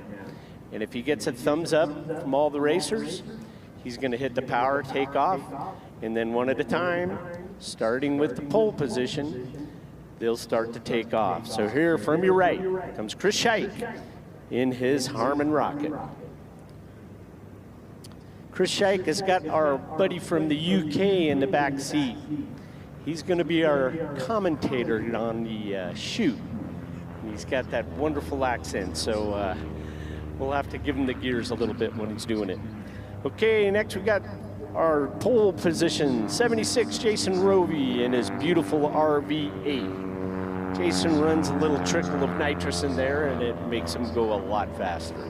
Paul Downing in his Lance Air 360, followed by Rick Vanham in Green Street, Class Air 2S with a 540. Then we have Dan West. Now, Dan West started in 8th position yesterday and ended up in 4th. So he has a supercharger in there, and he uses nitrous to cool it. So I expect him to hit it hard as he goes down the chute. Then we have Olivier in his Epsilon, and then we have Chris McMillan in his very fast F1 rocket, followed by D-Child in his Glass Air 3. So I'll tell you right now, Chris McMillan is our last year's Rookie of the Year, F-15 pilot, still an airline pilot, flies some for the military also, and he is one really good stick. So it's fun to watch him going around the pylons and really tearing it up. So if you can look to the left at about our 10 o'clock position, you can see our lead pace plane with the smoke on, and we're gonna gather up and go behind Peavine. And at this time, we'll turn it back over to Roy Haffley. Well, thank you very much, Danny Clisham. And you're going to see one amazing aircraft coming here in just a few moments. It is a premier aircraft. This machine has never been seen at the Reno Air Races. Scale Wings aircraft out of Germany is presenting the highly anticipated SW-51 Mustang, a full carbon replica of the legendary P-51. The SW-51 is an amateur-built kit plane designed with German engineering that you can buy and build today. With more than 100,000 simulated rivets and its true-to-scale proportions, the SW-51 is arguably the most accurate and advanced replica ever built. The aircraft was flown here in the USA at this year's EAA AirVenture at Oshkosh, Wisconsin. And with 15 units sold since the turn of the year, this kit plane is set to disrupt the experimental aircraft industry. There he is, folks. Taking off right now, Scale Wings Aircraft's SW-51 Mustang.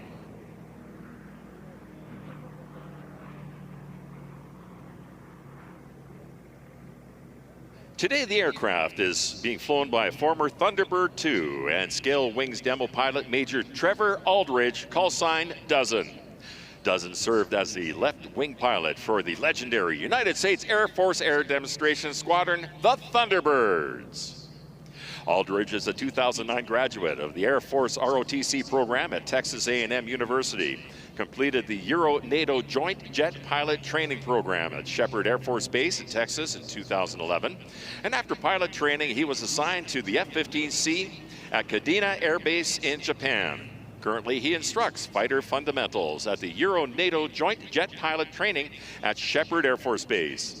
Dozen joined the Scale Wings team at Oshkosh and is excited to showcase the handling capabilities of this aircraft right across the United States.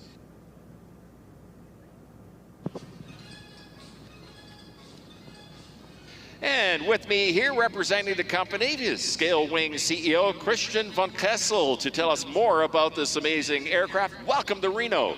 Well, Roy, thank you so much for having us. We're extremely excited.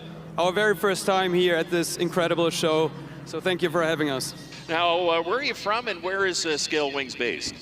We're a German company with our headquarters in the vicinity of Munich in Bavaria, and we have a 24,000 square foot facility in the Aviation Valley of Poland where we make those kits. It's a kit plane, and this is what we're bringing it to market from. When I think Munich, I think beer.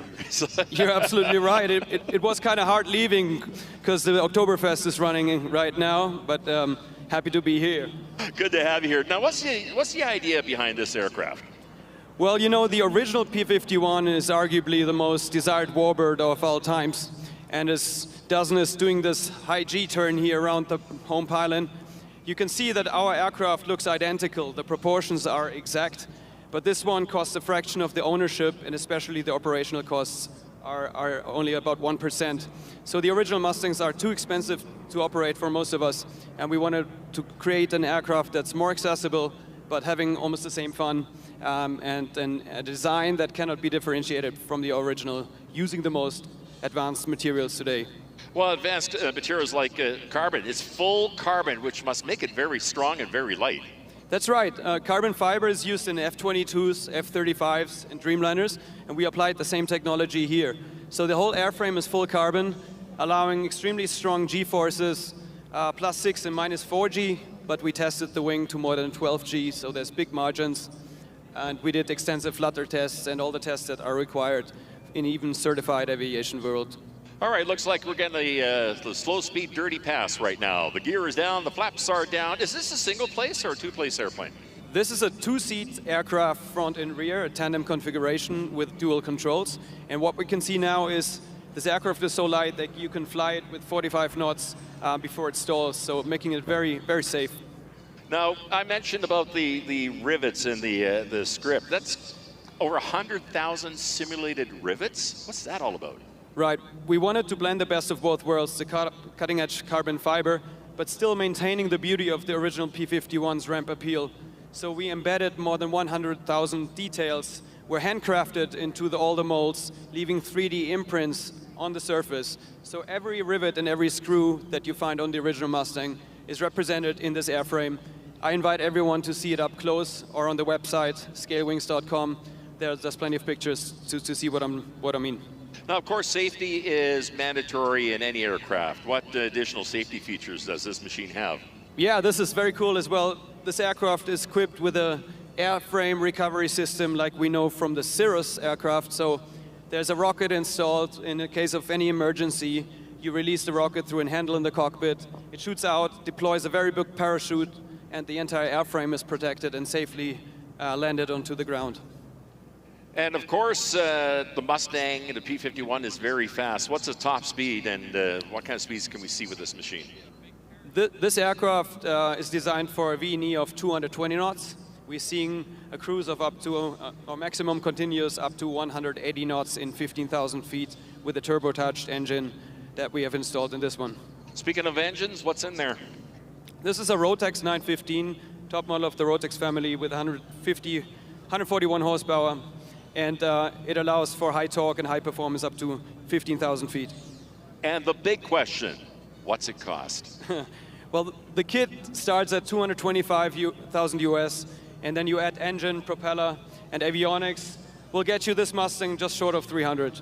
Which is better than the $2+ million that you would get for a full-size Mustang. And what scale is this? It's 70%, and as I said, the proportions are very exact. As we see taxiing out, you often fool that you can't tell the difference from that original Mustang. And that's the thing, there's been other replica Mustangs out there that are scale Mustangs, but it doesn't look right because the canopy is way too big, or of course, you know, the pilot is still full scale and the airplane isn't. This looks right. Thank you very much. All right, thank you, gentlemen. Now we're going to go to cockpit. Yes, thank you for that. Appreciate it, Kristen. Thank you so much. We're going to go to the cockpit of the Biplane pilot. Gentlemen, you have a right. There it is. Okay, folks, this is our UK buddy, James Stringer, giving the commentary, and he's already said, you have a race, so look to your right, folks. Here is our Sport Bronze coming down to shoot. All these guys are vying for the front of this line to get to that guide pylon up ahead with the lights. Now the guy, Jason Roby, on the pole, looks like he didn't get the whole shot, but he has a lot of steam that he can build up, and he has a bottle of nitrous in the back seat. Okay, so it's going to be a little tough to see them until they get on the back side of the course, but it looks like they're all coming up on that guide pylon, and it looks so far they're all staying in their lanes. They have to stay in their lanes until they get on the course, because otherwise it gets a little cozy with an airplane right next to you, just a couple feet away.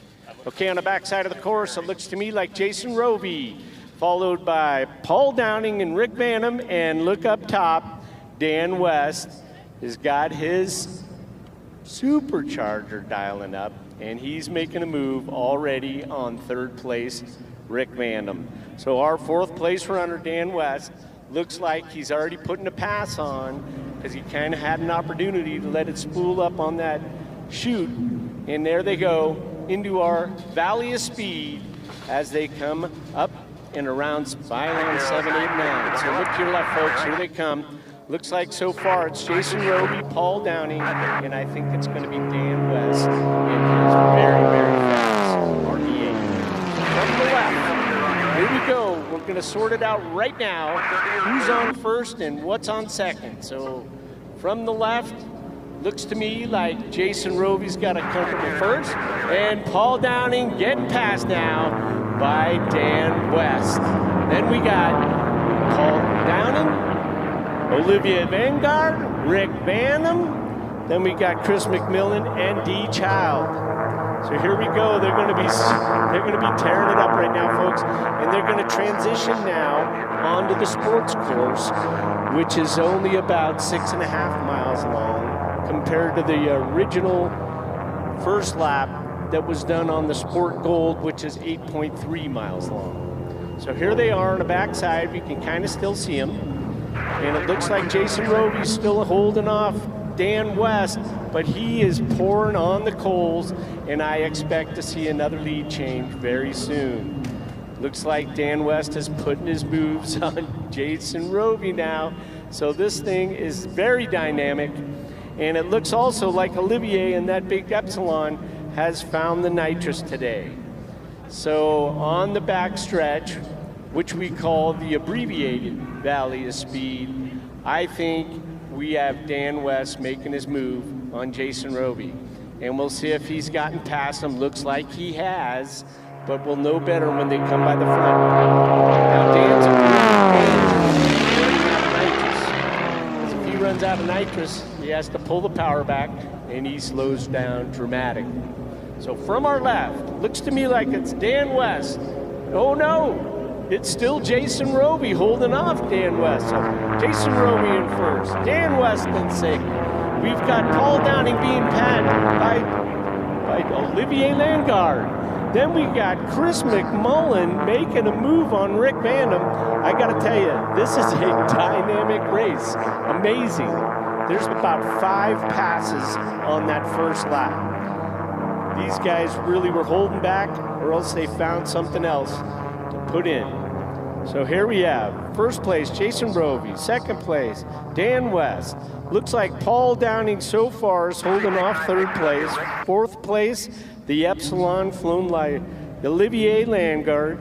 Then we got fifth place, Chris McMullen. Sixth place, Rick Vanham. And seventh place, Lee Child. So here we go around the backside of the course. Not the easiest to see with the clouds and the background the way it is, but looks to me like Jason Rovey is still holding off Dan West. But we'll see what happens. I got a feeling he's going to wait till that last lap to pounce on him, but this is a good race from the left. These guys are going around pylon 6 right now, and then they're coming up on pylon 7, 8, 9. Here they come from the left. We have Jason Rovey. We have Dan West, first and second. Then we have the Epsilon has made the move on Paul Downing. So the Epsilon is now in third place. Good job. Then we have Chris McMillan after he also made the move on Paul Downing. So I got to tell you, this thing is moving around real well. We've got Olivier in third, Chris McMillan in fourth, Paul Downing in fifth, Rick Vanham in sixth, and D. Child in seventh.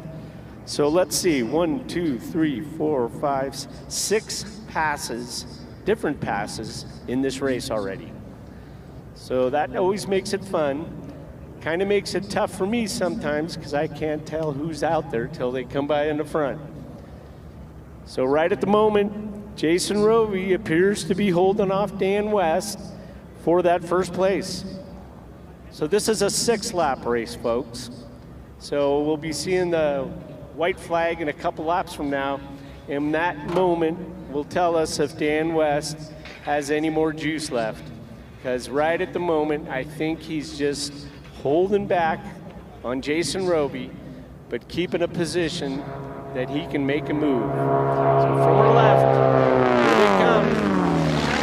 First place, Jason Rovey being followed by Dan West. All right, this is a very, very tight race.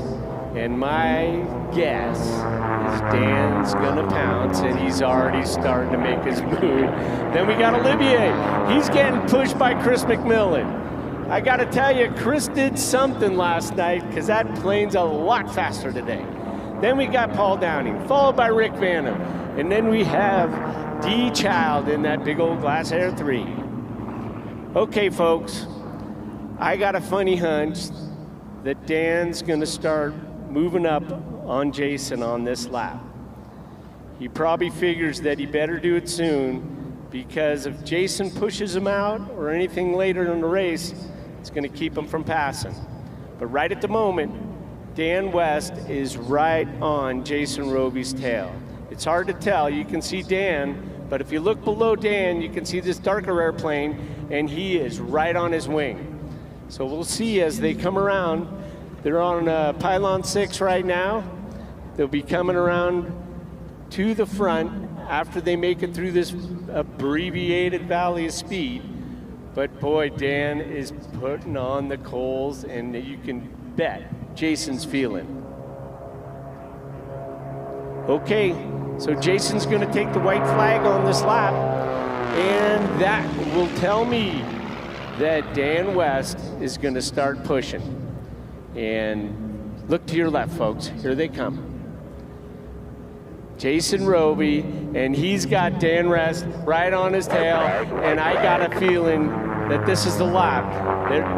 They're taking the white flag, so this is the last lap. They got to make a move. They're going to make a move. Look at Chris McMillan.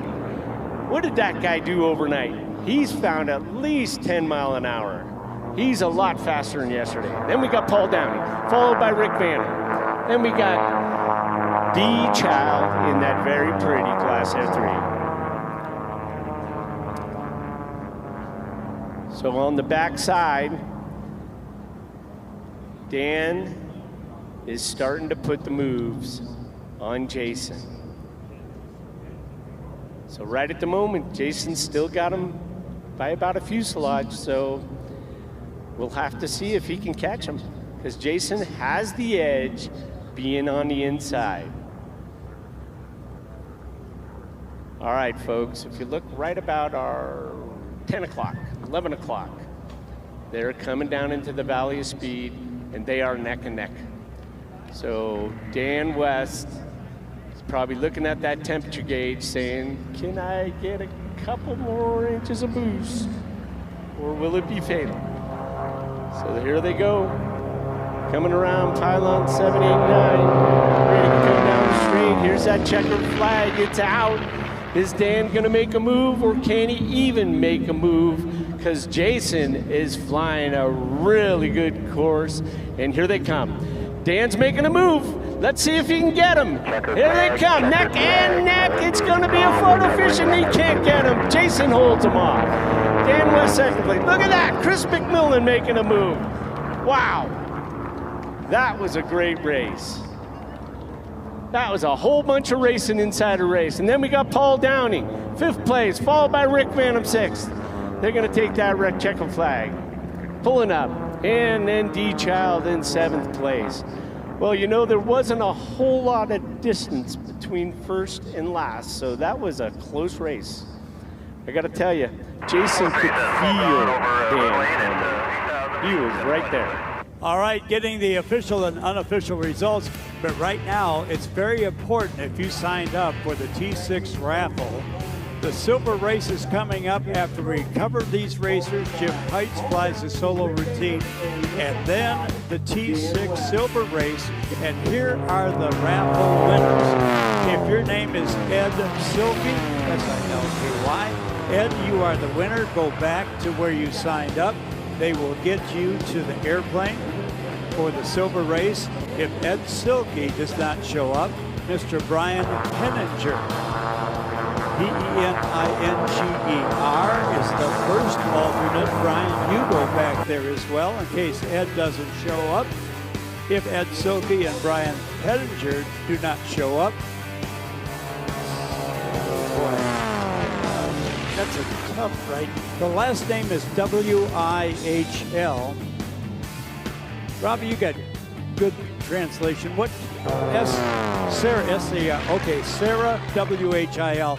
Now that's for the silver race. The racers are going out there now, so you have plenty of time to get in the pace plane pilot. And we have another sheet for the gold race that came in. We want those folks to head over there as well. Now for the T6 raffle for the gold later on today, those names have just come up. Gold race later on today. Adam Remund, R-E-M-U-N-D, is the winner. First alternate is Adam Remund, R-E-M-U-N-D. Adam, yeah, he bought a bunch of tickets there. So Adam is the winner. He's the first alternate.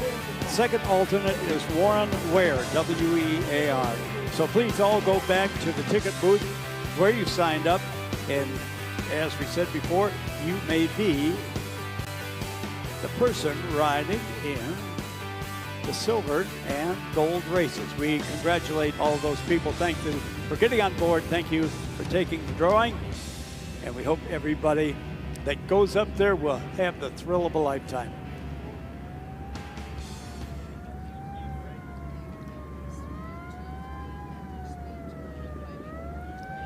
All right, Linda Law has handed the clipboard over to Rob Monahan. Rob, how's it look? All right, it looks good. Clean race, no cuts. So we got Jason Rovey, number 76, with an average race speed of 255 miles an hour, 0.82. He did a faster race than he did at qualifying, so he's really moving. Then we got so much action going on, Rob. Thank you. Hey, it is Bill Mazzala. T6 Classic race, race number 49, just a squeeze under 200 miles an hour. The famous Mazzala family, of which we all hold in high regard. They have done this before. They are doing it again. A big round of applause for them. Get crazy for those winners. And back to you, Rob. Thank you so much. Okay, then we got Dan West in second place. I got to tell you, he moved up from fourth to second and almost took Jason Rovey. That was a grace. Now we just recovered Jason in front of us and Dan West behind him, so everything's good. Third place went to Olivier Landgeard in that big old Epsilon.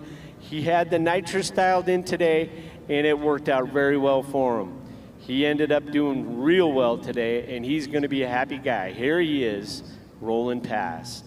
Then we had fourth place going to Chris McMillan. Now, Chris McMillan was completely frustrated all week because he thought his airplane was faster than it was, and he wasn't able to get over about 240, but he did something today because he was really moving. And looks like that's probably him, or yeah, that's him right now, just touching down, holding the tail up. Then we got in fifth place, we've got Paul Downing, and that's Paul just touching down. And Paul Downing has got that Lancer 360 that gets more slippery every year. Sixth place is going to go to Rick Vandam in that very gorgeous glass air, which I happen to know a little bit about. He's in race 22. He's on the ground. And then we should have just one more bird, Mr. D. Child. There he is on the ground. So a good, clean race. Everybody's here, no cuts, and everybody's back on the ground. So I'll see you guys in about an hour for our silver. Okay, take a break. Rob Monahan, turn around and wave to your great fans there. One of the busiest guys here with a big field of contenders and an eye for detail.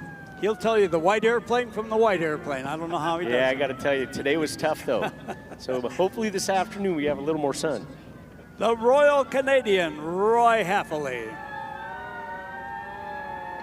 Thank you very much, Danny Clisham, as we recover our final class aircraft coming in. Let me tell you about JJ Sports and Spirits, located at the corner of Pyramid and Holman Way in Sparks, your football destination, where you can place all your bets in our William Hill Sportsbook.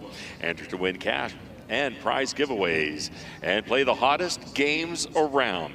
Enjoy daily happy hour and watch your favorite college and pro football games at JJ Sports and Spirits, right next door to Scolari's on the corner of Pyramid and Holman in Sparks.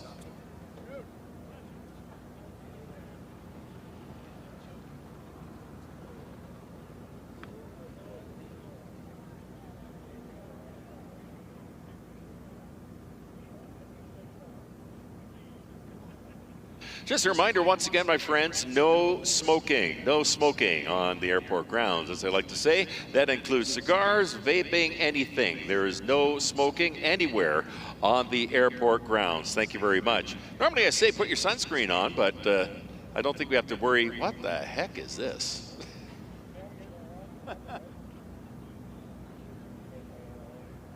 All right, there's a surprise. What an interesting looking machine taking to the skies and heading that way. And I hope you have your official, well, they call it a program. It really isn't. It's a celebration of 58 years of the world's fastest motorsports. Of course, I'm talking about this coffee table book that right now we're calling a program, but I could tell you it's the kind of book that you will pick up 5 years, 10 years, whatever down the road, go through it, look at the fantastic photographs, all the information that's in there, the pilots, the aircraft. It's a reference book. It's a memory book as he dives in from the right. So make sure you pick up your program. Ladies and gentlemen, my pleasure to introduce to you a man whose life has been totally immersed in aviation. From Pierre, South Dakota, it's Gentleman Jim Pites and the Aerobatic Bonanza.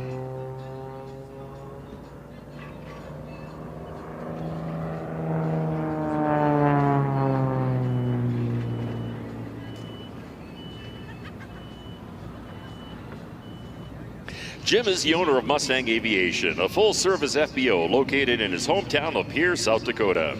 Mustang Aviation provides charter, air freight, flight instruction, maintenance, and aircraft sales. Since his first solo flight 47 years ago, Jim has amassed more than 18,000 hours of accident-free flight in more than 151 different models of general aviation aircraft. 2022 marks Jim's 30th year of performing aerobatics, and during that time, he has entertained millions of spectators throughout North America. Jim flew a Kristen Eagle and an extra 300L for many years. Now he enjoys performing in a 450 Stearman, a Harvard Mark IV, a P-51 Mustang, and of course, the ever-popular Aerobatic Bonanza. As he pulls up, the airspeed bleeds off, and right about here, he'll feed in some left rudder. There it is, the perfect hammerhead stall turn. Jim continues to be amazed at the crowd response that he gets from flying the Aerobatic Bonanza. He says people don't expect to see a four-place family airplane known for its cross-country capabilities, flying inverted, doing rolls, or going vertical. Jim is happiest when he's flying and is a true advocate for general aviation. Jim believes that general aviation is one of the greatest freedoms that we enjoy in America, and that controlling an aircraft through an aerobatic sequence with precision and energy management, as he's doing here today, is the pinnacle of his aviation career. Jim is heavily involved in the airshow industry and served for 6 years on the board of directors for the International Council of Airshows, serving 2 years as its chairman. He currently serves on the ACE committee and as an aerobatic competency examiner. And Jim also mentors many new aerobatic pilots. And Jim is proud to have received the highest honor given in the airshow industry, the ICAS Sword of Excellence.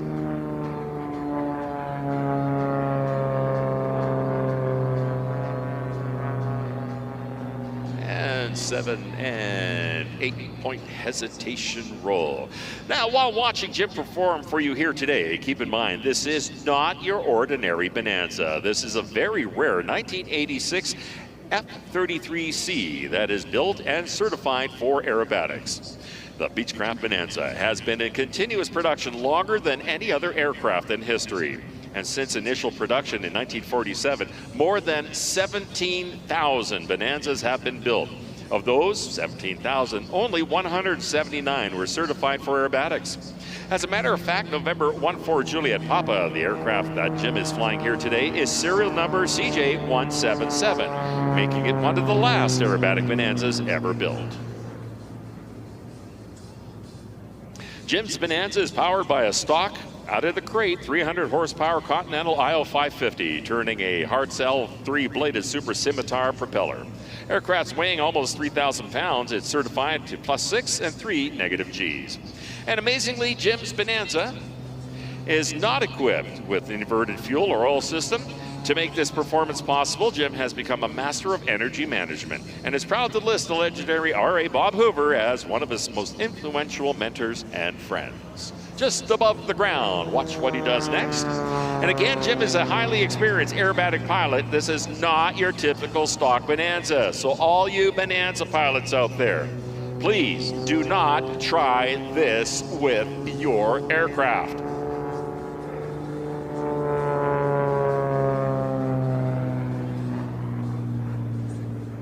Right about here, he's going to pull back on the control yoke. That's right, it has a control yoke, not a stick like most aerobatic aircraft, like the GB-1 Game Bird that you're going to see fly in just a little while. It has a control yoke, so he really has to work at getting the aircraft to do what it does. He crosses his hands over to turn the yoke so it'll do rolls. He has to pull back hard. There's all sorts of things he's got to do a little different than in your normal aerobatic machine.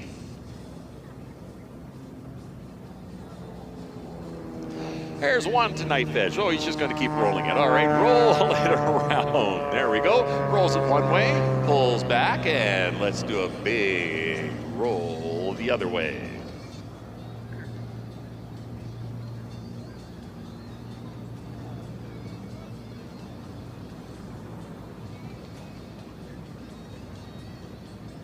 And there he goes. Okay, Jim, where is he? All right, this is strange. He kind of disappeared on us here. Oh, Jim.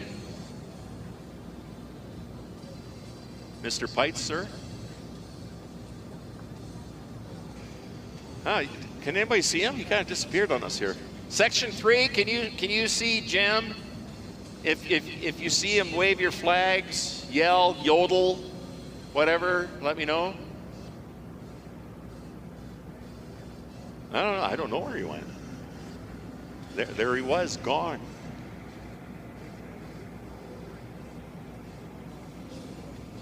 All right, this is, there he is. Of course, just like his friend and mentor used to do in the P-51 Mustang called Old Yeller, Jim Pites pops out of Hoover Gulch in salute to the great Robert A. Bob Hoover. All right, friends, I want you to watch now. He's going to pull back. He's going to roll the airplane right about here, and up goes the gear. No, it's because the airplane's upside down. That's why the gear goes up. That makes total sense, doesn't it? I'd like to mention his sponsors, of course, Hartzell Propellers, the leader in aircraft propeller systems, built on honor in Piqua, Ohio since 1917. SiriusXM, from wheels up to wheels down, Jim has superior graphical weather and entertainment at his fingertips to maximize situational awareness and comfort. Aspen Avionics. Avionics able to withstand the punishment imposed by an aerobatic routine and then still allow Jim to safely make it back home in the most demanding instrument conditions. Whelan Aerospace Technologies, producing the best high-performance lighting solutions for certified and experimental aircraft, made in America since 1952. Phillips 66 Aviation products, at home or on the road, it's always Jim's choice of fuel. And of course, Mustang Aviation, Jim's state-of-the-art full-service FBO, located in his home of Pierre in the great state of South Dakota. Stop by and visit Jim and his amazing staff at Mustang Aviation.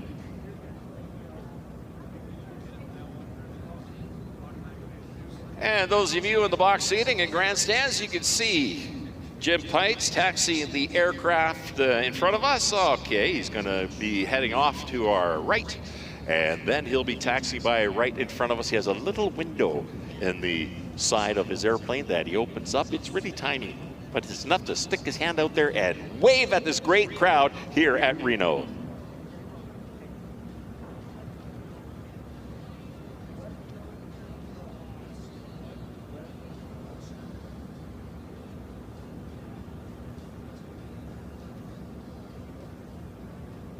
There he is, coming around. Wave your Section 3 flags.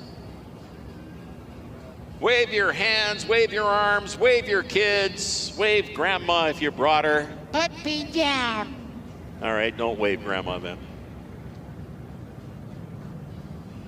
There he is. Ah, the incredible pilot, great guy too. There's a reason why he's named Gentleman Jim Pites. Such a cool dude. Yeah, he can't hear you right now, but go ahead and make noise. Especially with those noisy T6s in the background.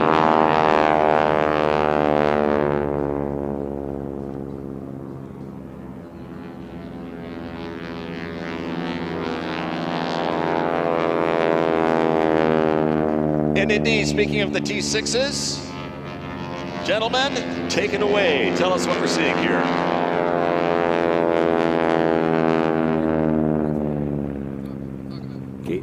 All right, not quite ready yet. That's all right. Because we got him taxiing in. That's all right. That's why it's all dynamic and fluid, and, you know, just like the schedule. All right, he's bringing the aircraft around. Of course, he's got to do a few things inside the cockpit. What a great-looking airplane. Something about the Beach Bonanza, whether it's the conventional tail like this one is or the V-tail, there's just something that looks right about the Bonanza. It's so classic. All right, he's got to switch a few things off there. The engine is shut down, I think. And he'll be turning off the Whelen beacon and lights.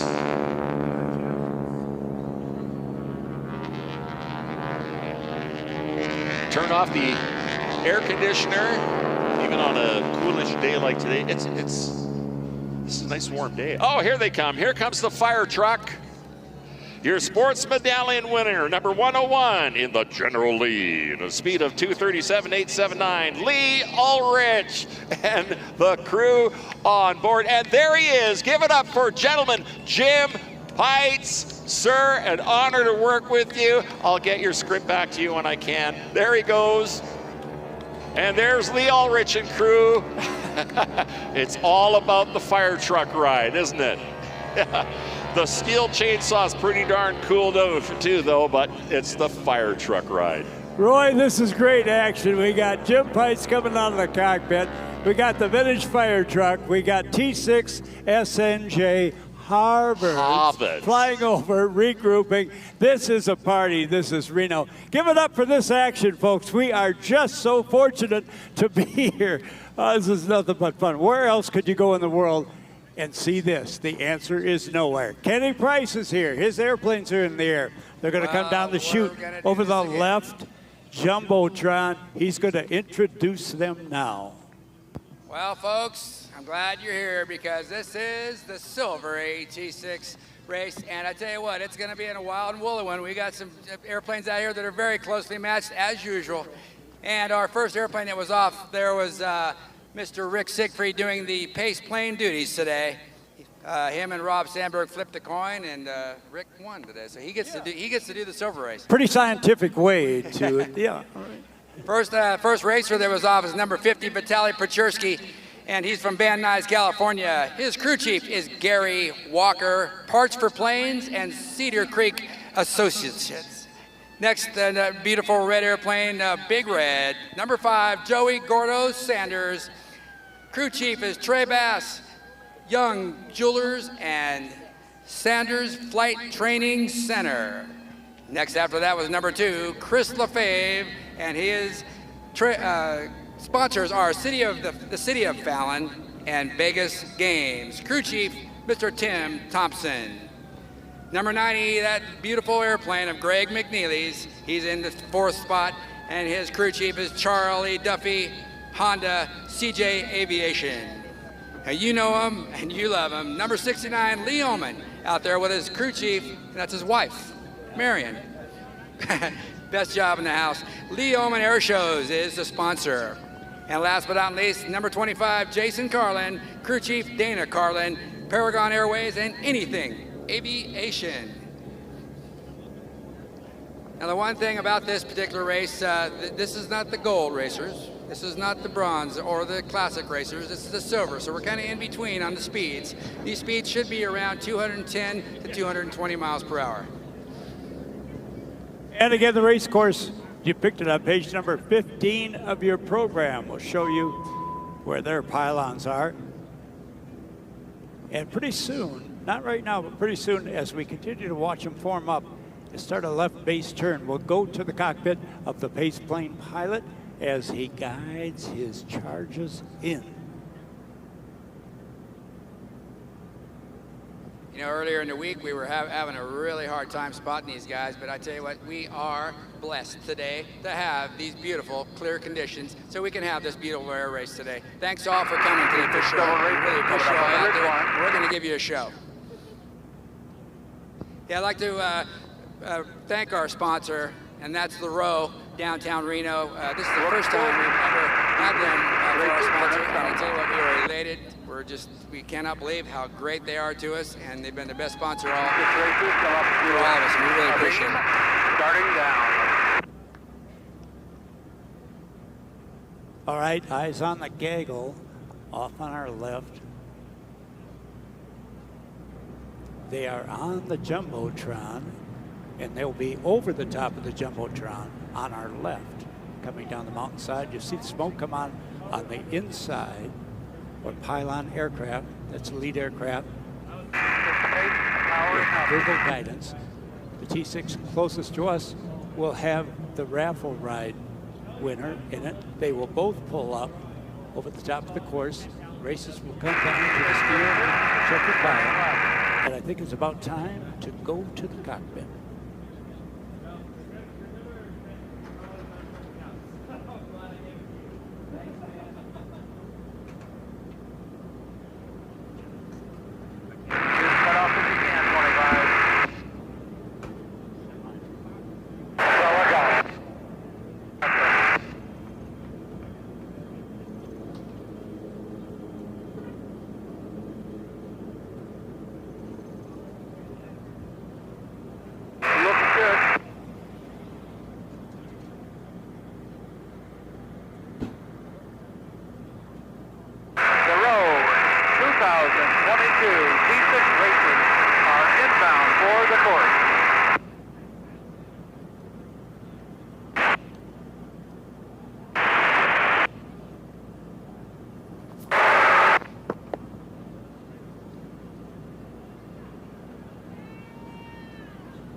Rick Siegfried pulls up and out and said, "Gentlemen, you have a race."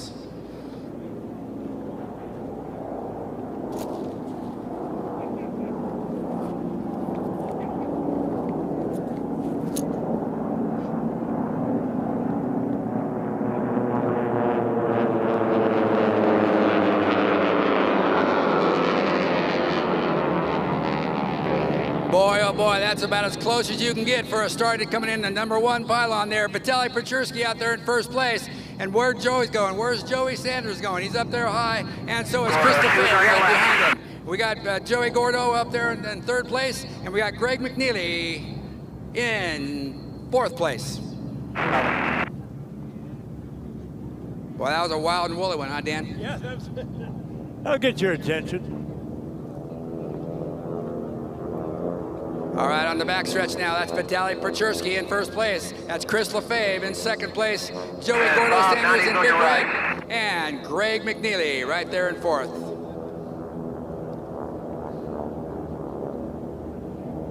It looks like to me that Greg McNeely in the white airplane, that's #4 airplane, seems to be pulling on Joey just a little bit.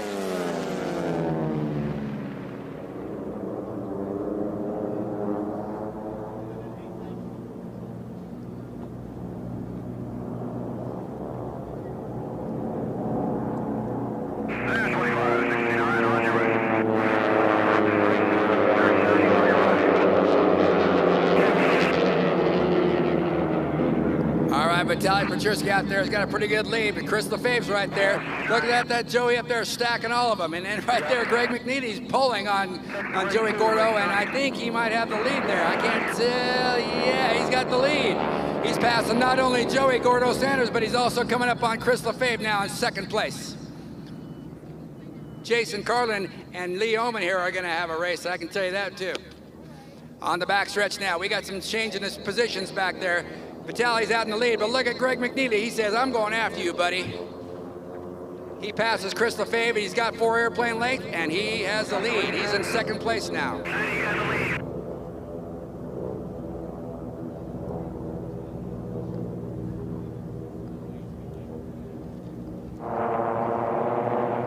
This silver race and these racers have had minor modifications to make them faster. Nothing like the gold racers, but you can tell right here, they're going fast. 220 something miles an hour is what we're gonna see, I believe.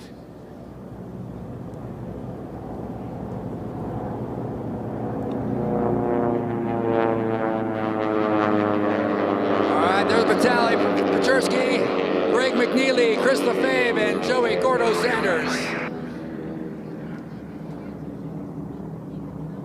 I'd say Gordo on the red airplane is going to give Chris Lefebvre a run for his money. He's coming up on the right side of him now. We'll keep an eye on that race.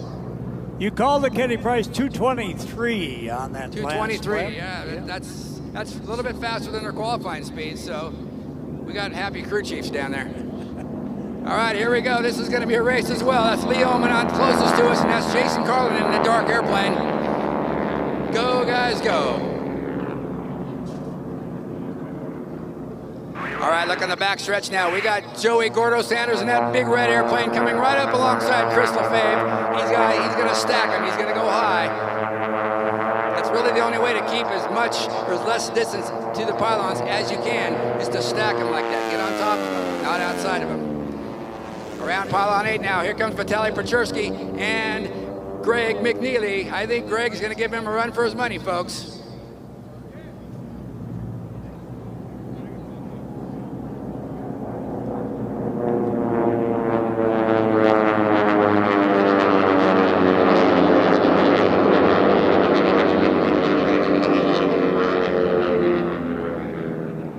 Vitaly Pechersky still holding that lead with Greg McNeely right there, Chris Lefebvre, and he's got Gordo to deal with.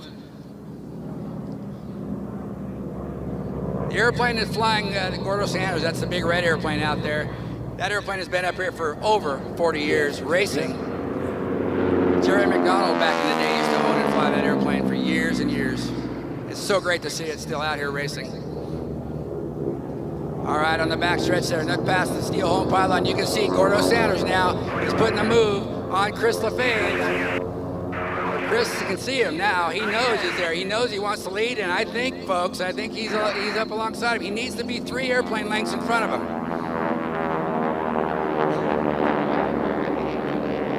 him. Jason Carlin still holding the lead from Lee Oman there.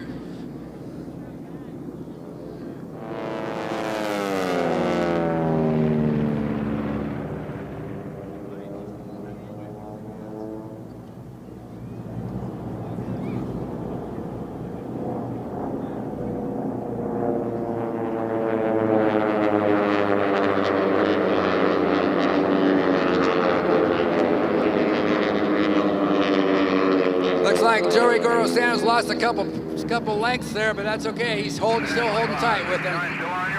Vitaly Pechersky still doing his best to hold Greg McNeely off in first and second.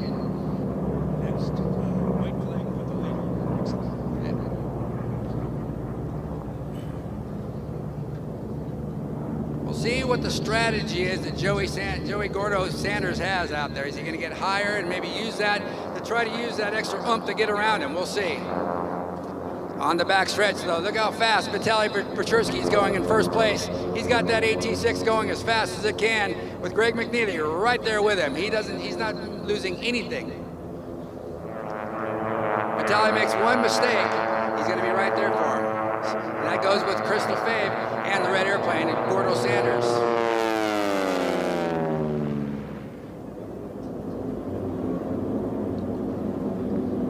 Okay, everybody, look out there at that steel home pylon. We got that white flag waving. This is our last lap for our second group here. White flag, white flag. One more lap to go, guys. Hold on to it.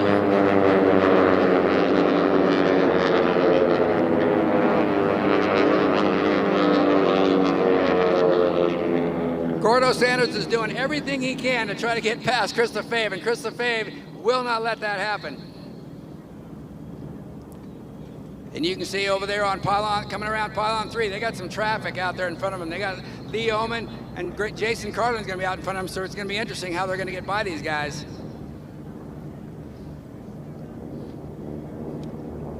Have to start it outside.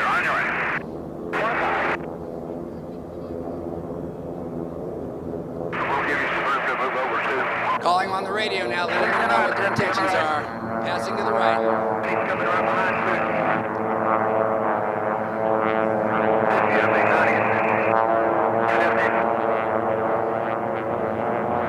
All right, folks, we're coming around to the last straightaway here. Let's see what happens with Greg McNeely. Is he going to get by Vitaly Petruski? It's going to be close. He's diving for it. He's diving for it on the outside. I think Vitaly's got that inside line. Greg's right there, though, if he can get by him. Who's it going to be? Vitaly Petruski. Who's it going to be here? Chris LaFave, Gordo Sanders, Chris LaFave at the line. And I cannot tell who won between Jason and Lee. Two entirely different races, yes. And they were right here at the line. I don't know if Jason got Lee or Lee got Jason, or... That was a great race, guys. We really appreciate those pilots out there. The most professional pilots in the world out there doing this stuff, and they love it. They love having it so public for everybody to see. It looks like unofficially the leader on the fastest laps, 2:22. So you predicted that. Spot on, Kenny Price. We're waiting to see if there's been any cuts. The fact that the entire field lapped the two slower airplanes, I don't know how you can make that airplane that big with that much drag go that much faster than a stock airplane, but you saw it right here. Well, you know, the crews that are down there working on these airplanes day after day, night after night, yes. Month after month, amazing that they still want to do that stuff. But there's a lot of late nights and a lot of missed meals, but we just love it so much, and just making these airplanes go as fast as they can, that's what we love to do. Not only missed meals, but missed sleep as well. All right, waiting for the official and unofficial results. There's good news right there, and unofficially, Kenny Price is gonna give you the lineup. Hey, we got a great race. That was a great race for me, as always. Number 50, that's Vitaly Petruski, is the winner.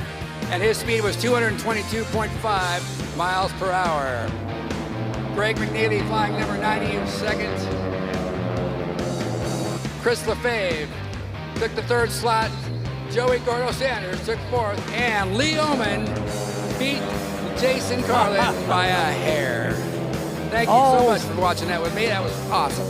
All strategy and experience paying off. All right, as we await official results and land the aircraft back to Roy Happily. Thank you very much, Danny Clisham. While we have a quick moment, I have to give out a special shout out. Of course, we're being broadcast right around the world on the interweb, and my home airport, the Flying Club there, is having a Section 3 party at the Flying Club at the Abbotsford Airport, the home of Canada's National Air Show, of course, the Abbotsford International Air Show.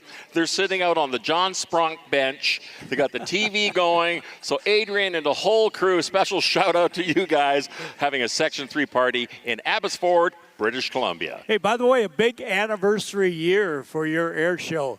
What a record you have. Tell the folks how long you've been doing that great show in Canada. 60 years that air show has been taking place, and it all started with the Abbotsford the Abbotsford Flying Club and the Abbotsford Rotary Club, and they decided to get together and let's do an airplane and car show.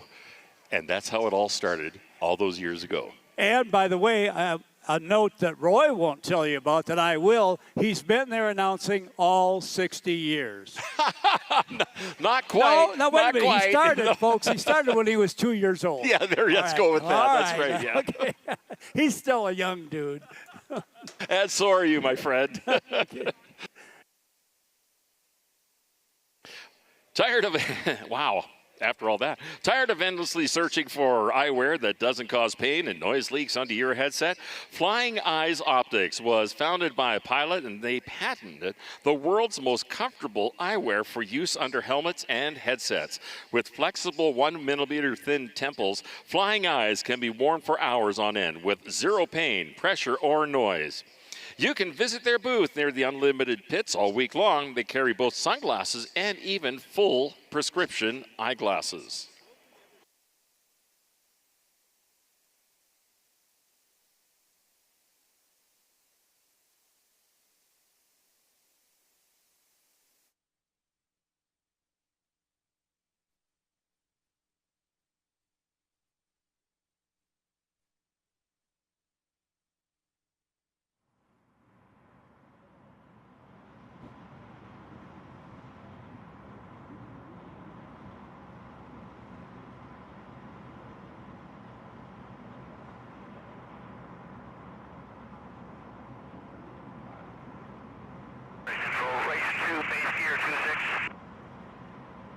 Race 2, clear to land. Race 2, clear to land.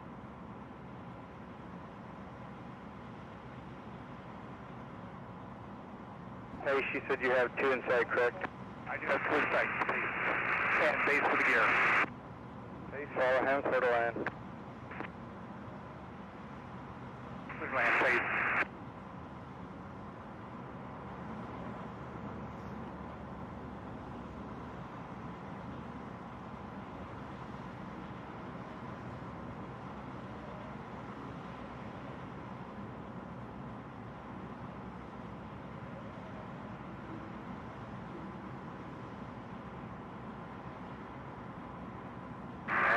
On base with the gear. Raffle, traffic over the numbers, clear to land. Clear to land, traffic inside for Raffle.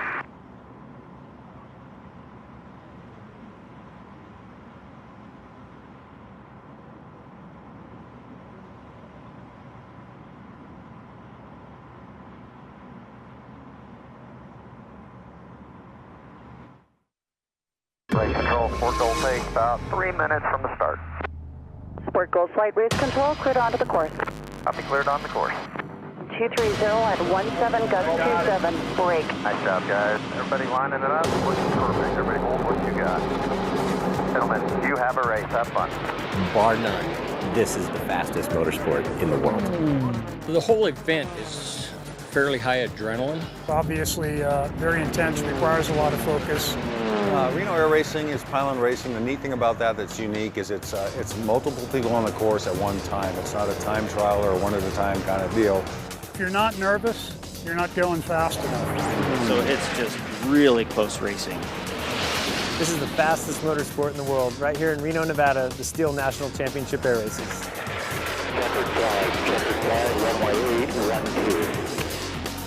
You found the STIHL National Championship Air Races, presented by Reno-Tahoe. Here we are, continuing live from the center of the world as far as air racing goes on this special week in the desert. STIHL National Championship Air Races. This is Championship Sunday. This is day number 1 for air racing in this country. You better believe it. And we have got so much on the way for you. We've got unlimited gold. We've got jet gold on the way, sport gold, T6 gold. And right now we're going to have jet racing for you in the silver class. Rob? Silver pairing, Tommy. This is going to be exciting. We have had very close competitive racing all day. The smoke is cleared out, Tommy. We have virtually unlimited visibility across the Lemon Valley here. The entire course is in sight, and we're going to watch jets down low 50 feet over that desert at just about 450 miles an hour in this class.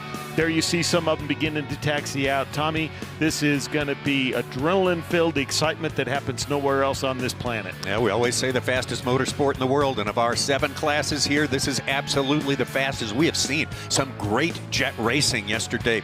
We had a race in the C class that was the closest one I think I've ever seen here in Reno, and the 2 finishers in that moved up in class. They're in our field today in this jet silver. Yeah, we're going to get to see them in this field, like you said, Tommy, and we went back and looked at that with the courtesy of the folks from the Reno Air Race Association and the video production team, and we kept going frame by frame at the finish, and literally we couldn't discern who it was. Now, I understand the officials eventually picked a winner and gave it to Matt Conklin. Yeah, they did. And I don't know how they did it. I don't know if they flipped a coin or whatever, because I'm telling you, at 450 miles an hour going across the finish line, those two aircraft, photo finish, were exactly the same, and we expect nothing less here today. In fact, the excitement will probably turn up a couple notches here today. Photo finish after 47 miles. That's hard to believe, but we saw it. Who knows what we will see here in jet silver today. Very, very competitive field. We see all of our competitors taxiing out here, Tommy, and you see what's in front of you are all L39s with a couple L29s, I believe, in this class. So the class is dominated by these type of aircraft, the Aerobatic training aircraft from a couple decades ago. They were built in Czechoslovakia, Soviet bloc trainers. The L39s that you see there, the red and white one in the distance and the multicolor 139 at the top of the screen, that's what those were. Those were built to replace the L29 that we'll see here in a minute when we introduce the field. And we've noticed, Tommy, that the older aircraft in the training regime is actually oftentimes just a little faster. There's an L29 right there on the screen, red and white stripe with some black on it. That is beautiful example of an L29, actually a little bit newer than the ones next to it. You can see the difference in the wing plan form and some of that, but this class is just incredibly competitive. We'll also have a couple, one or two extra jets up with them that are our pace planes that provide not just pace activity to get things started and lined up, but they also provide safety from overhead.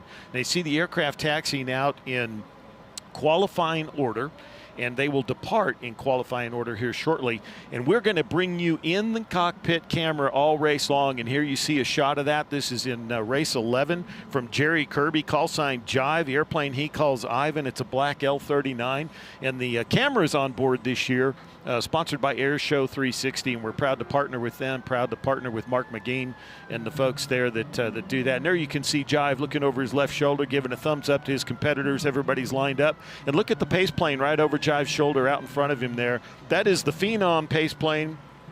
California Congressman Jay Obernolte is actually flying that. That is his airplane, and he is quite the aviator himself, and he's going to depart first, and then we're going to see our aircraft here as we're going to review the field as they get ready to depart. Tommy, I think this is our #1 qualifier. Yeah, that's Alex Ekman, the Red Thunder from Rio de Janeiro, Brazil, L39 MS. You see him begin the takeoff roll there. Beautiful aircraft. That's the L39. That we talked about here in just a minute. Right behind him, departing, would be race number 8. Another L39, it's white and red as well. David Sterling out of San Diego, California. Race 8 right there on your screen. David Sterling qualifying just a couple of miles an hour slower than Alex Ekman in Red Thunder. There you go. That's Diana Stanger, Dark Star, the L139, black, red, and gold. She's from Washington, Texas, and she made a good showing in her last race. And Tommy, here we're going to put inside and outside the airplane together. There is Jive, Jerry Kirby, race 11, Ivan. You can see out of the cockpit on the right side of your screen, and there you see his airplane departing on the left side. This is Honeywell. That's the plane of Michael W. McCauley from Boca Raton, Florida, L30. Amazing camouflage airplane there. Spectacular airplane. That's a right behind him is race 84, the beautiful black, yellow, silver, and white L39, Scott Gusakov out of Milan, Michigan, race 84. 7th position, race 6, Matt Conklin won that duel, that shootout at the end of our RC race. Yesterday, Sluggo is the L29 Delphin. And yesterday, finishing right with him in Subito, race 73, we're going to see here in just a second, is Cyril Whipfley out of Zug, Switzerland. And he chased him down, and we got there to the end, and we'll have that class here in just a minute. But let's talk about what we're going to race, Tommy. The jet class races on our large 8-mile course. It's 6 lap, speeds up to 500 miles an hour. In this silver pairing, our speeds are going to be closer to 450.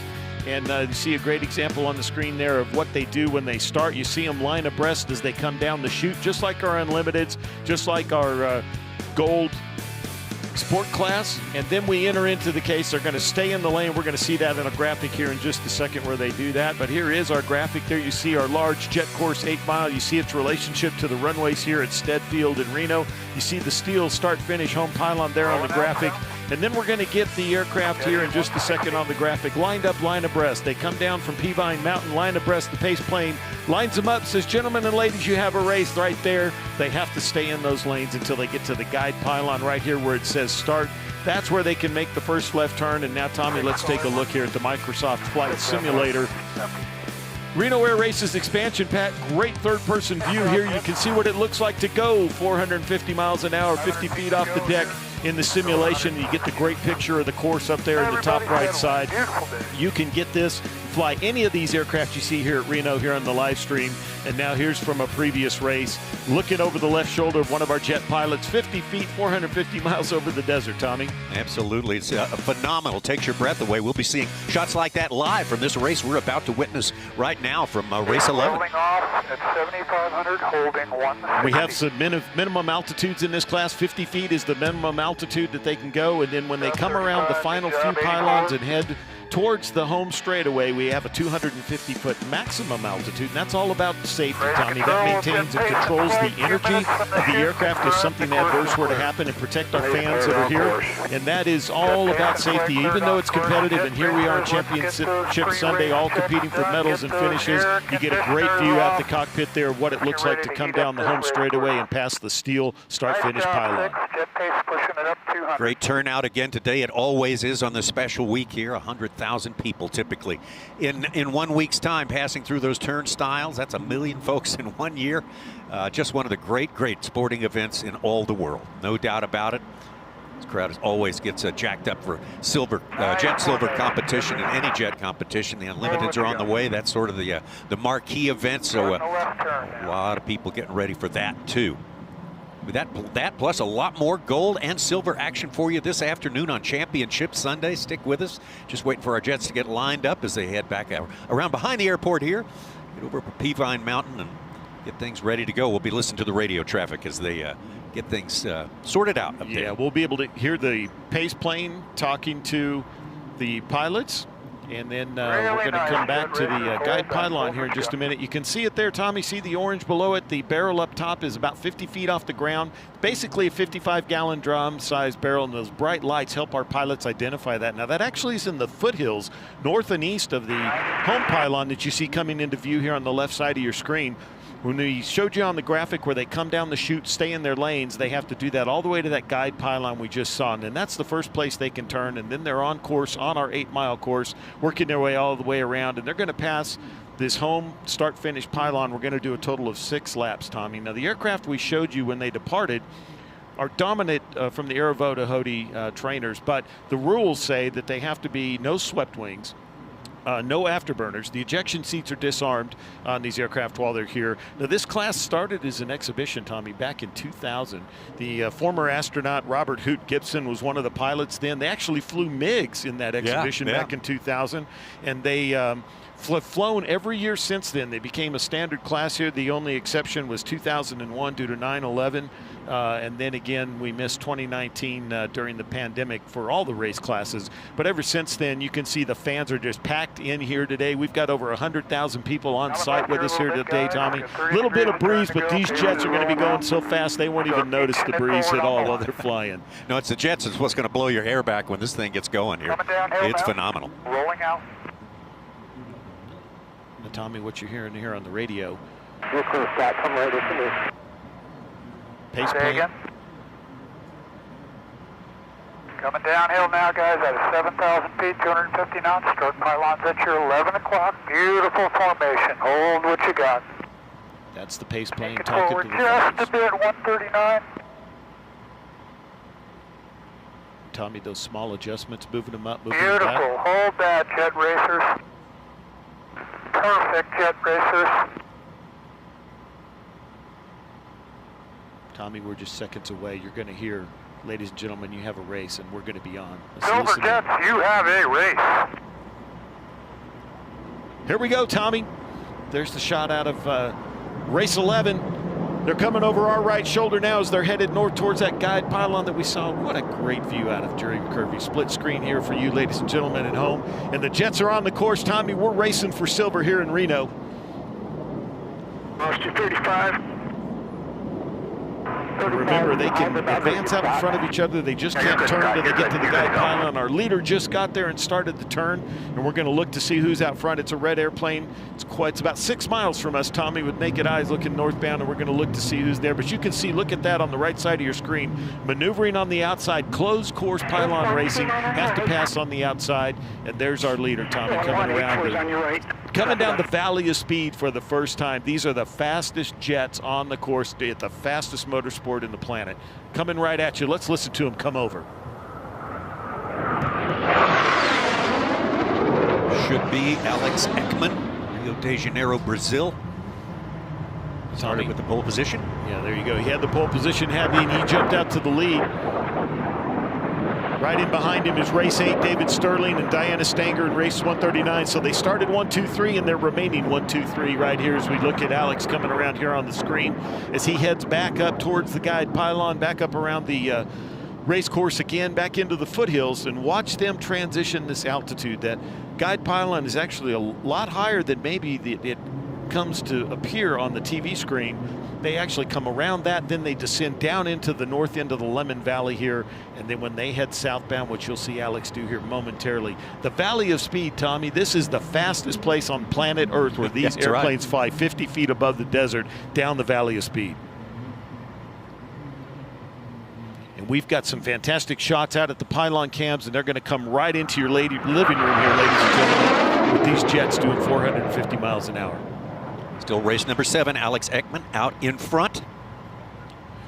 And Tommy, here's second and third. We've got David Sterling, race 8, Diana Stanger in race 139, and she's really beginning to track him and hunt him down. I think she's looking for a place to get race ready to get around him. I think she's just waiting for him to make a mistake, Tommy. That's right. That's it. You have to have a little cooperation sometimes if you want to get by really fast. Sometimes it takes a whole race to do that. It does, and with the closed course pylon racing, the inside track is the shortest way. It's the fastest way around the track, and to pass somebody, you got to pass them on the outside. Sometimes that's hard to do in the turns because you have to climb up to get around them. So a lot of times you'll see the setup in the turn, the passing airplane from the rear will get a little bit higher and then convert that altitude into speed as they descend down the straightaway. In these jets, there's not a whole lot of wings level, straight and level flying because they're going so fast. They're in a turn the whole time. Now that camera angle looks like Diana's making a good move. This is the Valley of Speed where she's going to come get him. This is the race for second, Tommy. It's getting close as we're coming around the final pylons here.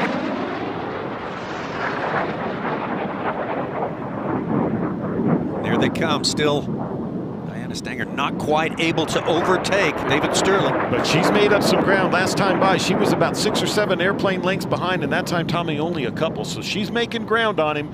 We're in lap 4 of 6, so she doesn't have long to do it. We're over halfway through this jet silver pairing here in Reno. But this is the race on the course, Tommy. Look at that. There goes Diana Stanger. She's getting a little bit outside. She's going to try to convert that altitude. Now, looks like she bopped outside a little bit, went a little bit longer, and you see there that Sterling was able to take advantage of that and stay inside tight, and he's re-extended that lead for second place. Now, if I know Diana, she's going to make another run at him here in any second. Down through the Valley of Speed.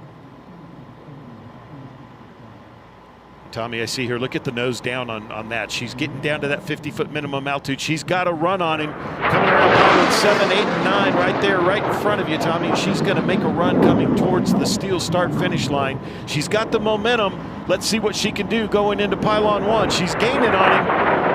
Wow, that is incredible. Shoulder to shoulder here at 50 feet over the desert. Way out in front of second and third. There's your leader from the very start, Alex Ekman, the Red Thunder. Race number 7 from Rio de Janeiro, Brazil. Now, Tommy, we heard on the radio, we heard Diana Stanger talking to Sterling, and she's telling that she's coming up on him on the outside. So there is where she's going to try to make her move, coming around the north side. You can see it here in just a second. There she is, making the move. She's outside. She's taking the longer route, but she's got a run on him, and I think she may just get him here on this coming into pylons number 6 and 7 as she heads down the Valley of Speed. Our leader and our top three have the final lap coming up very shortly here as they make their way through lap number 5.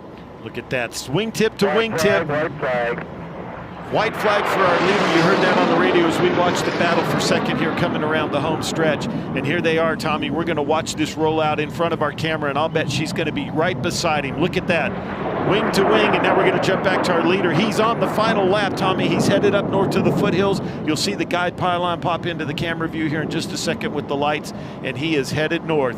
There is second and third. It looks like Diana Stanger has been able to get in front. She's headed for the guide pylon. She's made the pass for second, Tommy. Let's see if she can hold it through this lap. Man, this is exciting. I'll tell you what. Certainly found something there to Diana Stanger. She was stalking David Sterling the whole way, and she definitely took a while to do it. Now we're going to look at our leader headed down through the Valley of Speed one last time, Tommy. He's going to come by for the silver win. Apparently, it looks like he is headed into the last 3 pylons. There's pylon 8, there's pylon 9. Coming to the finish line should be the checkered flag for our leader, Alex Ekman, out of Rio de Janeiro, Brazil. And here's the battle for second, Tommy. Here we comes. Can Diana hold it off? Looks like she's got it. She does. Wow, this has been exciting. Wow. The yellow, silver, white Scott Gusikoff made a move all the way up into 4th place. He started in 6th. And then here comes Jerry Jive Kirby in race 11.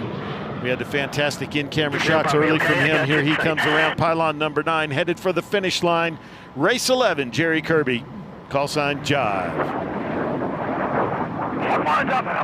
We got one more racer back here behind Tommy.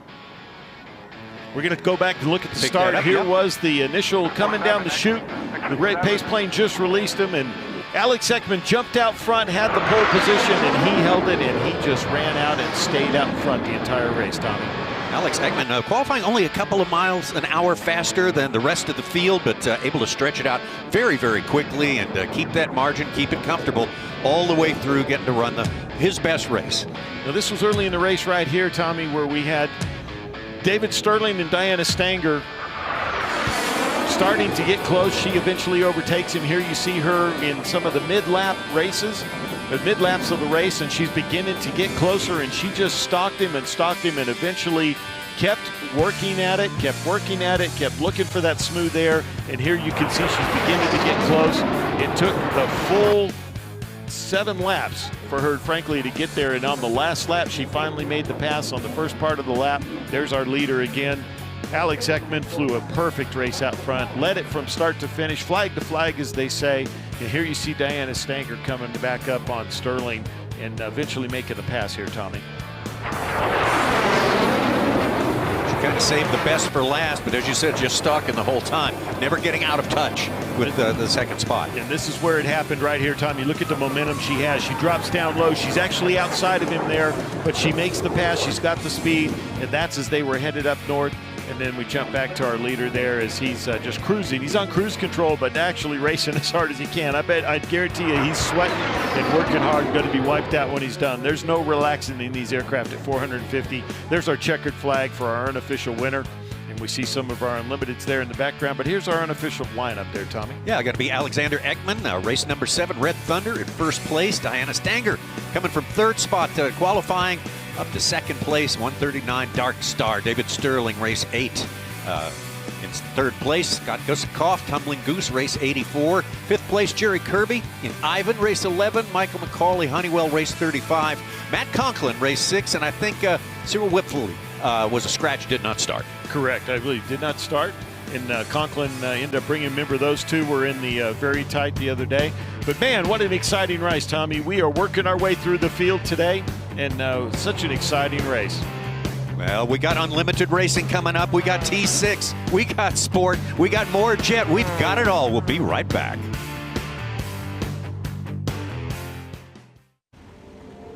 Just 3 words tell you everything you need to know. They tell you why we employ more than 2,000 workers at our factory in Virginia Beach, and why over 10,000 local steel dealers are putting battery power in the hands of Americans.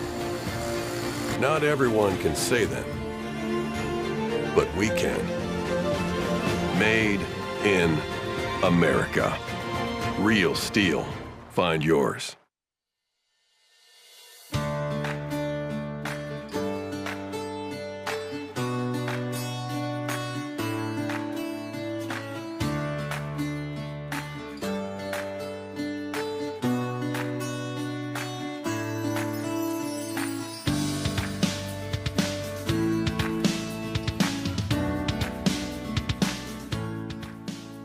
So ever since I was a little kid, I've been going to the Reno air races with my uncle, my grandpa, and my dad, and it was just an instant hook for me.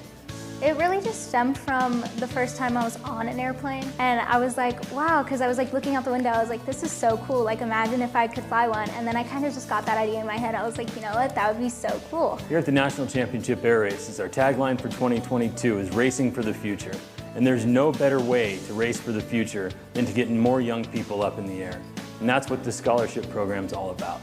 I've always really liked things involving planes. Used to be a car kid. I loved cars, toy cars, and all that stuff. And it evolved into planes, and playing with planes, and then movies with planes. It was always just something that fascinated me.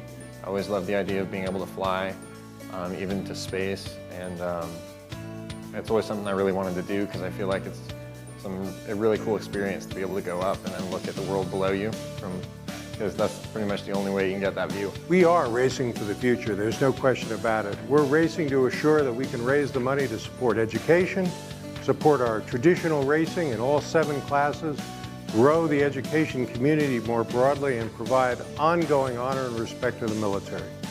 Oh, I want to learn to fly because I took inspiration from my grandpa way back when he flew in World War II, and from my great-grandpa that also did the same thing. So my inspiration for flight was always been there since I was like 8 years old.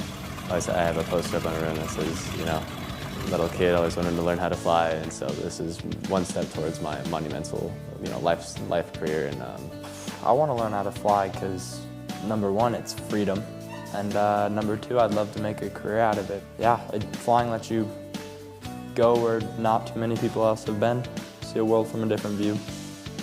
The view's way better than when you're just a passenger. Flying, I liked it even more than I thought I would, so it was a little magical, I guess. I've always thought that it was something that fascinated me. I've always loved having my feet off the ground, whether that was like doing gymnastics or flying commercial airplanes, traveling, and it's something I really want to make a career out of. We want to keep doing this year after year, and so we're reaching out and we're asking people to come in and help as we get ready to fund next year's campaign. Please help us continue this and grow this and inspire even more kids in the future.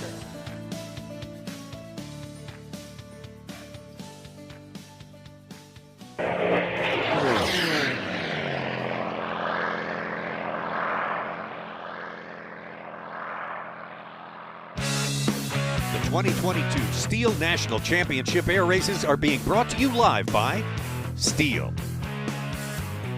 Reno-Tahoe, Assured Partners Aerospace, Honda Aircraft, and by Maury Distributing.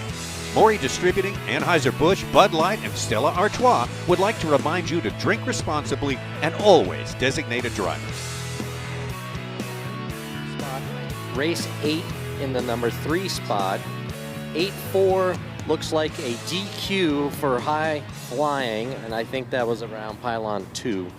And then we would have race 11, race 3-5, and race 6 with an average speed of 457.047 for the Jet Silver. And Pete, let's attach the names to those first 3 places, if you don't mind. You betcha. So first place is Alex Ekman.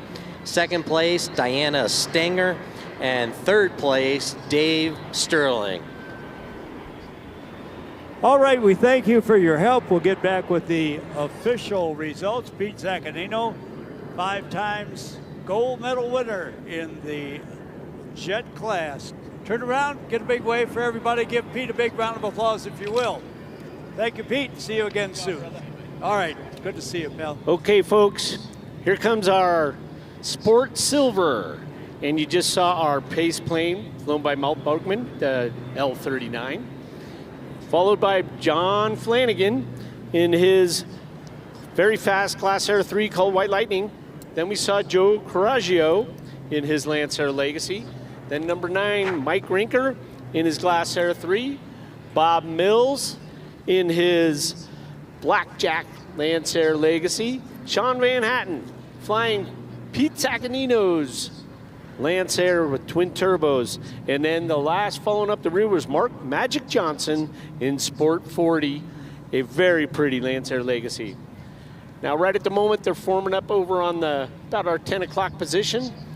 they'll be turning left and going behind the Peavine Mountain for the air start that we'll observe over our right shoulders.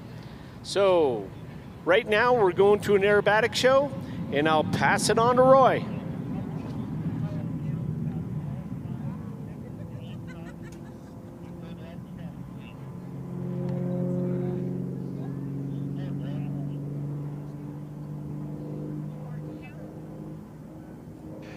Ladies and gentlemen, boys and girls, you can see that beautiful green, white, and blue airplane in front of us right now, taking up into the skies and flipping it every which way. Put your hands together for the incredible Phil Steinbeck and the aircraft they call the GB-1 Gamebird.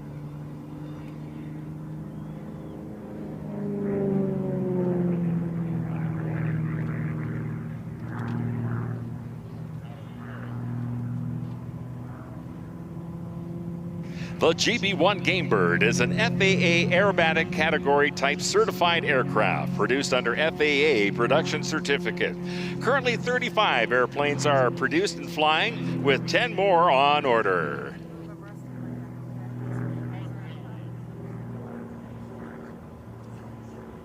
Now watch as he pulls back on the stick, going straight up into sky, feeds in some aileron and rudder, just flips the airplane around. Now he's just gonna let it float over the top, hanging upside down. Let's roll it right side up. That makes it a little easier to come out of that dive. As you can see, this aircraft is in the unlimited aerobatic category. It'll do almost anything as Phil throws the airplane around.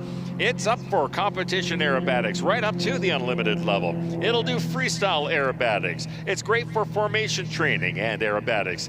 Incredible for upset recovery training, sport aerobatic. It is precise and predictable at low speeds, and its behavior is incredible as well. Combined with available power, provides unique ability for immediate recovery out of nearly every situation with minimal, if any, altitude loss. The Gamebird's viceless spin and recovery characteristics instills confidence in the pilot, and the crisp aileron handling over the entire speed range. Great positive centering makes stops precise and clean.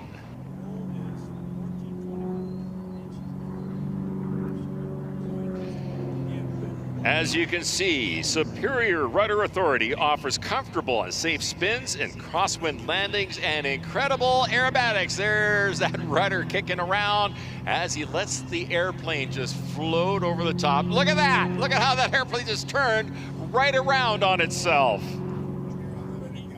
It'll carry 25 gallons of fuel for aerobatics, has a 600-pound useful load, and is stressed for 10 plus and 10 negative G's for aerobatics. All right, watch closely.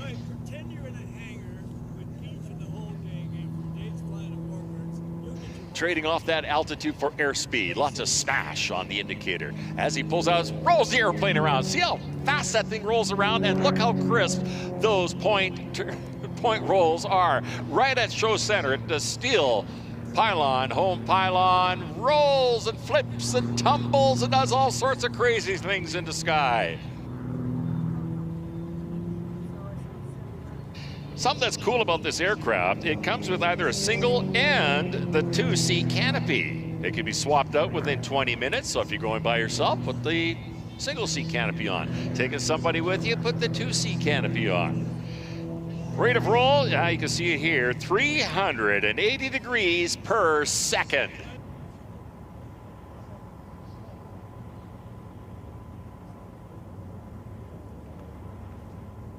As he goes up on our far left, he's going to bring the aircraft back down towards show center and demonstrate a little more of what this magnificent machine can do.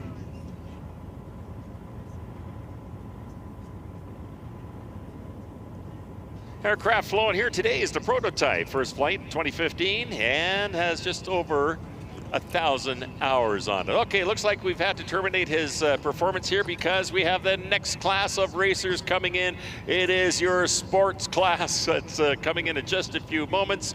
So we'll get Phil Steinbeck on the ground, and when he taxis by, I know we're going to be a little busy with the races, but give him a big and warm round of applause when he gets that canopy open.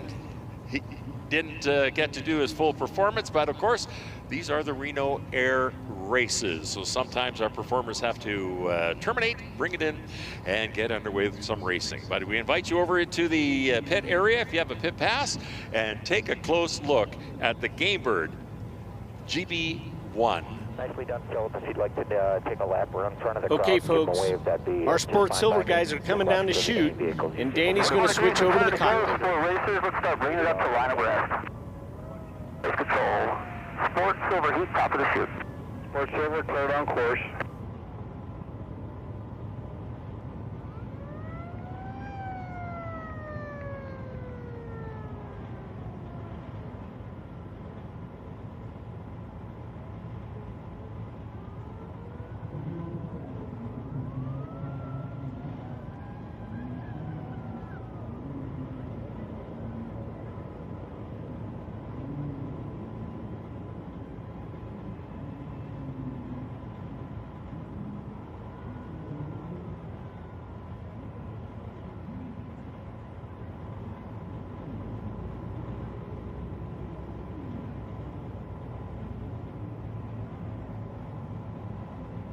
You look great. 6 feet it back just a little bit. 21, 40, move it up just a little. 400 feet to go.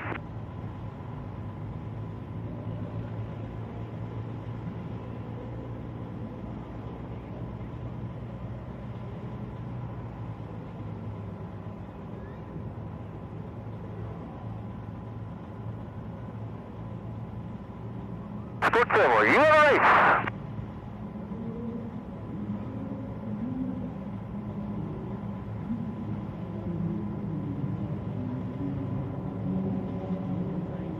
We have John Flanagan on the pole, and I know darn well he wants to hang on to that spot, but we have someone that's pulled a slingshot maneuver, and it looks like that could be number 40, Mark Johnson. But we'll have to wait until they come around the backside and then around the front again to see if there's any shaking up.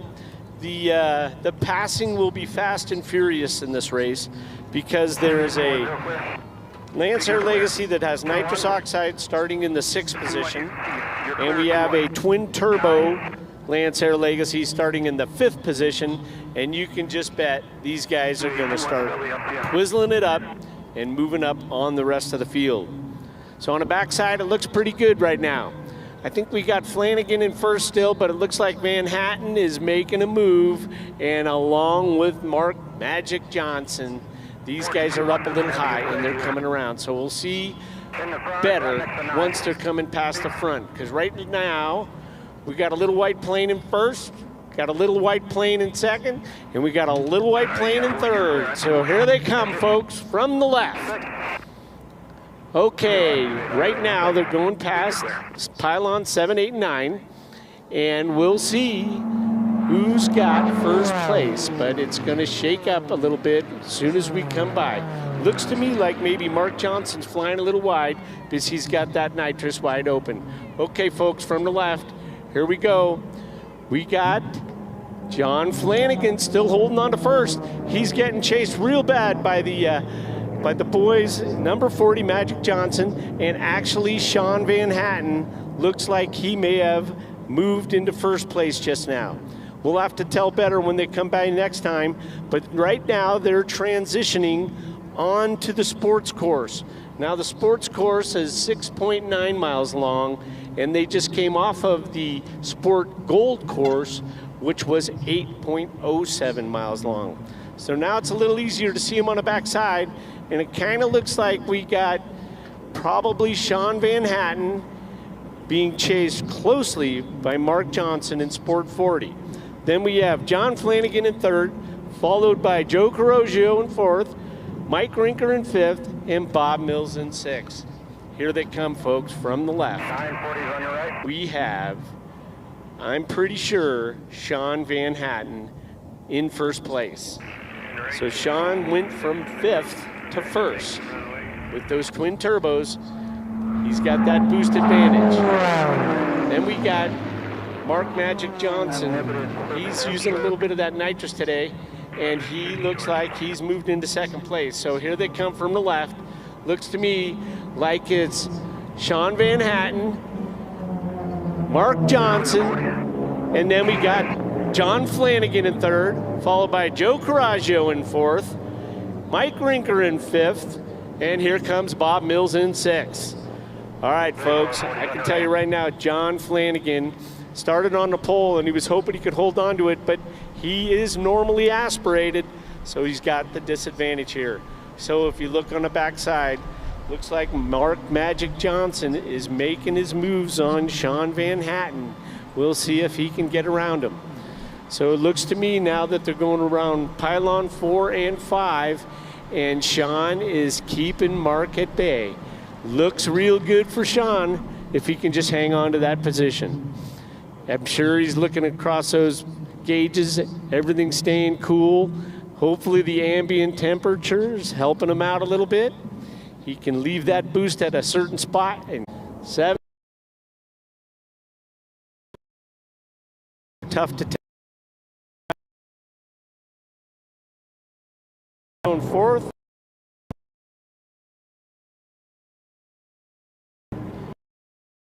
Okay. We have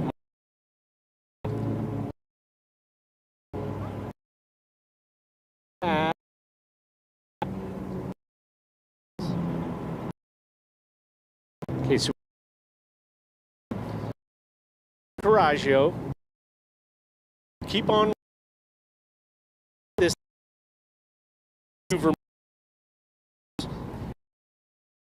for landing. Okay, folks.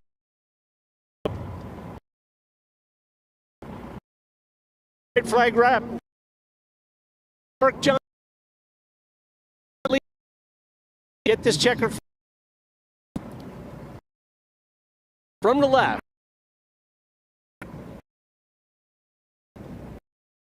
Comfortable lead. Place. Right there, and we'll see.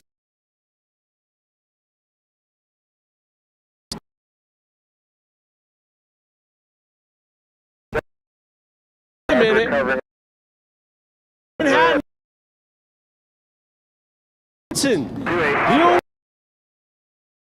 He ran out of nitrous, and then John Flanagan takes a comfortable 3rd.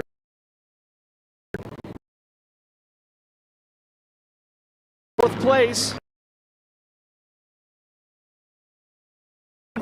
There. I got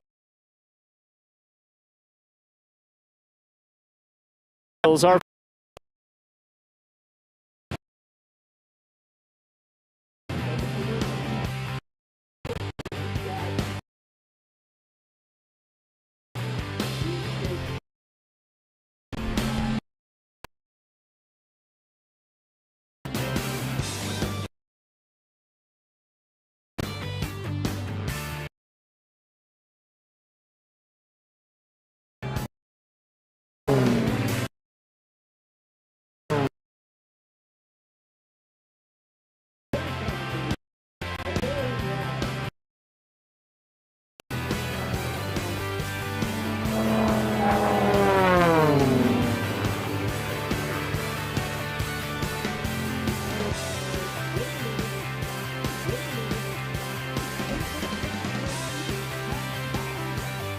away from everybody, and quite frankly, I'm really positive he ran Sean Van Hatten in that twin turbocharged Lancer, followed by number 40 Mark Magic Johnson in Sport 40. Then we have race 34 John Rinker in 4th. He's technically a rookie, but he's got a lot of time flying. Then we have Bob Mills in 6th. Bob Mills is our sports class president. He's actually in 5th. And then Joe Coraggio, our 6th airplane, on the ground safely, engine. That's a good story. All right, folks. average speed was 289.02. Not bad for a bumpy day. So we'll see you guys in about an hour for the goal. It's going to be an exciting one. Hopefully we'll get 3 in the 400-mile-an-hour club today. All right, Rob Monahan, give him a big round of applause. He and Roy Haffley.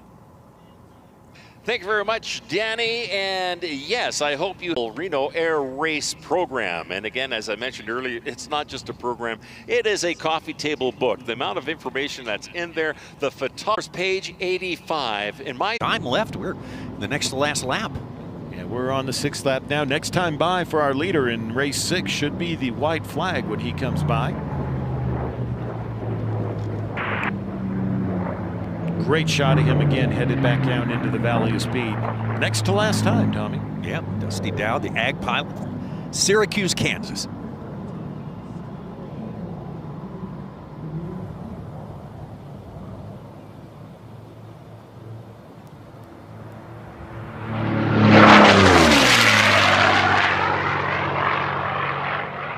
He's coming to the white flag here, Tommy. That sound, I can just tell there's goosebumps on every viewer at home, all across America and all across the world, listening to that P-51. Right flag. And here we are, 1 lap to go, Tommy. This is for the silver medal for this week of racing and a year of preparation for all of these teams. We salute the pilots and the teams especially. They all worked so very hard. There's Spam-Can, our 2nd place airplane, coming past the STIHL start-finish line. Beautiful look at that D-model P-51 Mustang. 49 is on your right. He's a good 10, 15 seconds behind our leader.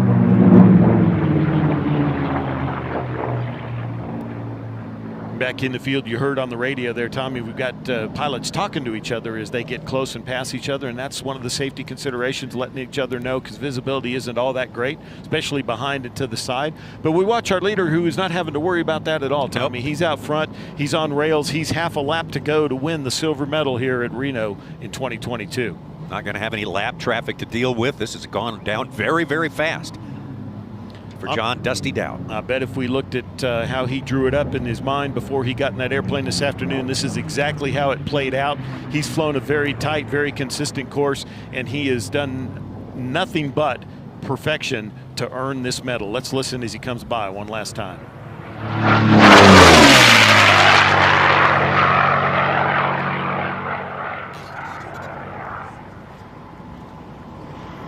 Oh, inspiring, that incredible sound as John Dowd gets ready to bring this one home and take the silver medal. Race number 6, Shanty Irish, John Dusty Dowd. Woo, man, that's awesome to see these unlimited airplanes. Well, we still got races going on behind. Here's our number 2 racer, race 0, Mark Moody in the Spam-Can taking the flag here, finishing 2nd place in the silver pairing. And then look here behind, we've got should be Mike Fletcher. Is right there. And then we've got the blue and silver. Mike Fletcher there, finished 4th. Race 49. And it's still coming down the Valley of Speed here, Tommy. Down low, we've got a couple racers still on the course, making their way to our final pylon cam. Here we go. There's our Tom Nightingale in Bunny, the red, yellow, and silver P-51 D model. Race 62, started in the 7th position. Improved his position a good bit. And he's actually finishing in 7th. Just ahead of him outside of the camera shot was the P-63 King Cobra, finishing 6th. And there we watch the final checkered flag. Tommy, we put a wrap on this one. That is unlimited silver pairing here in Reno. Let's go back and look at the start. Now remember, they came down the chute, had to stay in their lanes until the guide pylon, which you can see in the bottom left of your screen. You see they're making that first turn right there. And down low and in front, you see Dusty Dowd in race 6. Out front, here he is coming around pylon 7, 8, and 9 for the first time. Headed up the home stretch toward the STIHL home start-finish pylon. And here we had a great race for 2nd and 3rd for a little while. Goshall really was pushing up on Moody. And they got close for a while, but I don't know if something got hot or if Moody just found something. Eventually, Moody held him off and was able to stay in that position all the way to the finish for 2nd, Tommy. Just a thing of beauty to watch John Dowd do what he does best out here. And of course, this race went on for 3rd and 4th place for a good while here before separating just a little bit, as you said. And there you can see the distinctive markings on Man of War, the top of the wing with those stripes. And here it looks like he got by him at the home pylon right there, Tommy, as we went around. This is about lap 5 or 6. And as he went around those first few pylons, that next time he just, that was it. Never, that was the high tide mark for him, and then he fell back. And then we're back to our leader as he just wrapped it up. He was out front from the start in the clean air. He was on rails the entire race. Perfect race for Dusty Dowd in race 6 and the Shanty Irish A-model P51. Been racing hard this week, trying to go from the silver class into the gold. Just missed it by 1 position yesterday. It's very, very good effort during the course of the week, and he's got a silver medal to show for it here in the STIHL National Championship Air Races. Unlimited there. John Dowd, race 6, Shanty Irish in 1st. Mark Moody, 0, Spam Can. That's in 2nd place. Ken Gottschall, race 55, Man of War in 3rd. Mike Fledger, Lady B, race 49. Patrick Nightingale, Pretty Polly in 63, race 63, and Tom Nightingale in 6th place, race 62. Bunny, Jeff LaBelle, was a late scratch.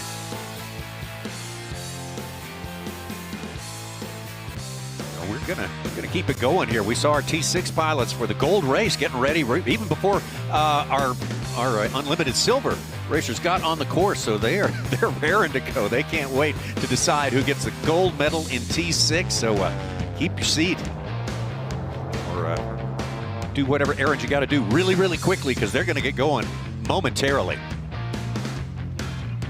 This is going to be exciting, Tommy. Can't wait. Well, this is going to be a good race coming up here. As we say, a lot of the heroes of this one are going to be in this race right here.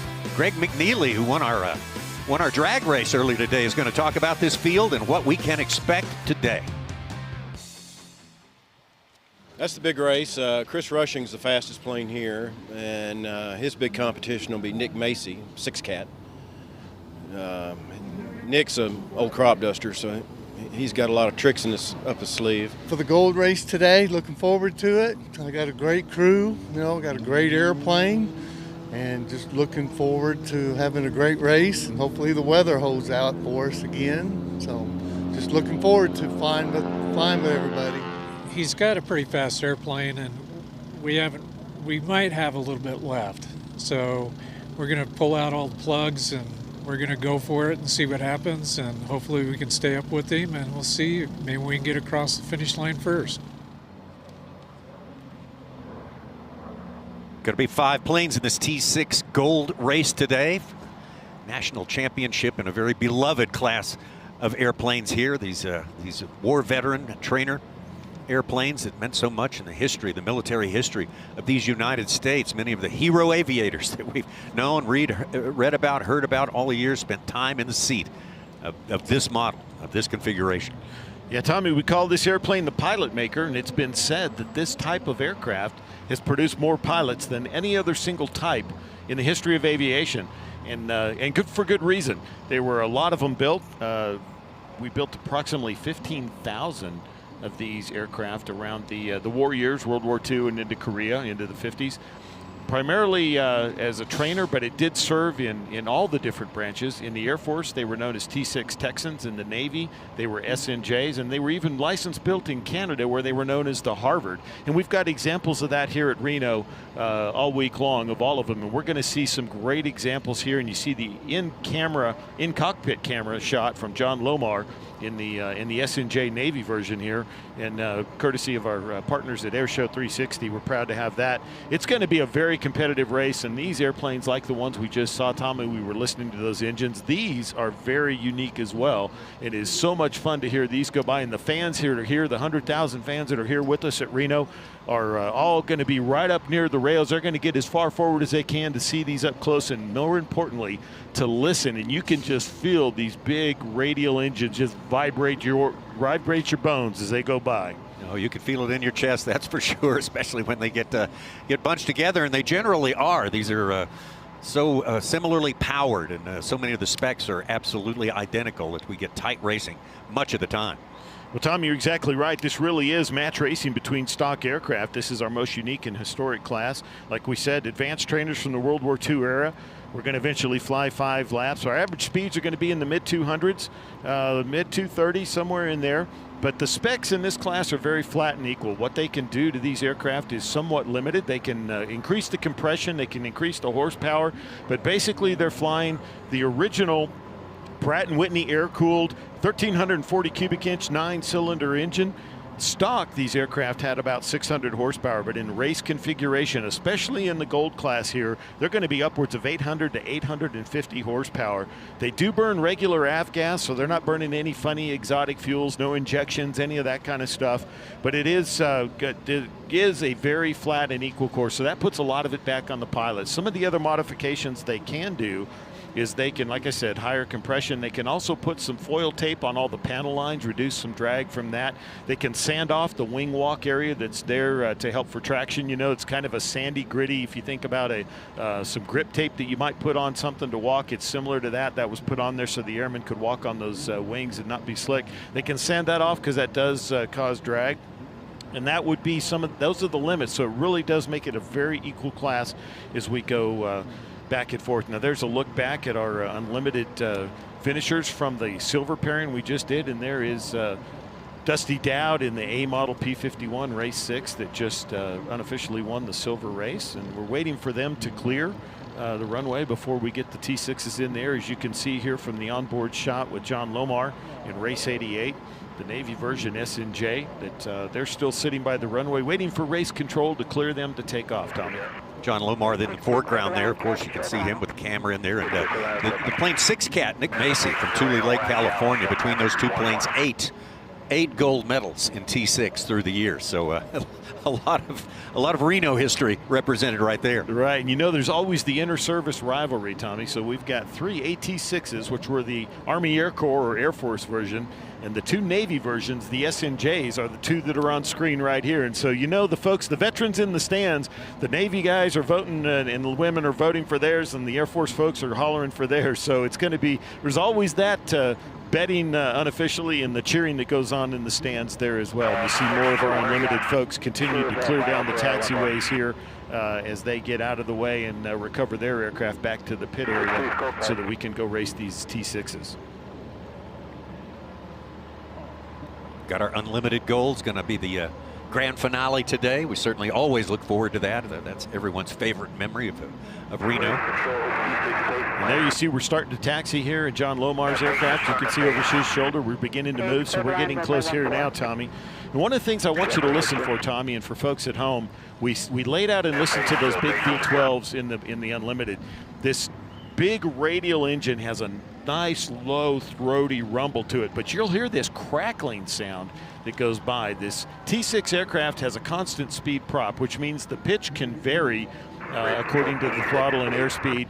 But they all are turning the stock 9-foot-long metal Hamilton standard prop. And what happens on this aircraft is the tips of that prop actually go supersonic. So you've got these mini sonic booms happening. So when you hear that throaty roar go by, you also hear this crackling sound, and it is unlike anything else. A T6 is so unique. In fact, you can hear it. You can hear one take off, not even look at it, and go, oh, there's a T6. And that's what we're going to get to hear. And here we're going to see them begin to take the runway. They're going to depart here in just a second. We're going to fly 5 laps on our medium course, our 5-mile medium course. We're going to talk more about that here in just a minute. But you can see our competitors begin to taxi out here. Look at that spectacular example. That's a Army Air Corps Air Force version of an AT6 right there, Tommy, as he's taxiing out. That's Chris Rushing in race 14. You can distinctive red stripes on that gray paint scheme on that aircraft, and just a beautiful look at that big radial engine that we were talking about. You can see all 9 cylinders there in the opening, Tommy, behind the spinner and the spinning prop, and those are air-cooled cylinders like we talked about, 1,340 cubic inches. That is what the aircraft came with. And this aircraft, you notice, it's got big landing gear. These are big, heavy trainers, and they're a little bit of a handful to taxi.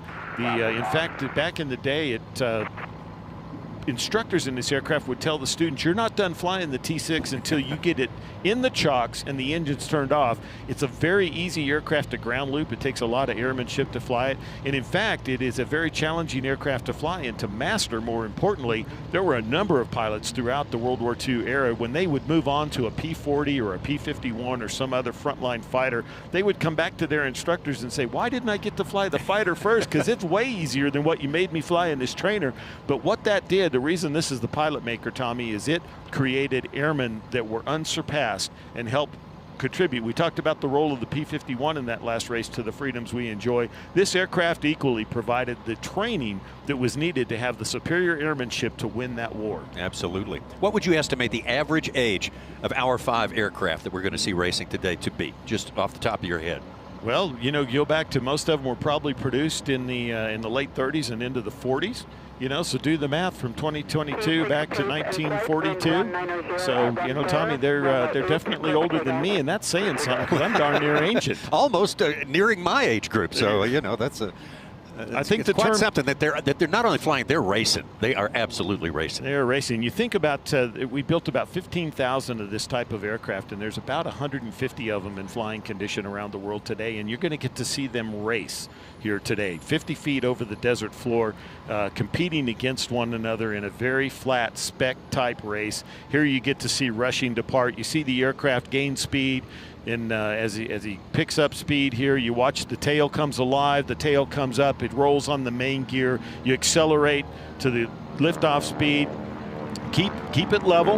That's what they're looking for when you learn to fly the T6. You get the tail up and you just keep it level and you let it fly off the runway. Here's the Navy version right here, and Nick Macy. This is race 6 in 6-cat, and he is out of Tule Lake, California, Tommy. Yep, 6 championships in T6 for Nick Macy. 2 championships for this man right here, John Lomar.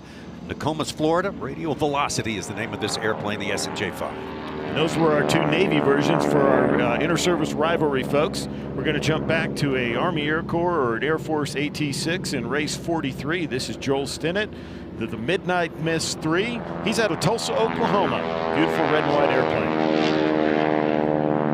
Oh, that unmistakable sound.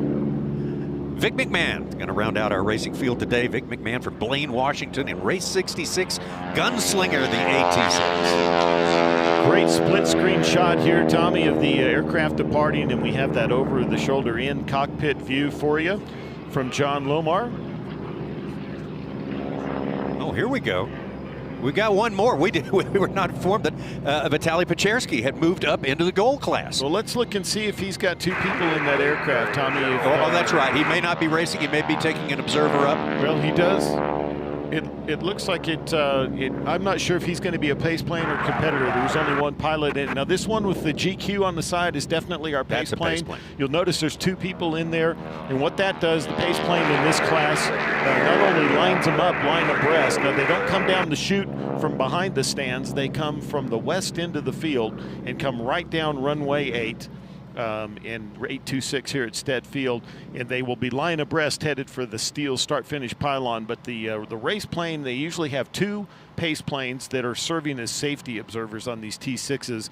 The one with 2 people in it will be the pace plane. The other one is usually a safety observer. So they're going to circle around, Tommy, and line up and get ready to go. All right, we will get the field straightened out, find out who's racing and who's observing. That's very important. Vitaly Pechersky did win his silver T6 class race just a little while ago, so he may have moved up, but we'll find out, get it all squared away and official for you. What we're going to do right now while they get around, do the go around and get in position, is we will step away for just a few brief moments and be right back. Just 3 words tell you everything you need to know. They tell you why we employ more than 2,000 workers at our factory in Virginia Beach, and why over 10,000 local steel dealers are putting battery power in the hands of Americans. Not everyone can say that, but we can. Made in America. Real steel. Find yours.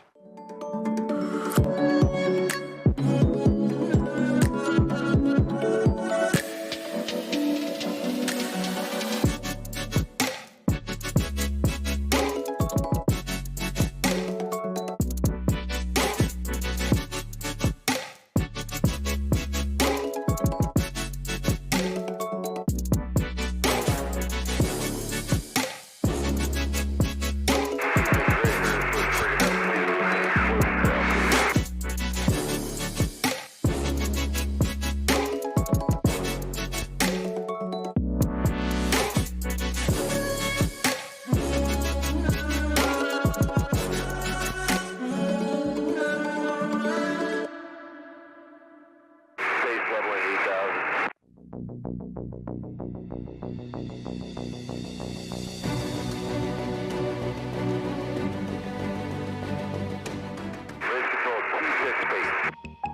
pace, race control.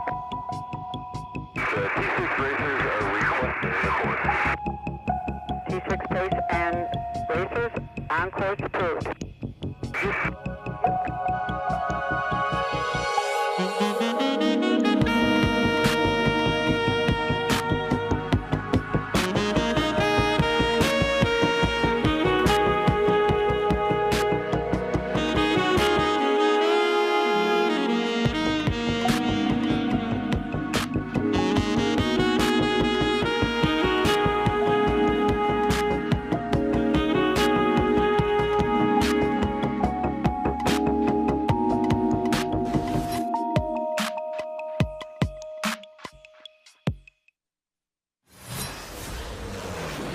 You found the STIHL National Championship Air Races presented by Reno-Tahoe. Getting set for racing in our T6 class gold. The gold medal will be awarded in T6, very popular one. Great crowds as usual, 100,000 people on average go through these turnstiles through this special week in the desert. Good crowds here, and they can expect all these military aircraft that are on display here. They can go to the pit area, get a close look at all the racing aircraft that they're going to see up in the air a little bit later on. They've got a great opportunity to collect all sorts of memorabilia, all sorts of racing stuff that they would like to buy and carry with them as mementos, apparel, great food. Man, it's an experience. This is a bucket list place for a lot of folks around the world. Great international crowd here, both racing and observing. Tommy, you're exactly right. This is the only place to be if you like airplanes, especially if you like racing. We're going to look here at the Microsoft Flight Simulator third-person view of what it takes to fly a T6 around this course. They're going to come from the west, right down runway 8, and they're going to head by the steel start-finish pylon that we see right there we just passed and head for pylon number 1. Now they're going to fly our medium 5-mile T6 course. It's going to fly around. We've got 7 total pylons on that. It's going to be 5 laps on our 5-mile medium length course. Speed's about 230 miles an hour, and here's a live shot from a previous race where you can see the aircraft coming around the corner, what it looks to be in a T6, the historic aircraft that we talked about. Down low, you see here he is coming across the runways, headed along the north side, which is basically the downwind side, the back course of the straightaway, and then they're going to circle around here on this oval course around. He's headed for pylon 4 right here. There you see it go by the left wing. You can see some of the competitors in the glare at the top of the canopy there. That is coming around pylon number 5 right there, and they're circling their way back to the steel home pylon here, and we're about ready to get racing here, Tommy. I think the aircraft are just headed down from the west, line abreast. We're going to pick them up. Almost in range here. That was Nick Macy from an earlier race. He is in this race that we're about to witness as well. Tommy, I think I just heard that they turned the smoke on, and we'll pick up our racers here just to the left of the folks in the stands there. You can see that is our pace plane with the air show smoke on. You see our competitors there, 1, 2, 3, 4, 5, 6, and the other pace plane just fell off the screen there. So we have 6 racers, 2 pace planes. Chris Rushing, our defending national champion, on the right side next to the smoke there. We have a race. The pace plane's pulling out. We're on, Tommy. We're racing T6s for the gold here in Reno. Let's listen as they go by.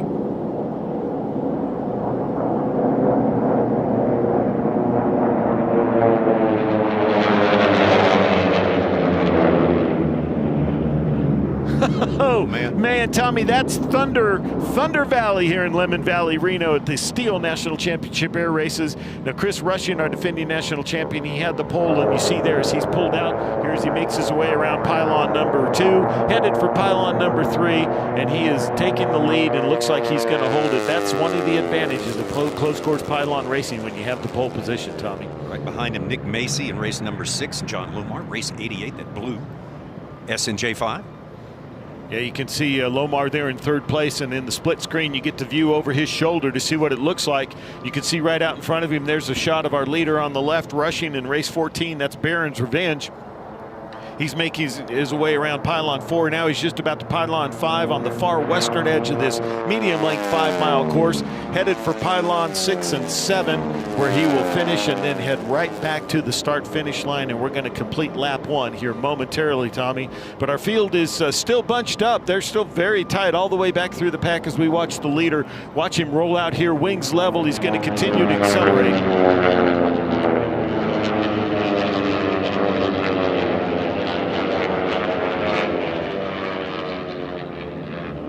Wow, that thunder, that rumble, those mini sonic booms off those 9-foot metal standard Hamilton propellers, excuse me. It's so exciting, I'm losing my words here. Just watching the pack, I mean, this racing is uncompared anywhere. You can see Lomar's shot out of the right side of your split screen there.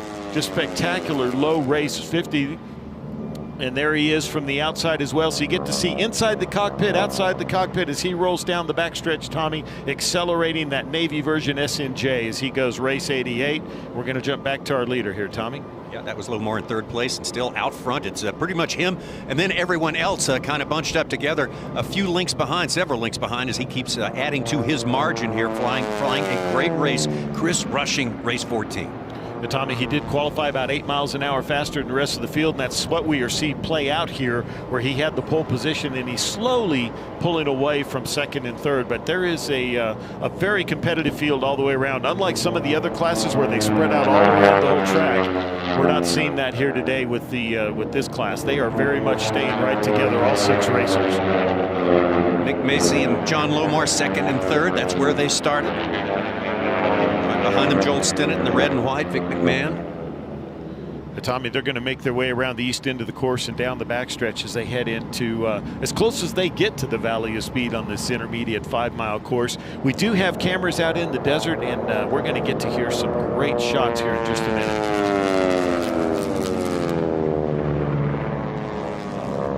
Goes Nick Macy and John Lomar. That distinctive sound as they make their way around here through these next pylons, Tommy. We're going to let the folks at home listen in as these aircraft will come right over the top of our camera out there at the pylon, and we're going to be able to hear these amazing Pratt & Whitney air-cooled radial engines and those Hamilton standard props. Let's listen in here as they come right at you.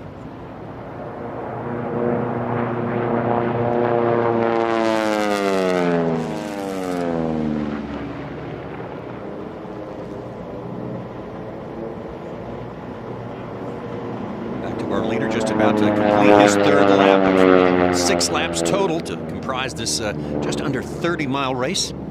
Tommy, this is Championship Sunday, and it's all on the line here, and we see some very competitive racing all across the race course, and our leader has jumped out front. He did qualify a little bit faster, and he is staying out front, but you can see on the split screen there, look at Lomar's straight out the middle of his camera. He is right on the tail of Nick Macy and Six Cat in race 6. Those two are right together, so we're bringing you the best of it all, ladies and gentlemen, here. See the leader on the left and the battle for second on the right. There it is. On the left now, you can see Lomar is beginning to track down. He knows he's only got a couple laps left to make it happen, so they're trying to maneuver. Those are our 2 Navy version SNJs. They're battling it out for second place, but this is competitive racing all across the board, Tommy.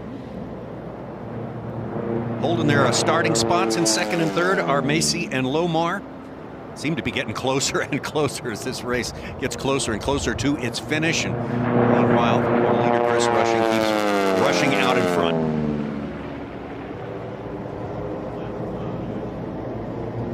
Just finishing lap 4 here as our leader turns to lap 5. We see the battle for second and third here. You see Lomar both inside and outside. He is definitely making ground on the other aircraft there. He's still behind. I'm not sure he's got enough laps left because it's very slow, but he has definitely closed that gap up, Tommy.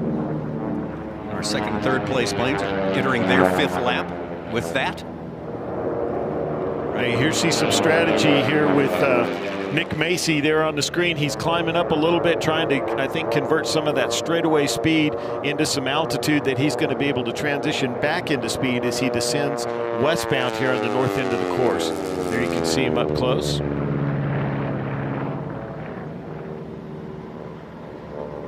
They are spreading it out just a little bit. So let's jump back to our leader. There is Chris Rushing, our defending national champion, gold champion from last year. He had the pole position. He's been out front the entire race, Tommy, and he appears to just have it on rails and going to bring it home again. If everything holds together, he's going to finish this lap. We should hear the white flag as he rolls out here around pylon number 7.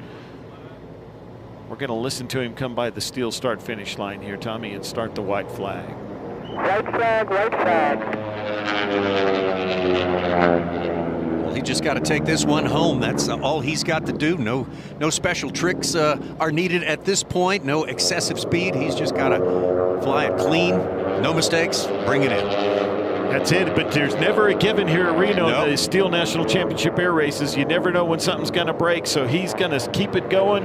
The guys behind him, and they're going to keep pushing all the way because you never know what'll happen, but it does look like that he's just been on rails since this one started. You see him there, Tommy, for the last time here on the white flag lap. Boy, I can almost say that, can't I? Well, here he is. T6 excitement. Pylon 4. I'm telling you, it is exciting. The adrenaline here just in the announcer's booth is incredible. I can't imagine what's going on in the cockpit here. 190 at 11.17. Chris Rushing down through the Valley of Speed. The portion of it you get to fly in this T6 course. Tommy, here he comes last time around pylon 6 and 7. He's headed home. It looks like he's going to win the gold here in the T6 2022. This is it, Tommy. There it is. Checkered flag, checkered flag. Baron's Revenge, Chris Rushing. 2 years in a row, you're champion in T6. Here comes Nick Macy, the 6-time champion in T6. He's going to collect second place this time around. And on the right side of your screen, John Lomar right behind him. There goes the start-finish line. He finishes third unofficially. And we look back here to positions 4th and 5. We've got Joel Stinnett and Vic McMahon. And it was Valerie Pachersky who drew into this race. He finishes in the 6th spot. There you go. So he did race 50. He did get added there. We ended up with a total of the entire field finishing the race. Nobody had to pull out. And there you see a great shot from our onboard camera with John Lomar and our partners of Airshow 360. Let's go back and look at the start again, Tommy. You see the pace plane with the smoke on. We've got a race. He pulls up, and we've got all 6 of our competitors headed down to the steel start-finish line. And here we are at the first pylon as they make that turn. And leading the race, our defending champion in race 14, Chris Rushing in Baron's Revenge. He had the lead from the start, and he kept it all the way through all of the 5 laps, Tommy.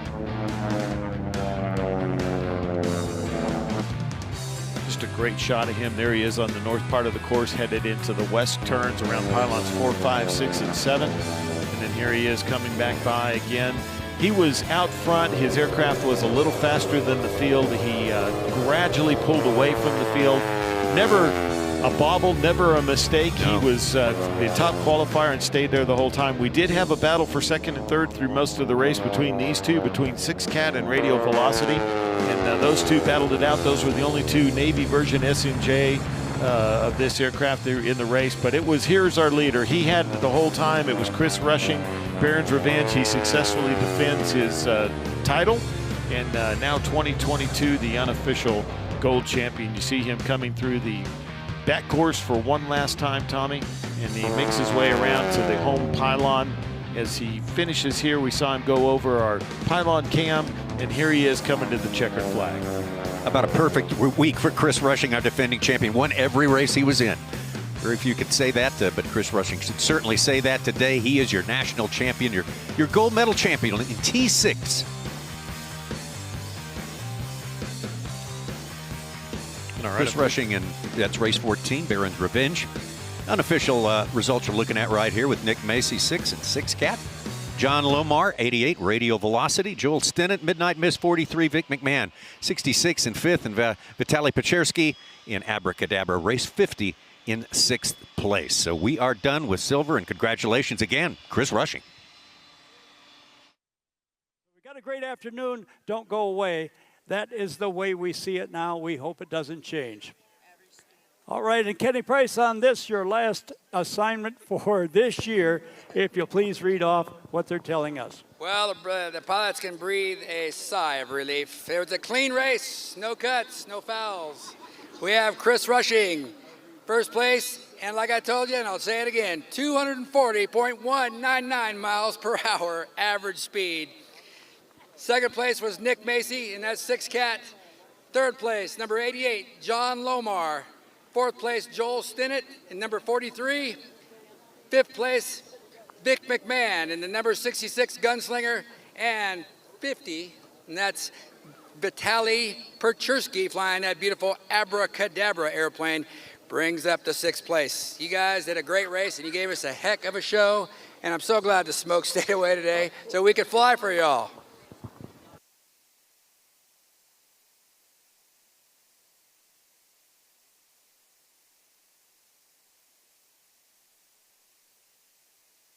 All right, Kenny Price, take the rest of the day and the night off. The race is over. Give Kenny Price a big round of applause. All week he's done a great job for you. This guy puts you in the cockpit. We'll see you tonight, brother. Thank you so much. All right, Roy Haffley, it's all yours, sir. Manhattan Deli at Atlantis. And everything New York in each bite.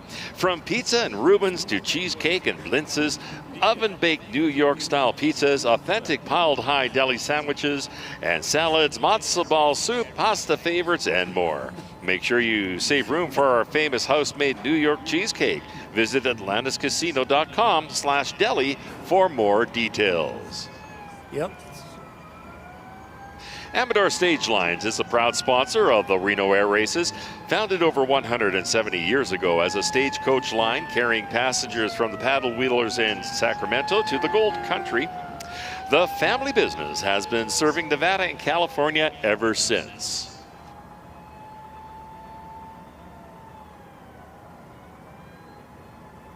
And of course, they've got 10 shuttles to and from Lake Tahoe a day. Thank you very much to Amador Stage Lines. Here's your Sport Silver on board that really cool fire truck. They had a speed of 288.715. The airplane's called Coming In Hot. It is number 28. It is Sean Van Hatten and the crew.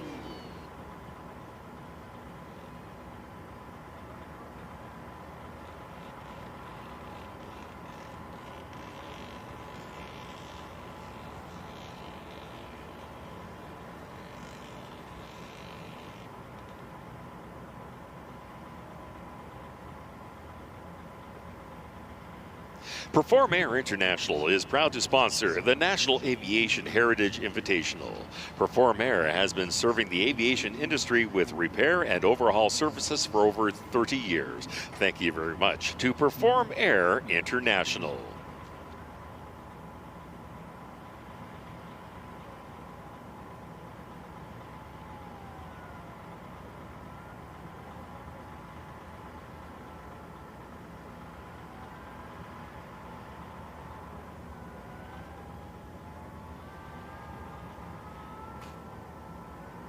Well, they got that fire truck spun around pretty darn quick. Here they come again. Make some noise for Sean Van Hatten and the whole crew. Coming in hot, your Sport Silver winner, number 28.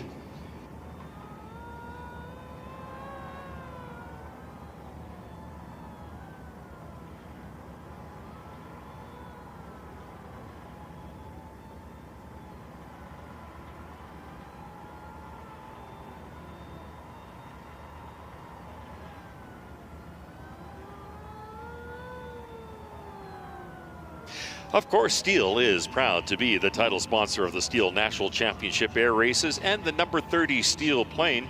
At STIHL, we are committed to developing powerful, fuel-efficient, and low-emission outdoor power equipment while using production practices that are environmentally responsible. After all, taking care of nature is the very basis of everything we do.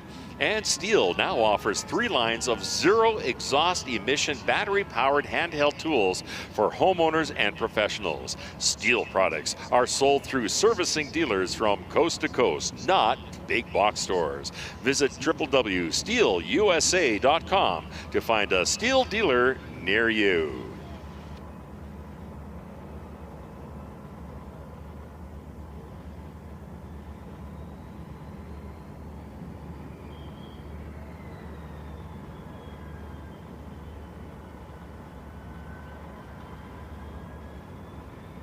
Once known simply as the area south of downtown, Reno's Midtown District is quickly becoming the city's epicenter for dining, shopping, and nightlife. The Virginia Street project was a multi-million-dollar investment to improve the traffic flow and walkability of the district, in addition to adding more public art for everyone to enjoy. Treat yourself to a decadent pastry from Perrin's Bakery or mix and match tacos at Mexcal. Come on down and see the beautiful Midtown revitalization for yourself.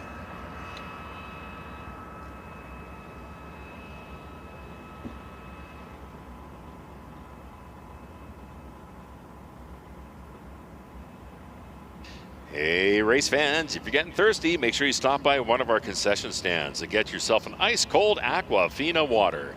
Aquafina, pure water, perfect taste.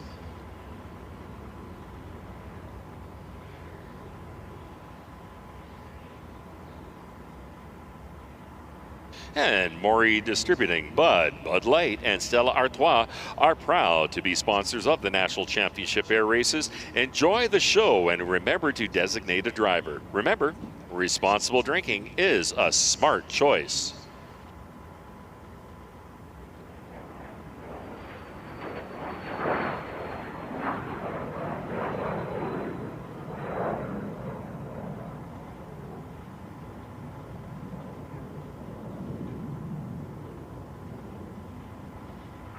Full flight check-in. 39.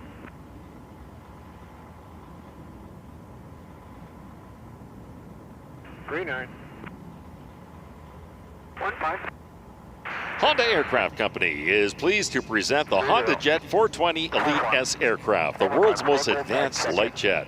With class-leading performance, the Honda Jet cruises at 422 knots true airspeed, with a maximum cruising altitude of 43,000 feet. Extensive laminar flow, aerodynamics, and over-the-wing engine mounting provides smooth, quiet, and ultra-efficient fuel consumption, and the ability to operate above most adverse weather conditions. Sport Gold, anybody on 1333?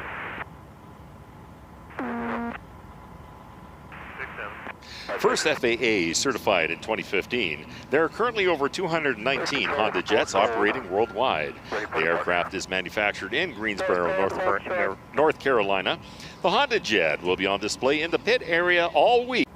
We're waiting for the Honda Jet to finish. The Honda Jet is equipped with dual slotted Fowler flaps, which provides low approach speeds without sacrificing high-speed cruise performance. The Honda Jet can safely operate from runways of less than 4,000 feet in length. When you see the aircraft, note the tail-mounted speed brakes, which provides excellent energy management capabilities while minimizing cabin noise and vibration when extended. Here from the right, the Honda Jet Elite S.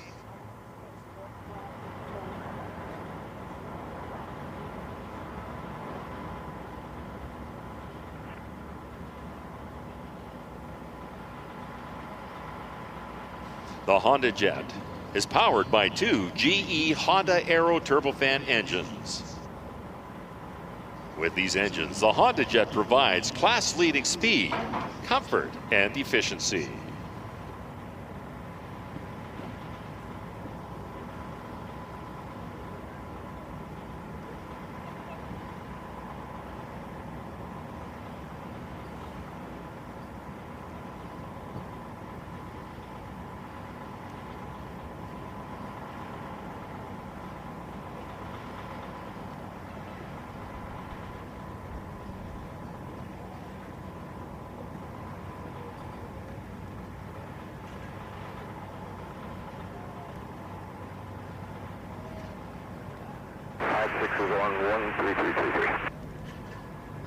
Pace copies.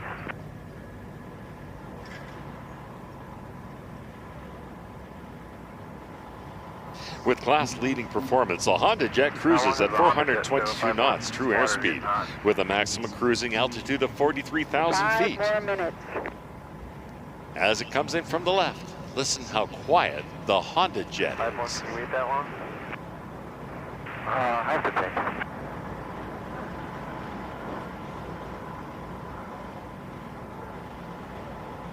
It's 220 now.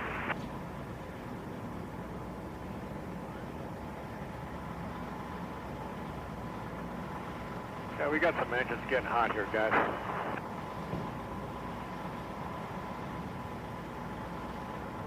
Okay, we're going to try. We're cutting the Honda Jet short. Thank you, ma'am. You're welcome.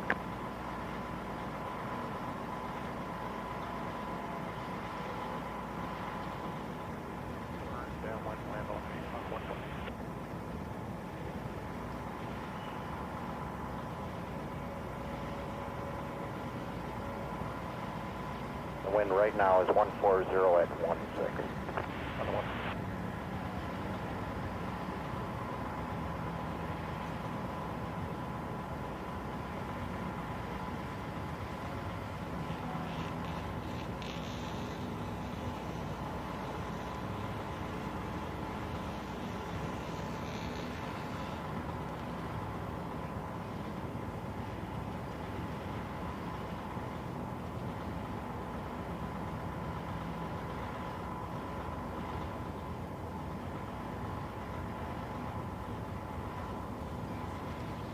And looks like we're getting another pass.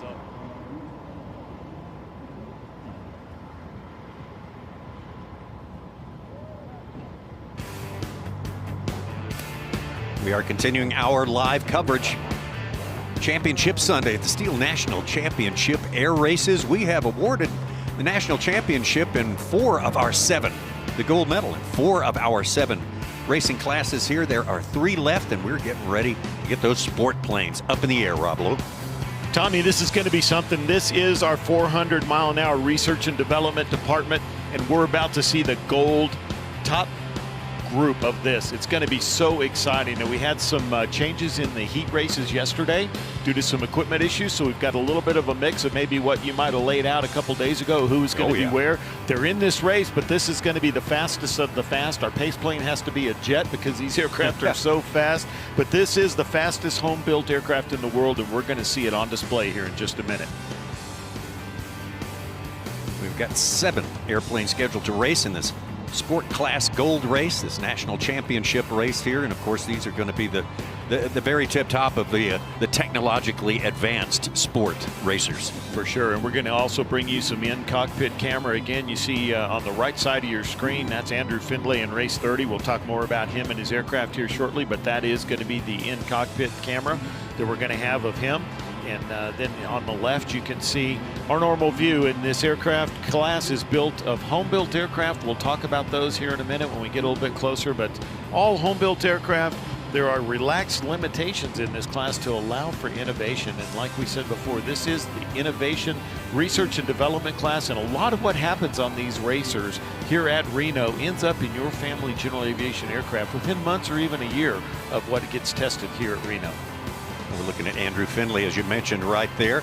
Andrew Findlay has had some great success here. He was the national champion, the gold medal winner in 18 and 19, 2018 and 2019. This pilot from McCall, Idaho, has done much work in order to get his airplane, the one moment, the Lancer Legacy, going. He talks to us about this plane and his work. Another year, excited to be back here at Reno 2022. We have fresh blades from Macaulay on our race propeller there.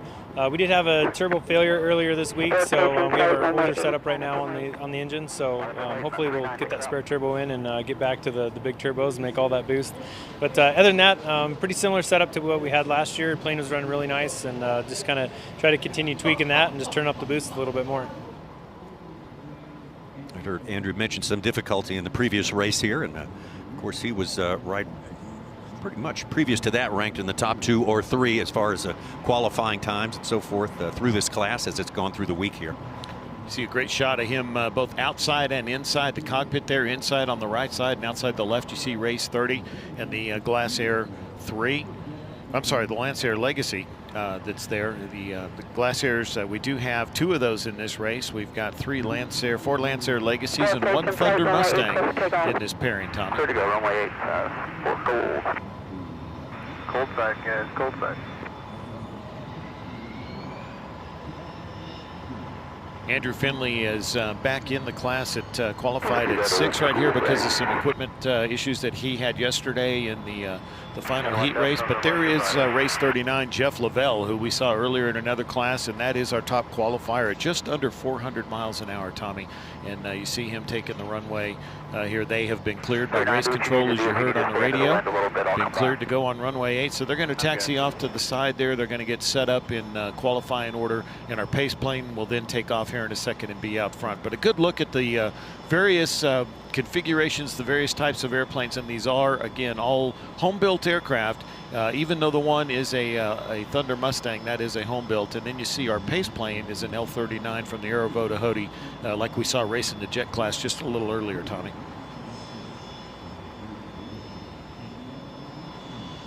You may look at these and look at the difference in the silhouette, the profile versus the P-51 Mustangs or the jets that we have racing later today, and you think, well, just that's a little plane. Man, oh man, the speed is breathtaking. It is going to shock you if you've not seen these sport class race. That's very true, and this is the opposite of a spec class that we saw in the T6s. This is the fastest home-built aircraft in the world, like we said, up to about 400 miles an hour. We're going to take a look at our field here as they depart. In order, this is our #1 qualifier, Jeff Lavelle, in race 39, and the red and white Glass Air 3. Scheduled to go second qualifying spot is Jim Rust, El Cajon, California, having some trouble right there. So we will keep an eye on that as he tries to get it going, get things started and going in the direction it ought to be. This is race 67, should be. Peter Balmer, Interlaken, Switzerland, Swiss Thunder 2, and that's a Lancer Legacy. Absolutely, and then he is rotating the aircraft right there. There is race 15, Vicky Benzing. Okay. In Lucky Girl. There's Andrew Finley. Lancer Legacy 1 moment, the steel plane. That's race 30. We heard from Andrew just before the race, and then here is the Thunder Mustang, Matthias Haid out of Salzburg, Austria, race 51 in the silver Thunder Mustang as it retracts the gear.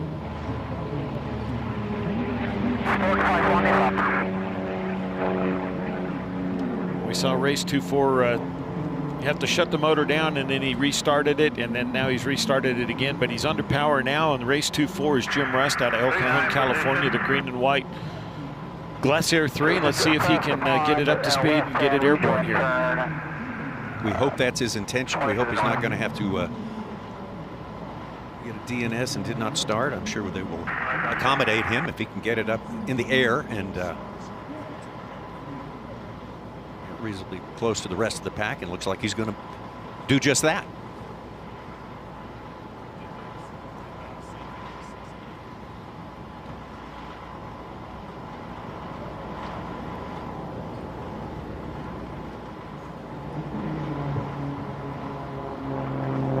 There it is, Tommy. Race 2-4 is airborne. The gear's coming up, so that's all good. Hopefully that was just they had to sit there for a little bit while some of the other activity occurred here in the show.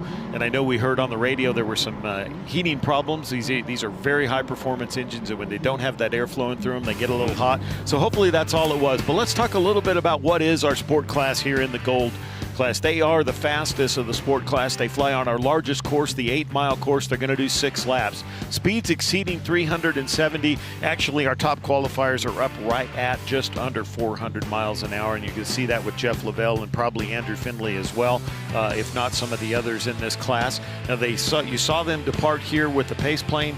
Much like our jet and our unlimited classes, they're going to form up on that pace plane and make their way around. And while they do, let's take a look at that large 8-mile course. Here you can see it laid out with the airport underneath it on our graphic. But they do come down the chute just like the bigger classes as well. The pace plane will line them up. You'll hear, ladies and gentlemen, you have a race. The pace plane will pull up. They will have to stay in their lane until they get to the guide pylon that we've been talking about all day. That is the first point that they can turn out of their lane. Now they can accelerate during that until they make that turn. And here's what it looks like in a Thunder Mustang. This is Matthias Haid in race 51 in the Thunder Mustang, and what it looks like at 50 feet and just under 400 miles an hour, zipping around the race course here at the STIHL National Championship air races. You can see the pylon zipping by as you go by out that left, beautiful left wing. Spectacular footage from an earlier race here.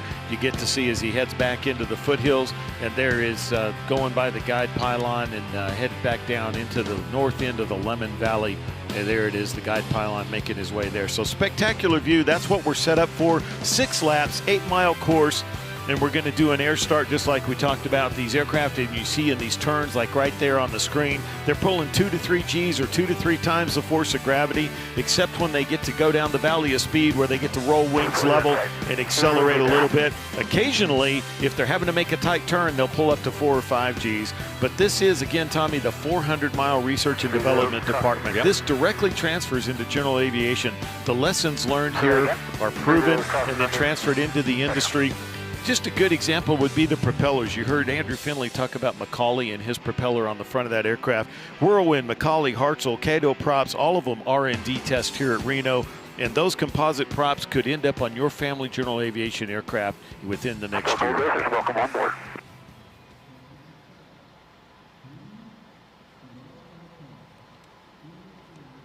Well, let's look at our racers as they get lined up. They're making the turn around.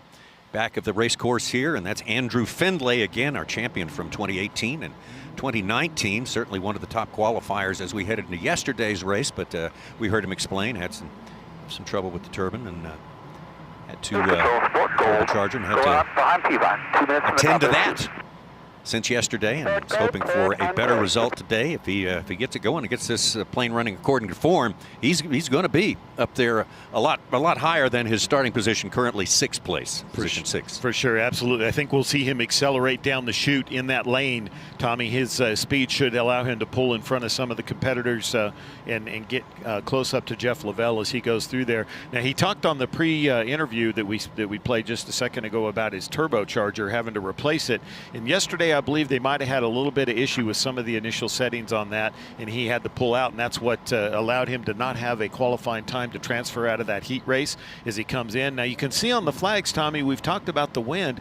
If you look at the wind, it's directly from the backs of our fans in the grandstands. So the wind is swung around to the south, which means our competitors will have a tailwind as they come down the chute and headed for the guide pylon. So our ground speeds will be very fast headed for that guide pylon as they accelerate there. So we should see these aircraft. This is the gold. This is the gold pairing, and here we get to see what we were talking about just a second ago with Finley. Here he is on the back end of the course, and there he's pulling up and out of the race. That is normal procedure when you have an issue. And they pull up, and the pace plane that is up above serves as a safety observer, and you'll watch them. They dive down in and get fly up next to the competitor and make sure everything's safe, and he did land safely. Very good. Yes.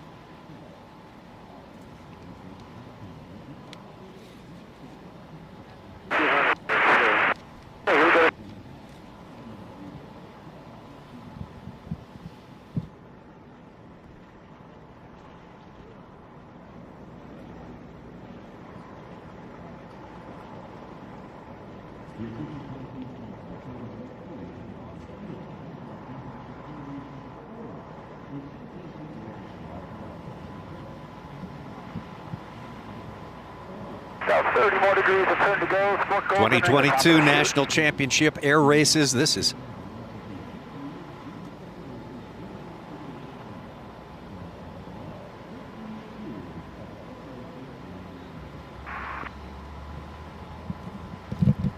more degrees of turn to go. We're starting downhill. Let's bring it up towards line abreast.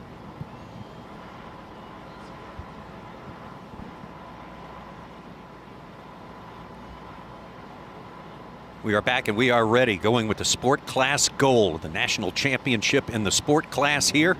Different looking profile to this airplane, but one of the fastest racing classes here at this iconic event, the STIHL National Championship Air Races. Great crowd on hand as always here on Championship Sunday. Our 6 sport competitors in this gold round are up in the air, and they are, it's actually 7. Actually, we have 7 in this race now, in addition to Vicky Benzing.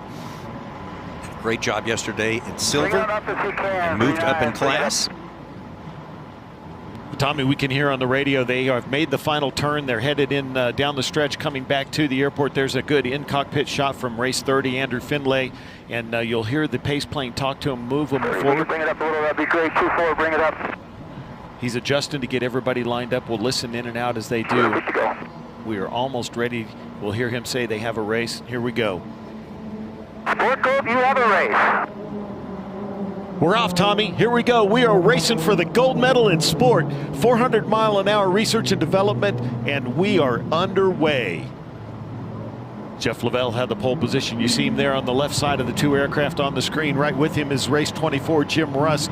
That aircraft that had a little bit of trouble getting going has no problem now. They are streaking to the guide pylon where they can make that first turn. And up high, you'll see come into the view up the distant pop back there. Andrew Findlay did exactly what we thought he would. He accelerated down that outside lane, and he is battling for second and third back there right now as we can see him come around. There you see our leader out front on the left side of the screen. Tommy, that is Jeff Lavelle in the white and red race 39. And he is rolling into the valley of speed for the first time, where he's going to accelerate that Glass Air 3 as fast as it can go. Everything's on the line. It's tear it out today. Put it up as fast as it'll go. Max pressure, max manifold, everything. Here we go. He's going to roll around. Listen, come right at you. Oh, that is a formidable airplane and formidable sound right there. Jeff Lavelle, 7 victories, 7 gold championships in the last 12 years here in the sport class. He's going to be a hard man to bring down here.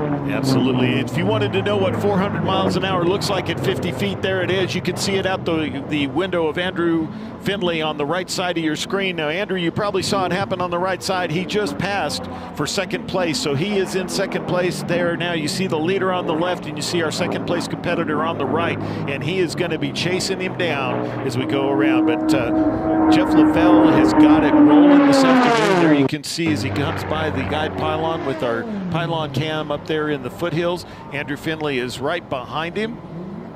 Now we're going to look at Findlay from outside as well. There he is as he heads around the far north end. There he is going around pylon number 5 on the far north end.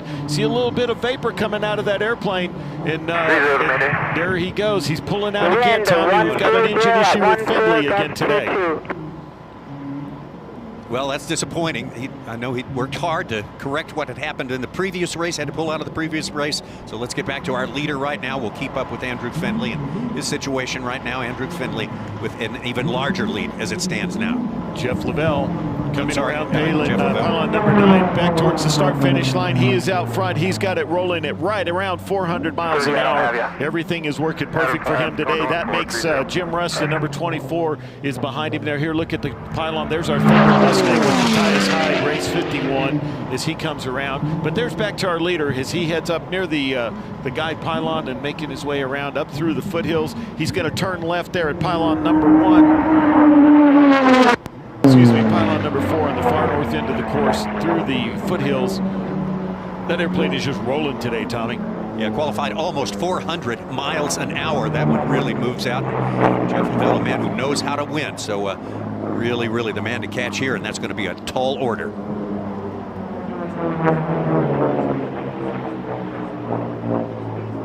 So, Tommy, there we are back in the pack. Tight racing back here with Vicky Benzing. And as they head by the STIHL start-finish line and head back towards the foothills to climb back up there. A lot of very competitive racing here at just under 400 miles an hour. We're going to jump back to Jeff Lavelle as he heads back to the STIHL start-finish line in race 39. Look at how fast that airplane is going. That is absolutely spectacular, race 39. Lavelle with a massive lead right now. Matthias Rust in second place as it stands so far, race 24.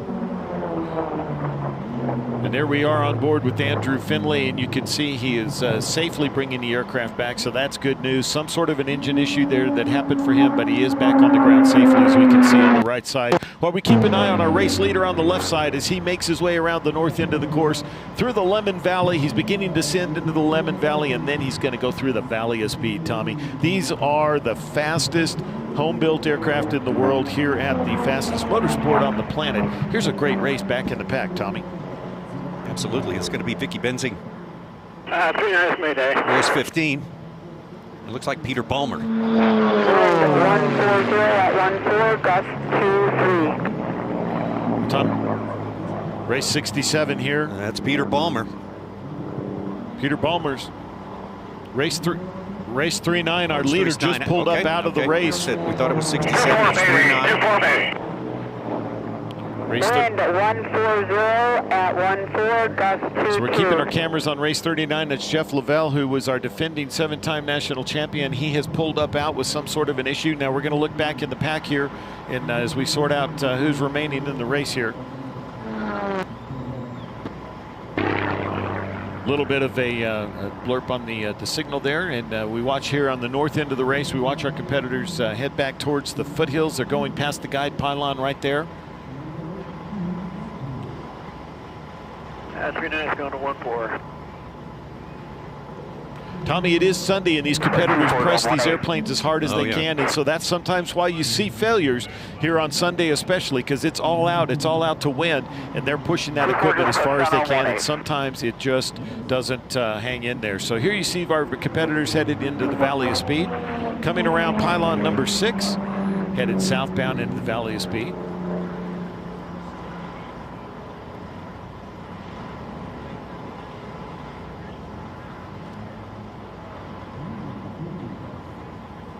Very hard to get all of this sorted out now. We've had a couple of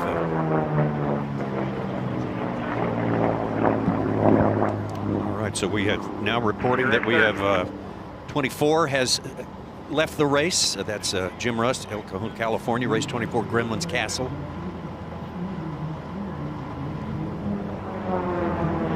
Vicky Benzing just passing the start-finish line.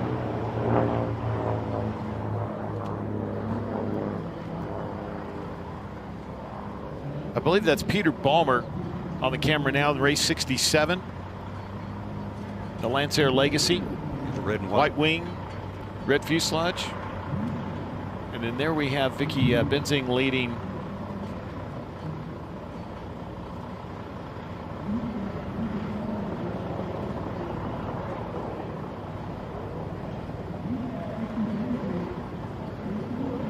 This is a tight race here. Vicky Benzing still holding them off. She's got the inside track as they make their way out of the foothills into the far north end of the race course here.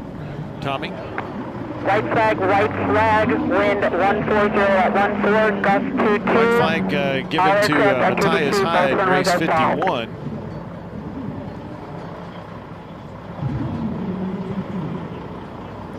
All right, so that would be your leader, Matthias Hyde from Salzburg, Austria. 51 is that several of our airplanes have either slowed or left the race outright.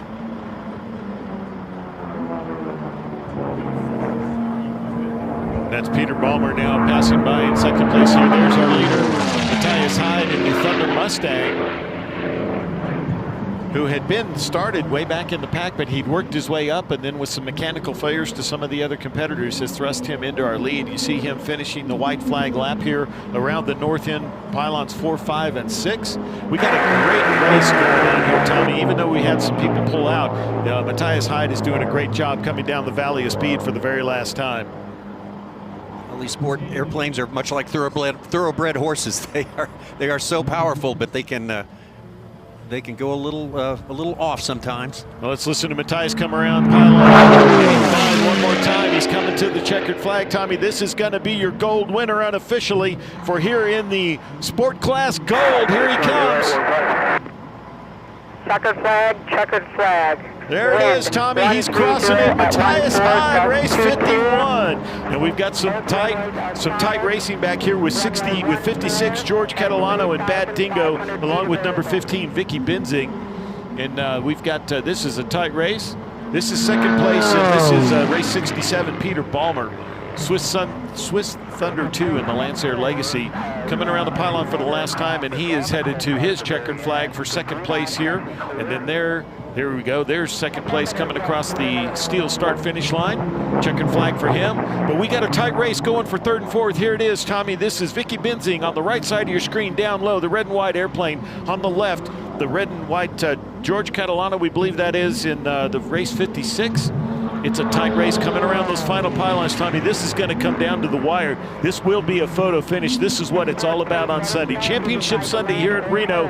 This is going to be tight, Tommy. I wouldn't be inclined to let that be a each individual, but Oh man, he's making a move. It's going to be close. He's accelerating nose down. Did he get him? Oh man. Don't think he got there. Very close. Vicky Benzing held him off. That was something. Wow, what a great job by Vicky Benzing. We've seen her in other classes. We saw her race the Jets earlier. Oh, absolutely. And then, wow, here we are on the start. There you see Jeff Lavelle in race 39 with race 24, Jim Rust right beside him. First time by the pylons. They were first and second, neck and neck, but Andrew Finley did exactly what we thought he would. He tried the whole shot from lane number 6. He got out front, and you see him there high and above, and he was able to pull around, but his was the first aircraft that had an issue, and he pulled out. There you see Lavelle. There's a little bit of smoke and mist coming out of that airplane, and here's Andrew Finley. You see the smoke beginning to billow out of that airplane, and he pulls out. Here's where he declares the emergency. He's out of the race as he pulls up and out. That left Lavelle and Rust to have to fight it out here at the front of the pack, and there you see Lavelle still leading it. At that point, he was right at 400 miles an hour, race 39. Everything looked to be on track, Tommy. We assumed he was going to hold that lead, but yet again, we had they're pushing these aircraft to the limit. It is an R&D class. They're experimental, they're research and development, and he was doing so well. And then here's where he declares an emergency and pulls out. So he's out of the race, Tommy, and that left the front of the pack. We had 24 eventually pulls out as well. Yeah, Jim Rust.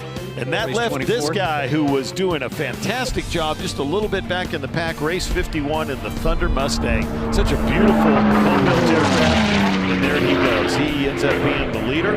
He jumps to the lead, and he did a fantastic job and flew a great race from there, Tommy.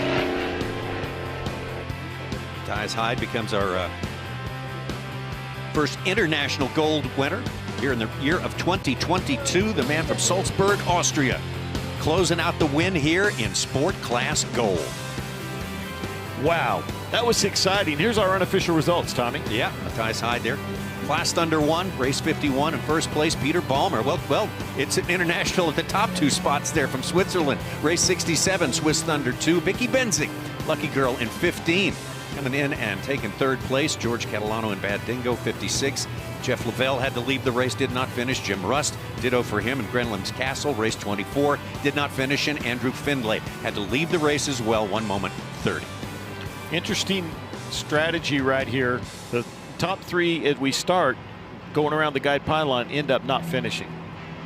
Well, that's the results from Sport Gold. So glad you could join us here in Reno for the STIHL National Championship Air Races, this iconic event. One of a kind, and what a race we have just witnessed.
as a returning sponsor. The late Ellsworth Getchell owned and operated a beautiful Hawker Sea Fury for over 4 decades. Ellsworth was a regular at air shows throughout North America, including demonstrations with the U.S. Navy. This year, the Ellsworth Getchell Foundation is sponsoring Nahee's Hap Arnold Trophy for the best warbird restoration. Make sure you stop by the display to see some outstanding vintage, classic, and warbird aircraft. While you're at the Nahee display, ask for information on the Getchell Foundation scholarship programs for young people who are interested in learning to fly. Or check out the Getchell Foundation website at www.ehgfoundation.org.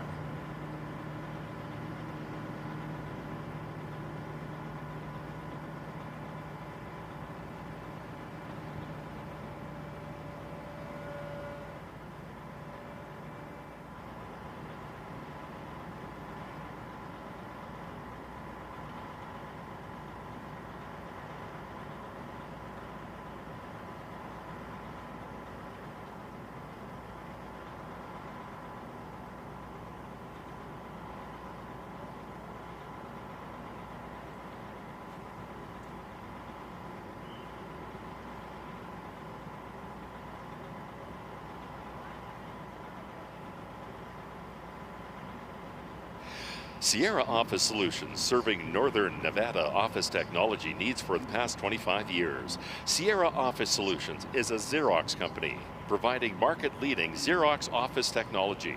We offer mobile, cloud, remote worker solutions with the most up-to-date security and IT services available. Visit our website at www.sierraoffice.com.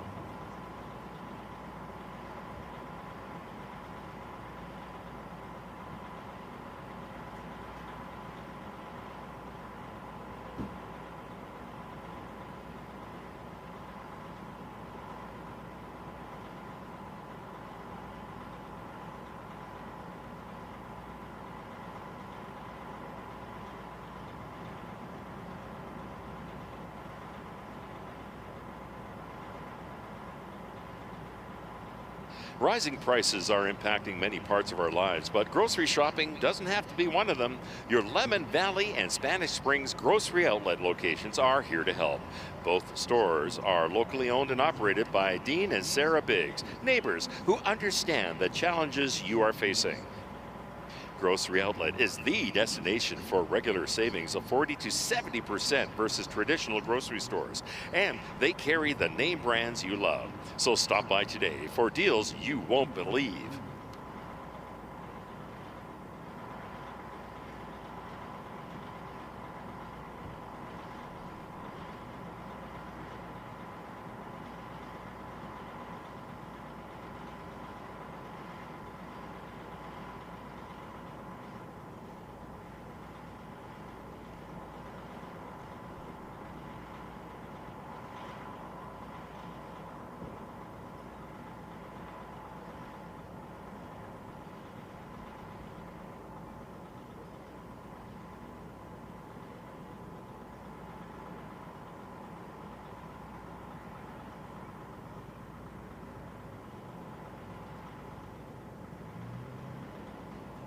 Liberty Military Housing is here to serve those who serve our country by providing military families with comfortable, well-maintained homes in communities across the United States.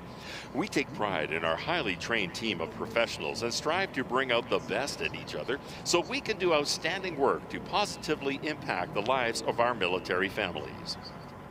At LMH, we're a self-employed company that offers excellent benefits, training, development, and opportunities for advancement in communities.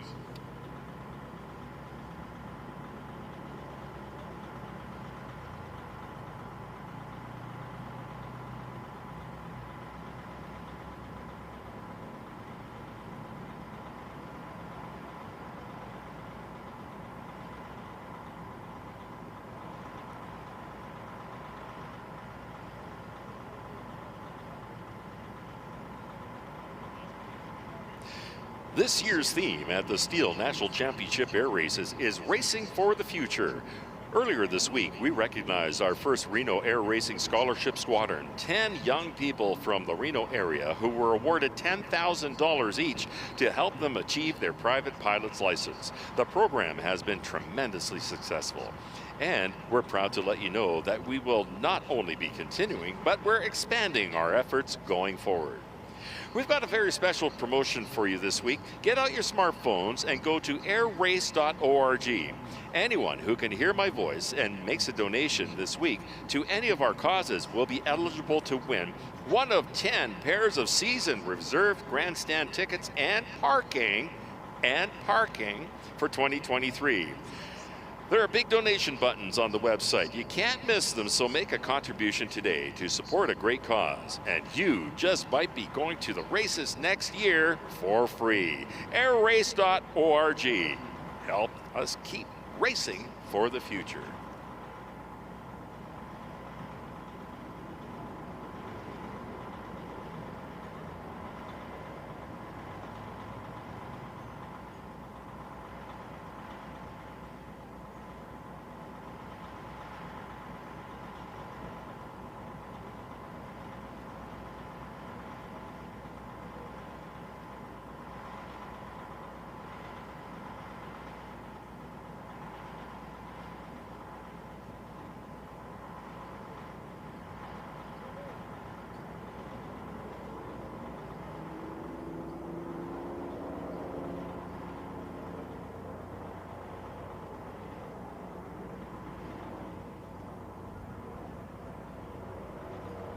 As the F-8F Bearcat takes to the skies, ladies and gentlemen, boys and girls, it is time for the FA-18 Super Hornet. Good afternoon, ladies and gentlemen. Thank you for coming to the Reno Air Show. My name is Lieutenant Evan Bocart, call sign Tommy Boy from Orlando, Florida. And on behalf of the United States Navy, Naval Air Station Lemoore, Commander of Strike Fighter Wing Pacific, and the Commanding Officer of Strike Fighter 122, we are proud to present the West Coast FA-18 Super Hornet flight demonstration. Intended to replace the retired F-14 Tomcat and aging Legacy Hornets, the Boeing-built FA-18 Super Hornets is the Navy's frontline tactical aircraft. Known as the Rhino, the Super Hornet builds on the combat-proven design of the original Hornet, with improvements such as a 30% larger surface area, a larger payload, longer range capability, and increased weapons lethality. The aircraft performing for you today is the F model, which incorporates a two-place cockpit to accomplish the assigned mission. In today's demonstration, Lieutenant Garrett Sherwood, call sign Hannah from Las Vegas, Nevada, and Lieutenant Tom Yu, call sign Huds from Bellevue, Washington, will demonstrate the incredible flight characteristics of the Super Hornet. Hannah and Huds have extensive flight experience and have flown numerous sorties in support of multiple military operations and Western stability around the globe. During this flight, Hannah and Huds will experience G-forces from -3 and up to 8 times the normal force of gravity as they maneuver the aircraft to the edge of its operating envelope. Today's show will be performed at speeds as fast as 700 miles per hour and as slow as 100 miles per hour. Many of the maneuvers that you will see here today demonstrate the aircraft's capabilities in the tactical arena and are employed during combat and training flights.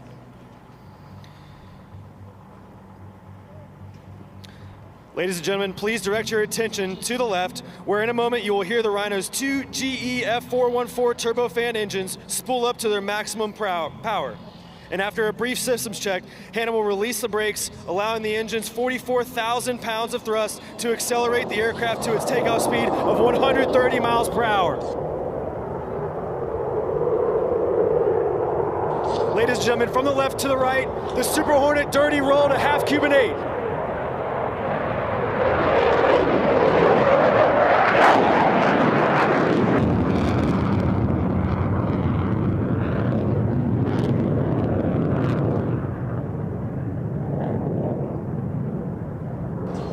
Now, after climbing through 3,000 feet, the aircrew will perform a 1/2 Cuban 8 maneuver, or half loop, roll upright, and then demonstrate the Super Hornet's incredible pitch authority by squatting the jet and stopping its descent in an instant.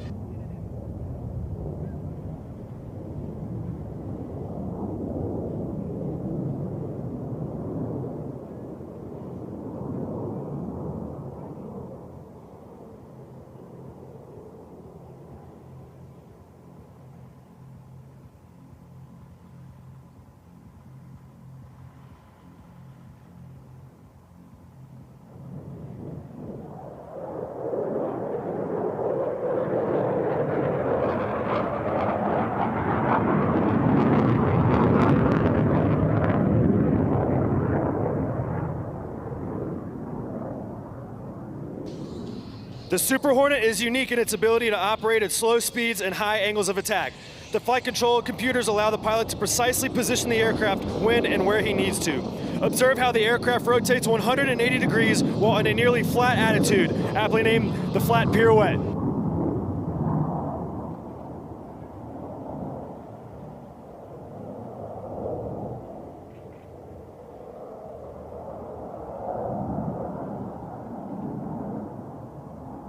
The Super Hornet's engines produce over 44,000 pounds of thrust in full afterburner. This allows the aircraft to sustain 8 times the force of gravity in a very tight turn radius. Ladies and gentlemen, watch as the aircraft enters from the left, roll into 90 degrees angle bank, and demonstrate the Super Hornet min-radius turn.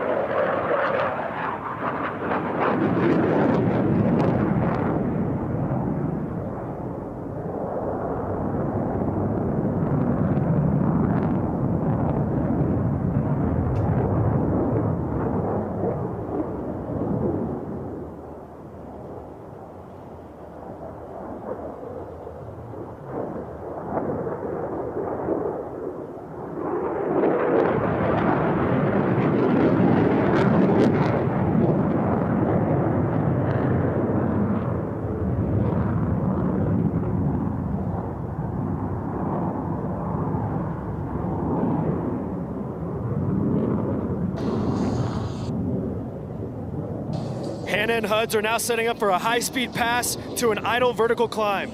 During this maneuver, the aircraft will approach you at nearly the speed of sound, demonstrating the use of speed to surprise an enemy. You may notice white vapor coming off the jet, indicating that it is close to breaking the sound barrier. Keep in mind the speed at which they are flying is only half the aircraft's maximum speed.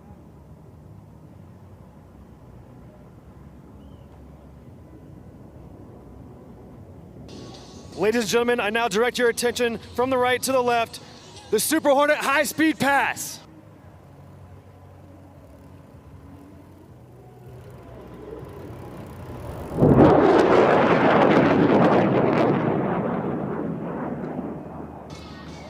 Hannah will now pull into the vertical and quickly point the jet back towards the earth to reorient for the next maneuver.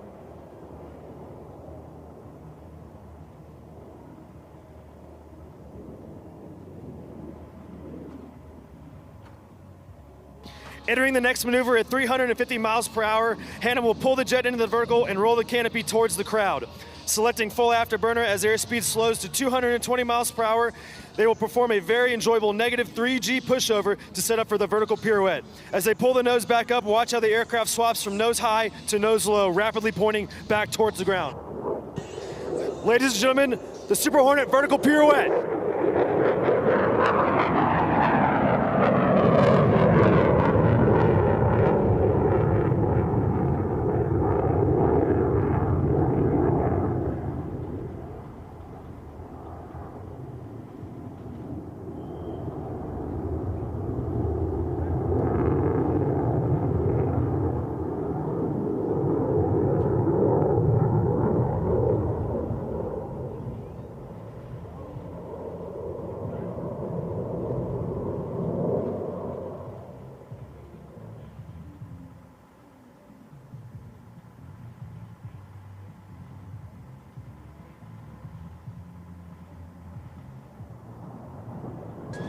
The aircraft is now setting up for a maneuver known as the square loop. Selecting afterburner as the jet approaches show center, Hannah will rapidly reposition the nose 4 times while flying a square path through the sky.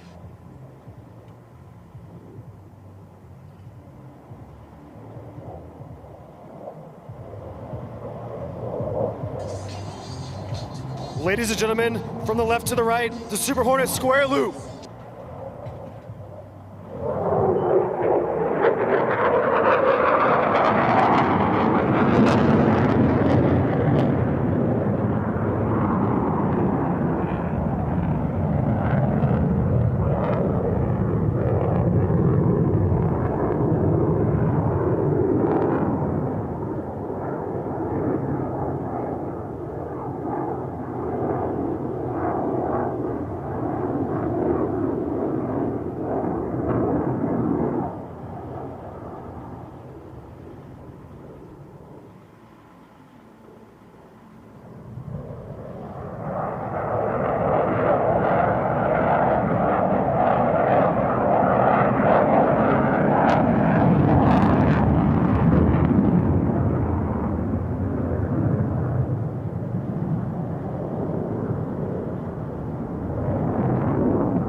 The next maneuver is an aircrew favorite, affectionately known as the Ricardo.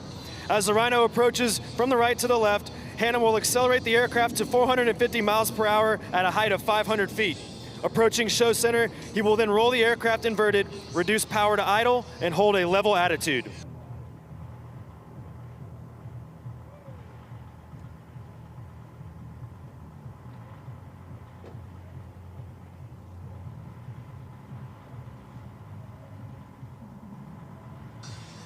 Ladies and gentlemen, from the right to the left, the Super Hornet inverted whisper pass.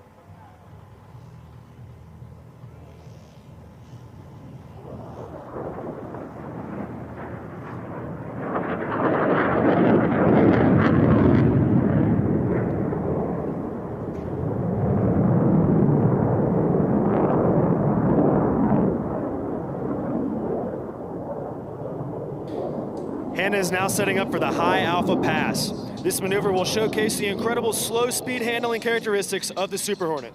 In air-to-air combat, sometimes it is the aircraft with the ability to fly the slowest that will have the advantage, as a potential adversary may be forced to fly out in front of the fighter and thus become defensive. Few other aircraft in the world would attempt to maneuver at this slow speed and nose attitude. With 2 digital flight control computers aiding the aircrew, the 40,000-pound FA-18 Super Hornet remains completely controllable at less than 100 miles per hour.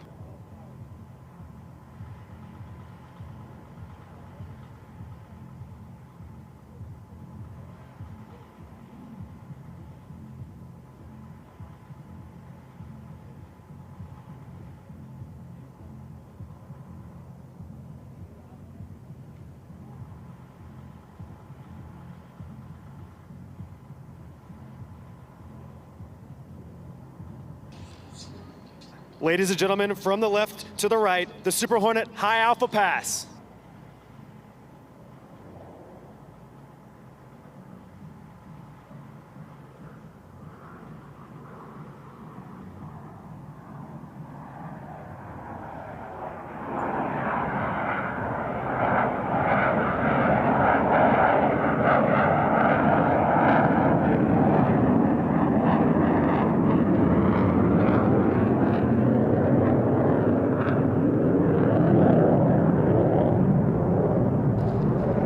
As Hannah exits the high alpha pass and maximum afterburner, watch as they roll the jet inverted as they set up for the next maneuver.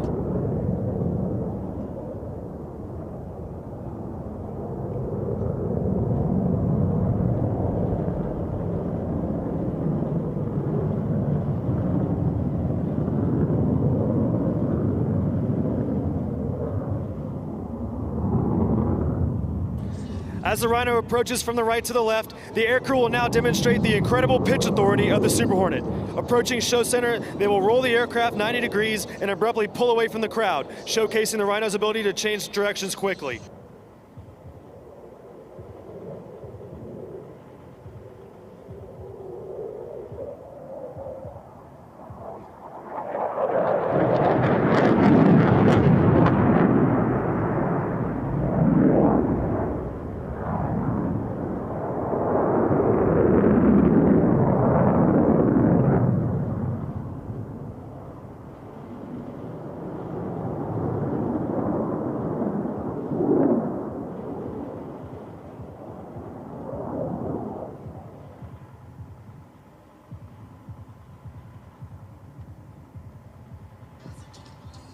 Hannah and Huds are now setting up for a touch-and-go landing. As they circle to land, they'll ensure that the gear locks into the down position and the flaps extend to enhance lift at slower speeds required for landing. Once lined up on the runway, or as the Navy aircrew like to call in the groove, the aircraft will slow to on-speed angle of attack, which is how the Navy tailhook aircraft determine their landing speed. This on-speed AOA correctly positions the aircraft's hook to engage a wire aboard an aircraft carrier deployed at sea.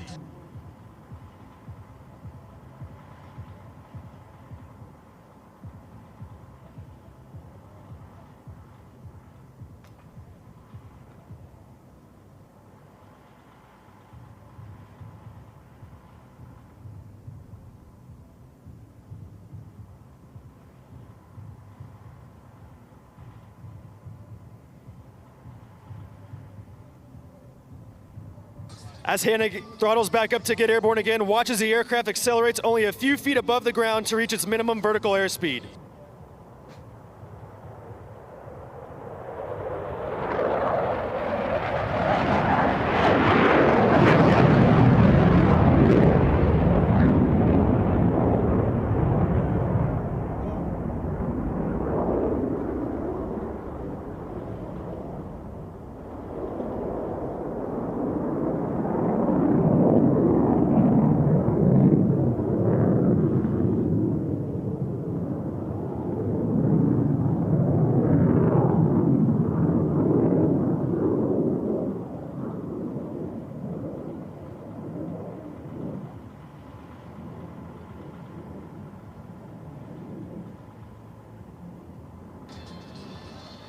Ladies and gentlemen, have your cameras ready. In a few moments, the Rhino will approach from the right to the left for the Super Hornet photo pass.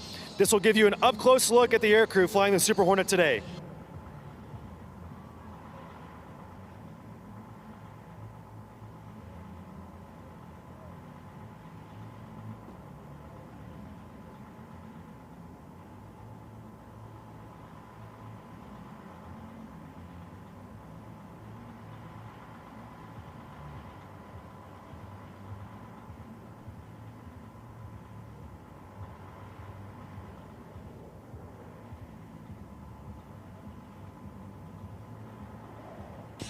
Ladies and gentlemen, from the right to the left, the Super Hornet photo pass.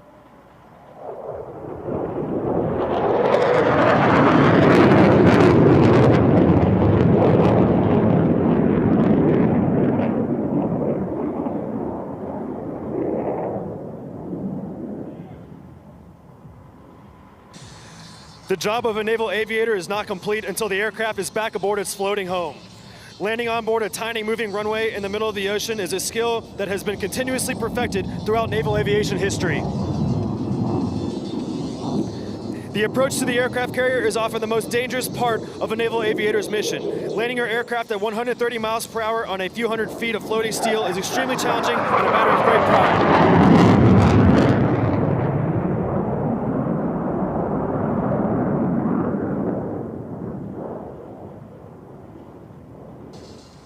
The Super Hornet you saw here today is one actually used by VFA 122 to train pilots and weapons system officers at Naval Air Station Lemoore, California.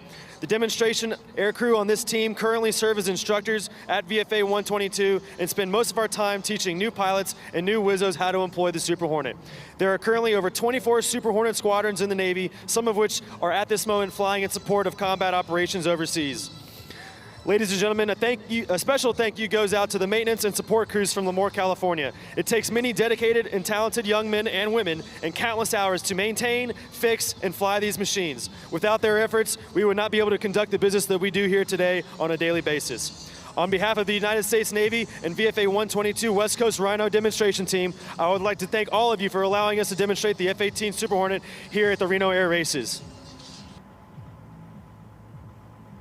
As the aircraft comes around, let's make a lot of noise for these great people right here bringing you the F-18 Super Hornet. Wow, that is so cool.